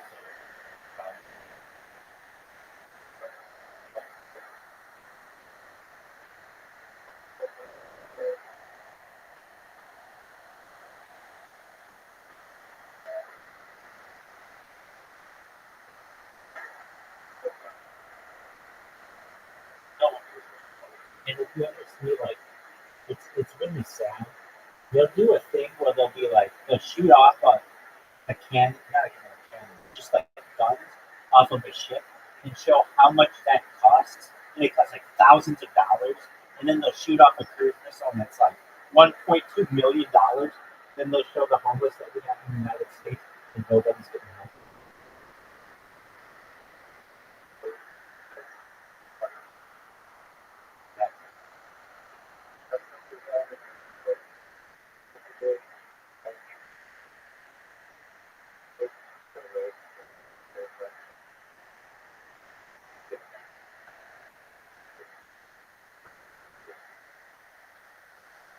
made this argument that we should just cut defense spending aside from people's salaries for 1 year.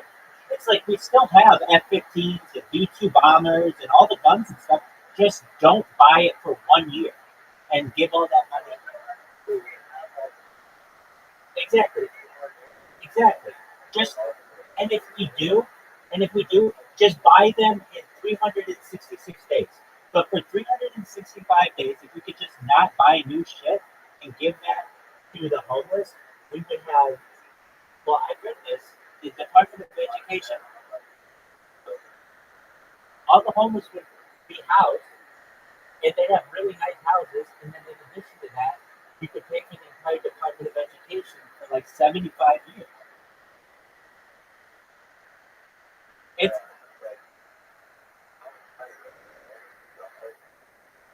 It's like $1.2 trillion a year, which is just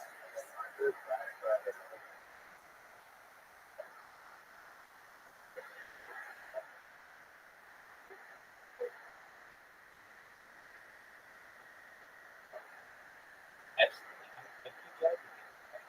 All you need to do is essentially air conditioning and provide people with a plumbing system, and people can live in them quite comfortably.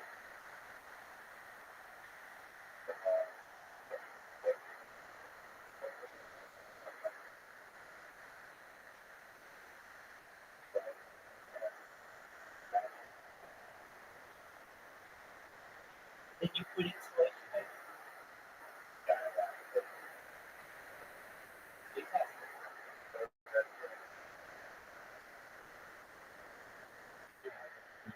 They shipping containers much more than you can. You can raise a family by shipping containers basically like a mobile home size. So just insulate it properly, make sure that it has heat, air conditioning, and put solar panels on the roof, and it can last indefinitely.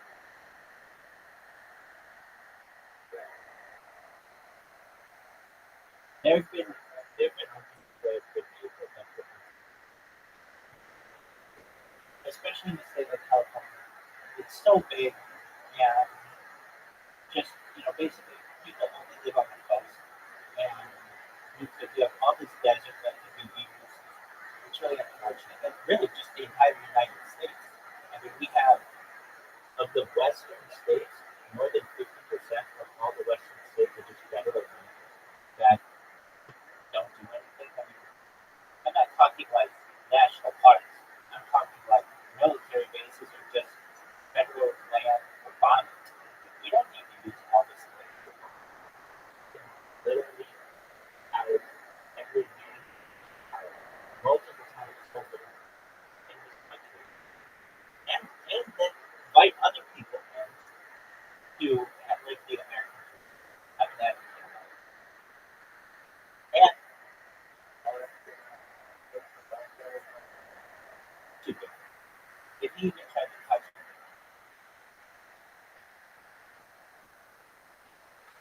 absolutely.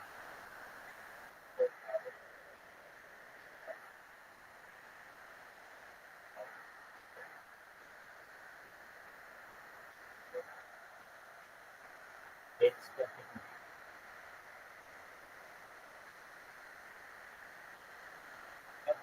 Look what they did with this United Healthcare CEO. They'll do the same thing to him. I mean, if you want to give to someone, if you want to give to someone,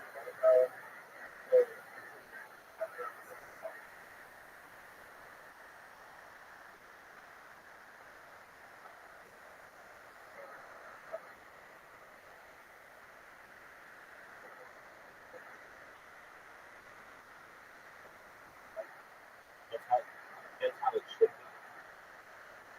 But since World War II, the military industrial complex that President Eisenhower warned us about has basically done a lot and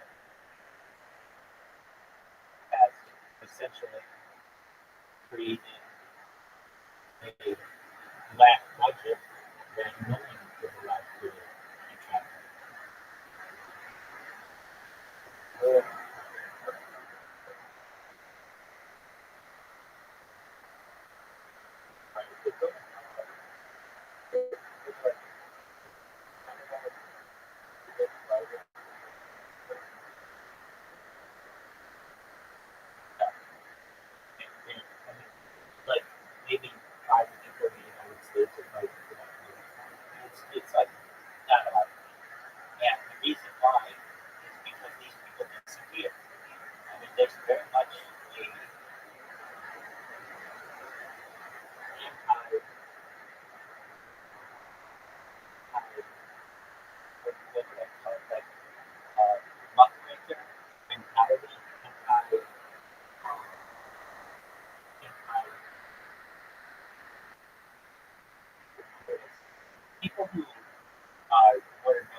United States gets another $1 trillion in debt, when that happens, you get runaway inflation.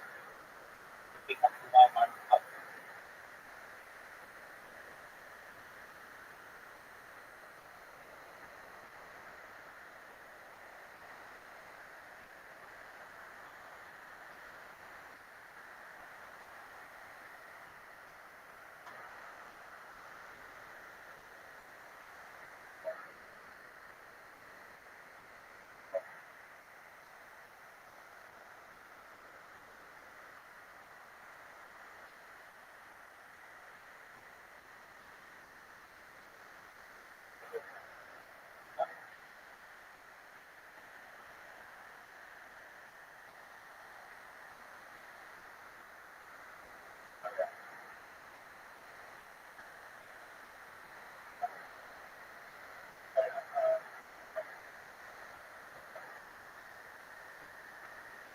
I've heard of it.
Look, you can absolutely do it. Remember what I said. Remember, remember what I said. You continue to pay all the people in the military. You just don't buy new shit for a year. So that means no one's going to invade you. You can still kill them with 2024 weapons. You don't need 2025 weapons. You still have the largest military in the entire world.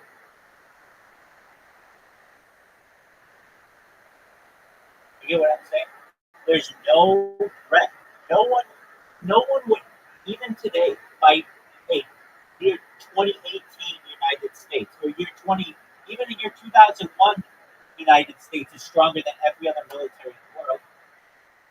Arguably, maybe China, perhaps. But I mean, nobody's gonna. Even if it's just 365 days of no spending. I don't understand why that would be considered um, at all, what's at all, the word contentious. That's all. It's close. At all, let me contentious first.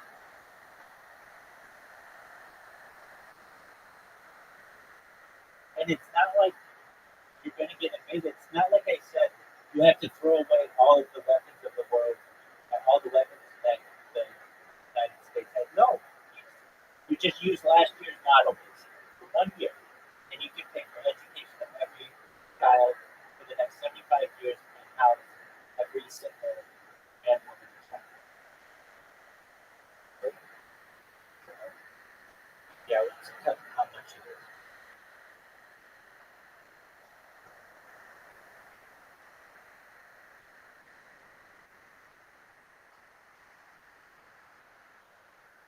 Go Dog, approximately how much would it cost to house every man, woman, and child who's homeless in a container home community with like air conditioning and heat and putting insulation?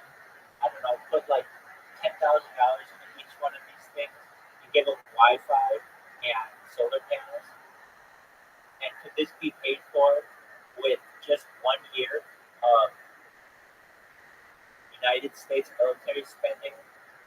So long as all of the troops and all of the personnel were paid, could there be enough of a surplus to be able to pay for this community?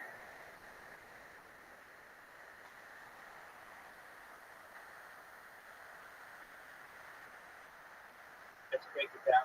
So the homeless population is 580,000 homeless people, so about $10,000 each. The U.S. military spending, they say, is $358 billion. So yes, the U.S. could easily afford this project within 1 year of its military budget. How much would it be? So that's only $5.8 billion. You could make these things worth $100,000, and it still would work.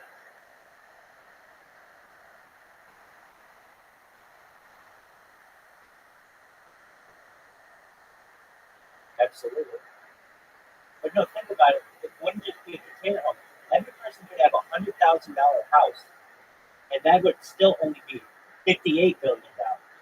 Every person could have $1 million home, and that's still only $580 billion. Let's make sure that's right. That's true. So now, what if every person was given $1 million home? Would that still be less than $358 billion?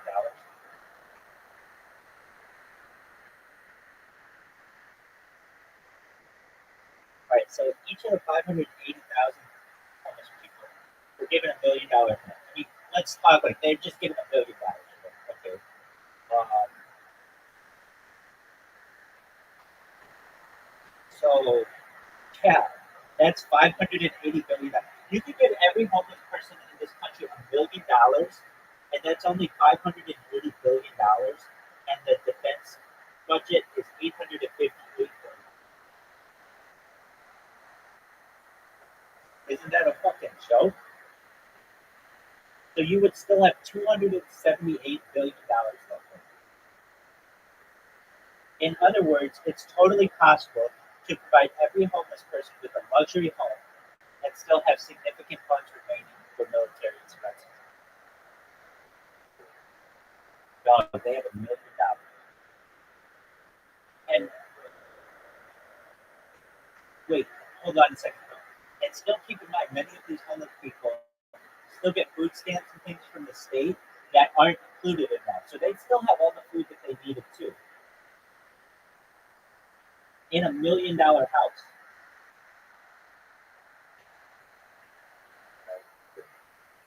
God, isn't that is just an absolute slap in the face to this country.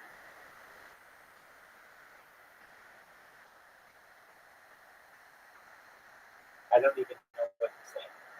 I never thought of it in those terms, but you could literally every single homeless person that I've seen, we could have given those people $1 million and still had $250 billion for military. It's incredible. $1 billion is a lot of money.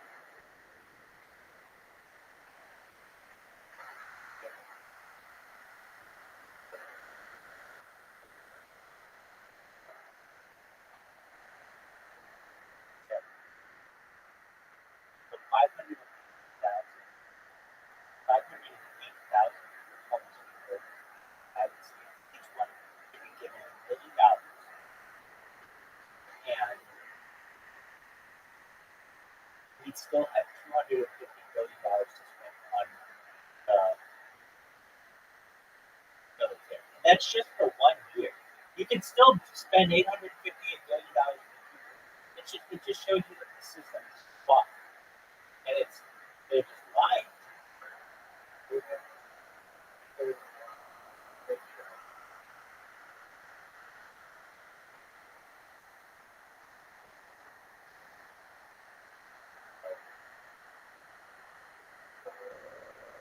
all we're saying, it's not even, it's $858 billion. That's like on the low end. And that doesn't include the black budget, which gets into the trillions. Just one moment. Let's just look up the black budget. Here, Doug, approximately how much is the black budget of the United States every year? I know it's a black budget, so it's not counted, but I heard it's somewhere like $1.3 trillion a year. Can you please give me some estimates?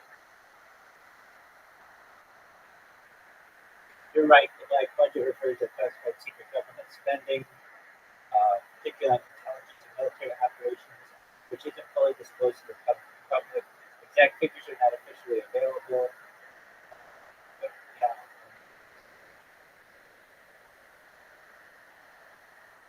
1.3 trillion figure is actually, I think, a broader and speculative estimate that combines multiple forms of secret spending, including black operations, military and defense spending.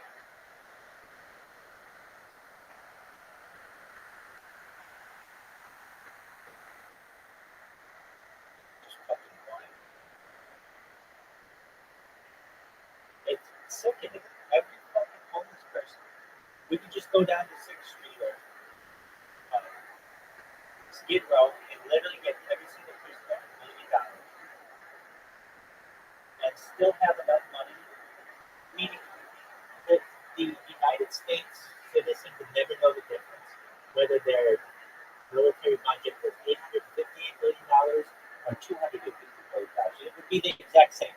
Everything would be the same. You'd still have the same aircraft carriers and still have the same F-15s and F-16s and F-35s and all that other shit.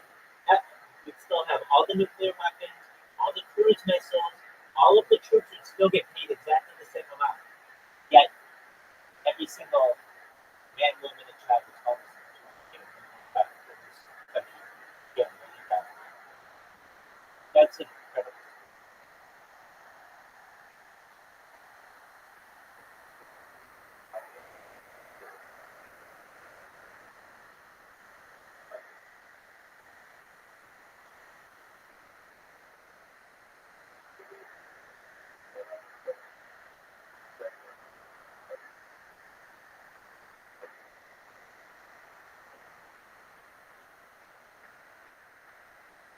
You gotta take care of your own first.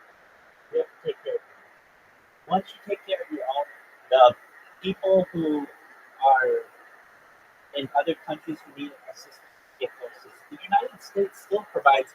Hold on a second. Let me just look this one up. How much does the United States provide in annual aid overseas?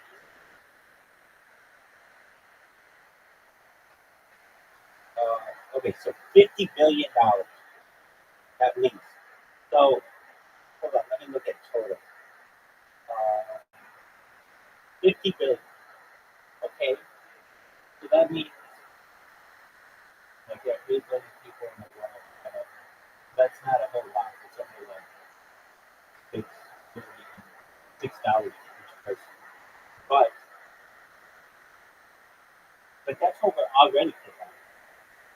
And $6 to the world actually makes in some places a big difference. Like when you're making like less than $1 a day, or even less than that. And a lot of these would be families, so one family might get $30. That would make a significant difference.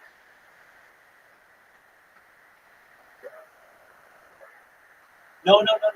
That's what we're already doing. That's not getting into the military budget. That's just what the United States people give away to the world to do. But what it really goes to is military contracts.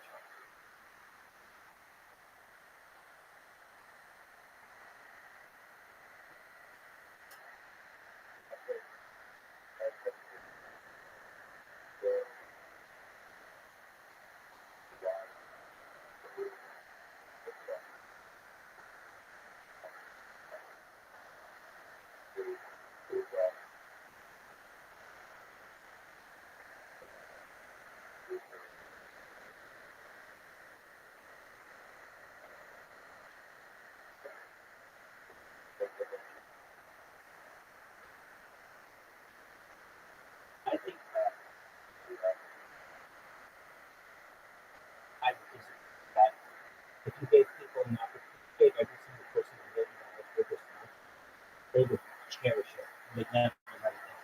I think that it is incorrect to think people would just waste it.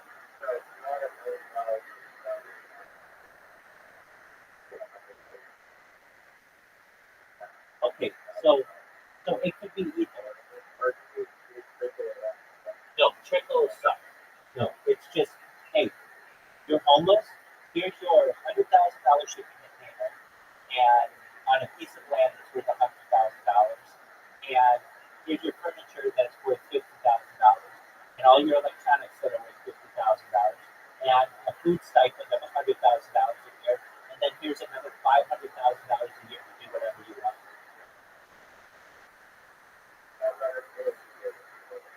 I mean, that's what we're really saying here. And the United States would never know the difference. And we would never get invaded. We wouldn't have to worry about the boogeyman coming to get us or any of the other things that they want to say on television. It just shows that the system is rigged. Now, the one thing that I disagree with in this competition, I think there are more than 580,000 homeless people in the United States. But if we're using that calculation, then each one of them could get $1 million. That's it's incredible.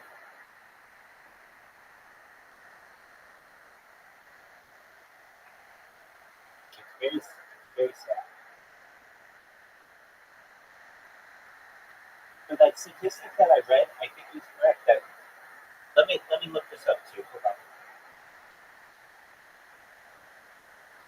Is it possible if you gave every homeless person 580?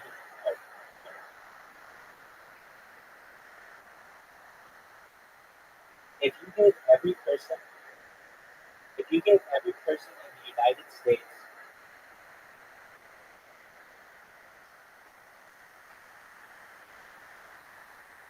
if you gave every homeless person in the United States $1 million, could, in addition, could you fund the Department of Education for 75 years, all for less than $800 billion?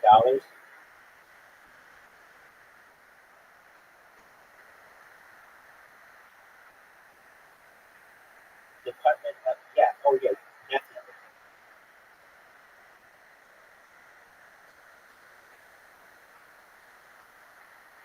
One moment, though, it depends what you consider the department. Elon Musk and Donald Trump have even considered getting there. Um, and that's not like even accurate. So it says that they have inflated numbers, I think, for the Department of Education. They say to do it for 75 years is 6.75 trillion. Maybe the funding that I've seen is to pay. Let me change it. Pay every teacher that. Could you pay every homeless person in the United States $1 million and pay all of the teacher salaries for the next 1,000 years and still be less than $858 billion?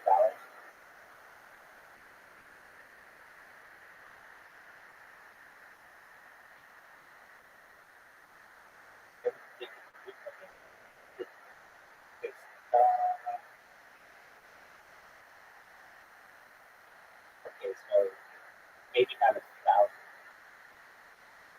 but we could pay.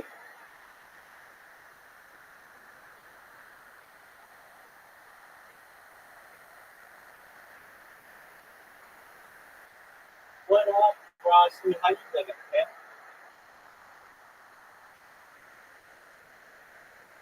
Yo, could you take and give every homeless person in the United States grass chicken?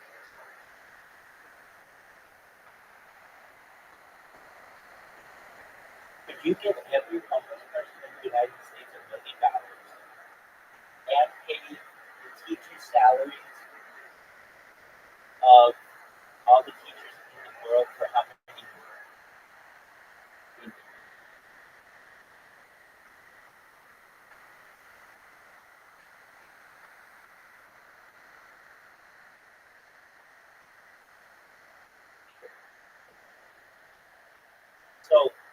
we were talking about military spending that you could give every homeless person in the United States $1 million and still have $258 billion left over for military spending if you just cut military spending by like 2/3 for 1 year.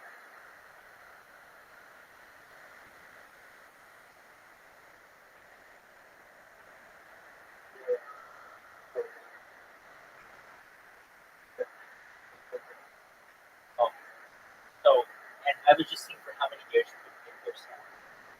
So that's so good. For how many years did you pay all of the teachers in the United States at an average salary of $6,000 a year, in addition to giving every homeless person $1 million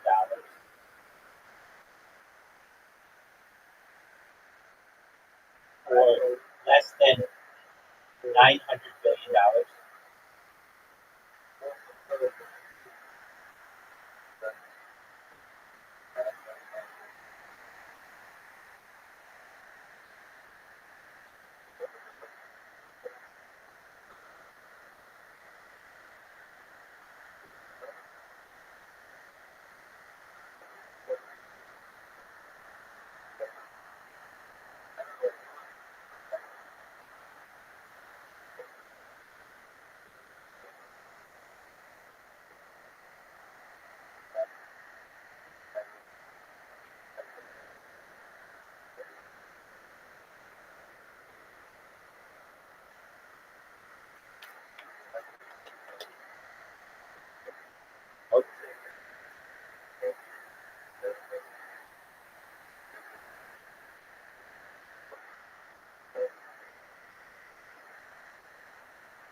It looks like according to checking the year will give every homeless person $1 and pay every teacher in the United States strictly from this budget at least $100,000 a year.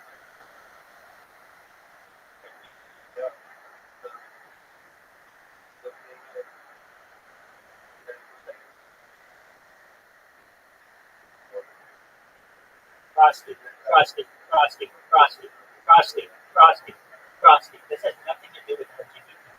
That has to do with homeless people.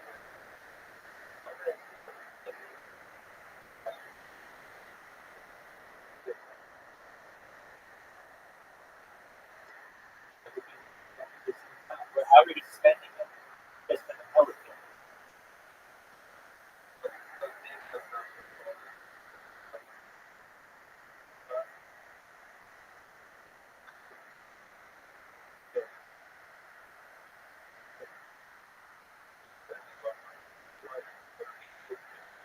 Well, that would cause an issue. Basically, why would you want to work your normal job if they're giving homeless people?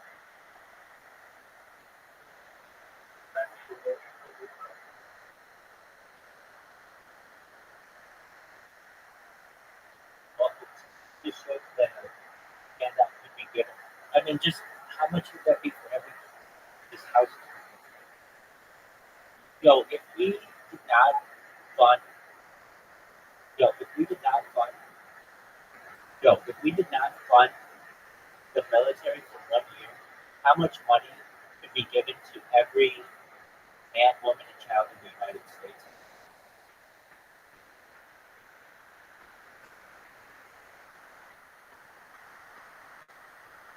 Everybody would get like $2,500.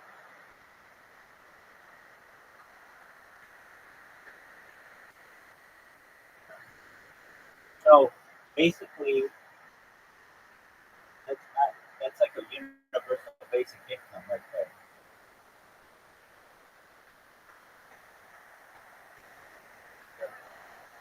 It's just something that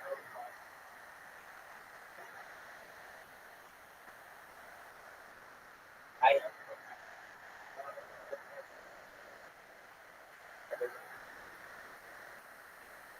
I'm in agreement with you on that.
Oh, I don't like to.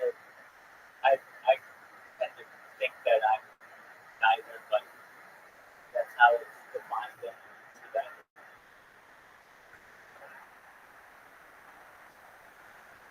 Frosty would rather have all that money deposited in bank thinks that's America.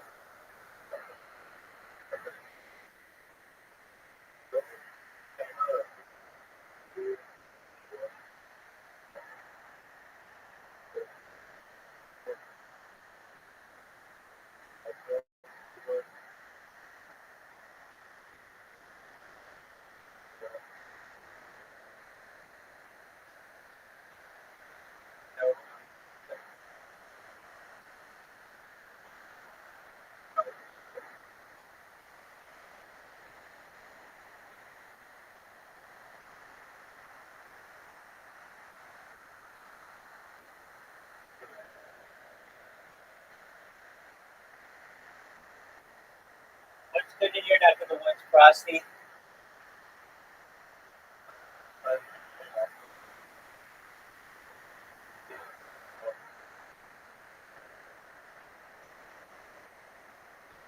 Are they going to call you when it's ready?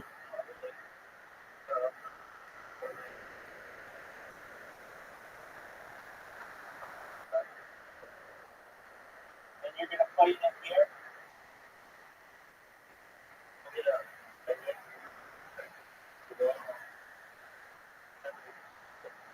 Right. We talked about this. Exactly. And you're not the only one. It slows down. Discord, I really mean this, is slowed down every computer I've ever had. Sometimes, like, brand new computers are brought to a standstill.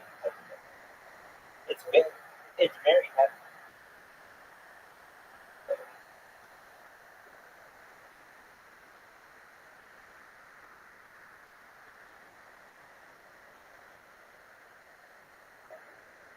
Excellent. Take care, Frosty. We'll see ya.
humans. Absolutely.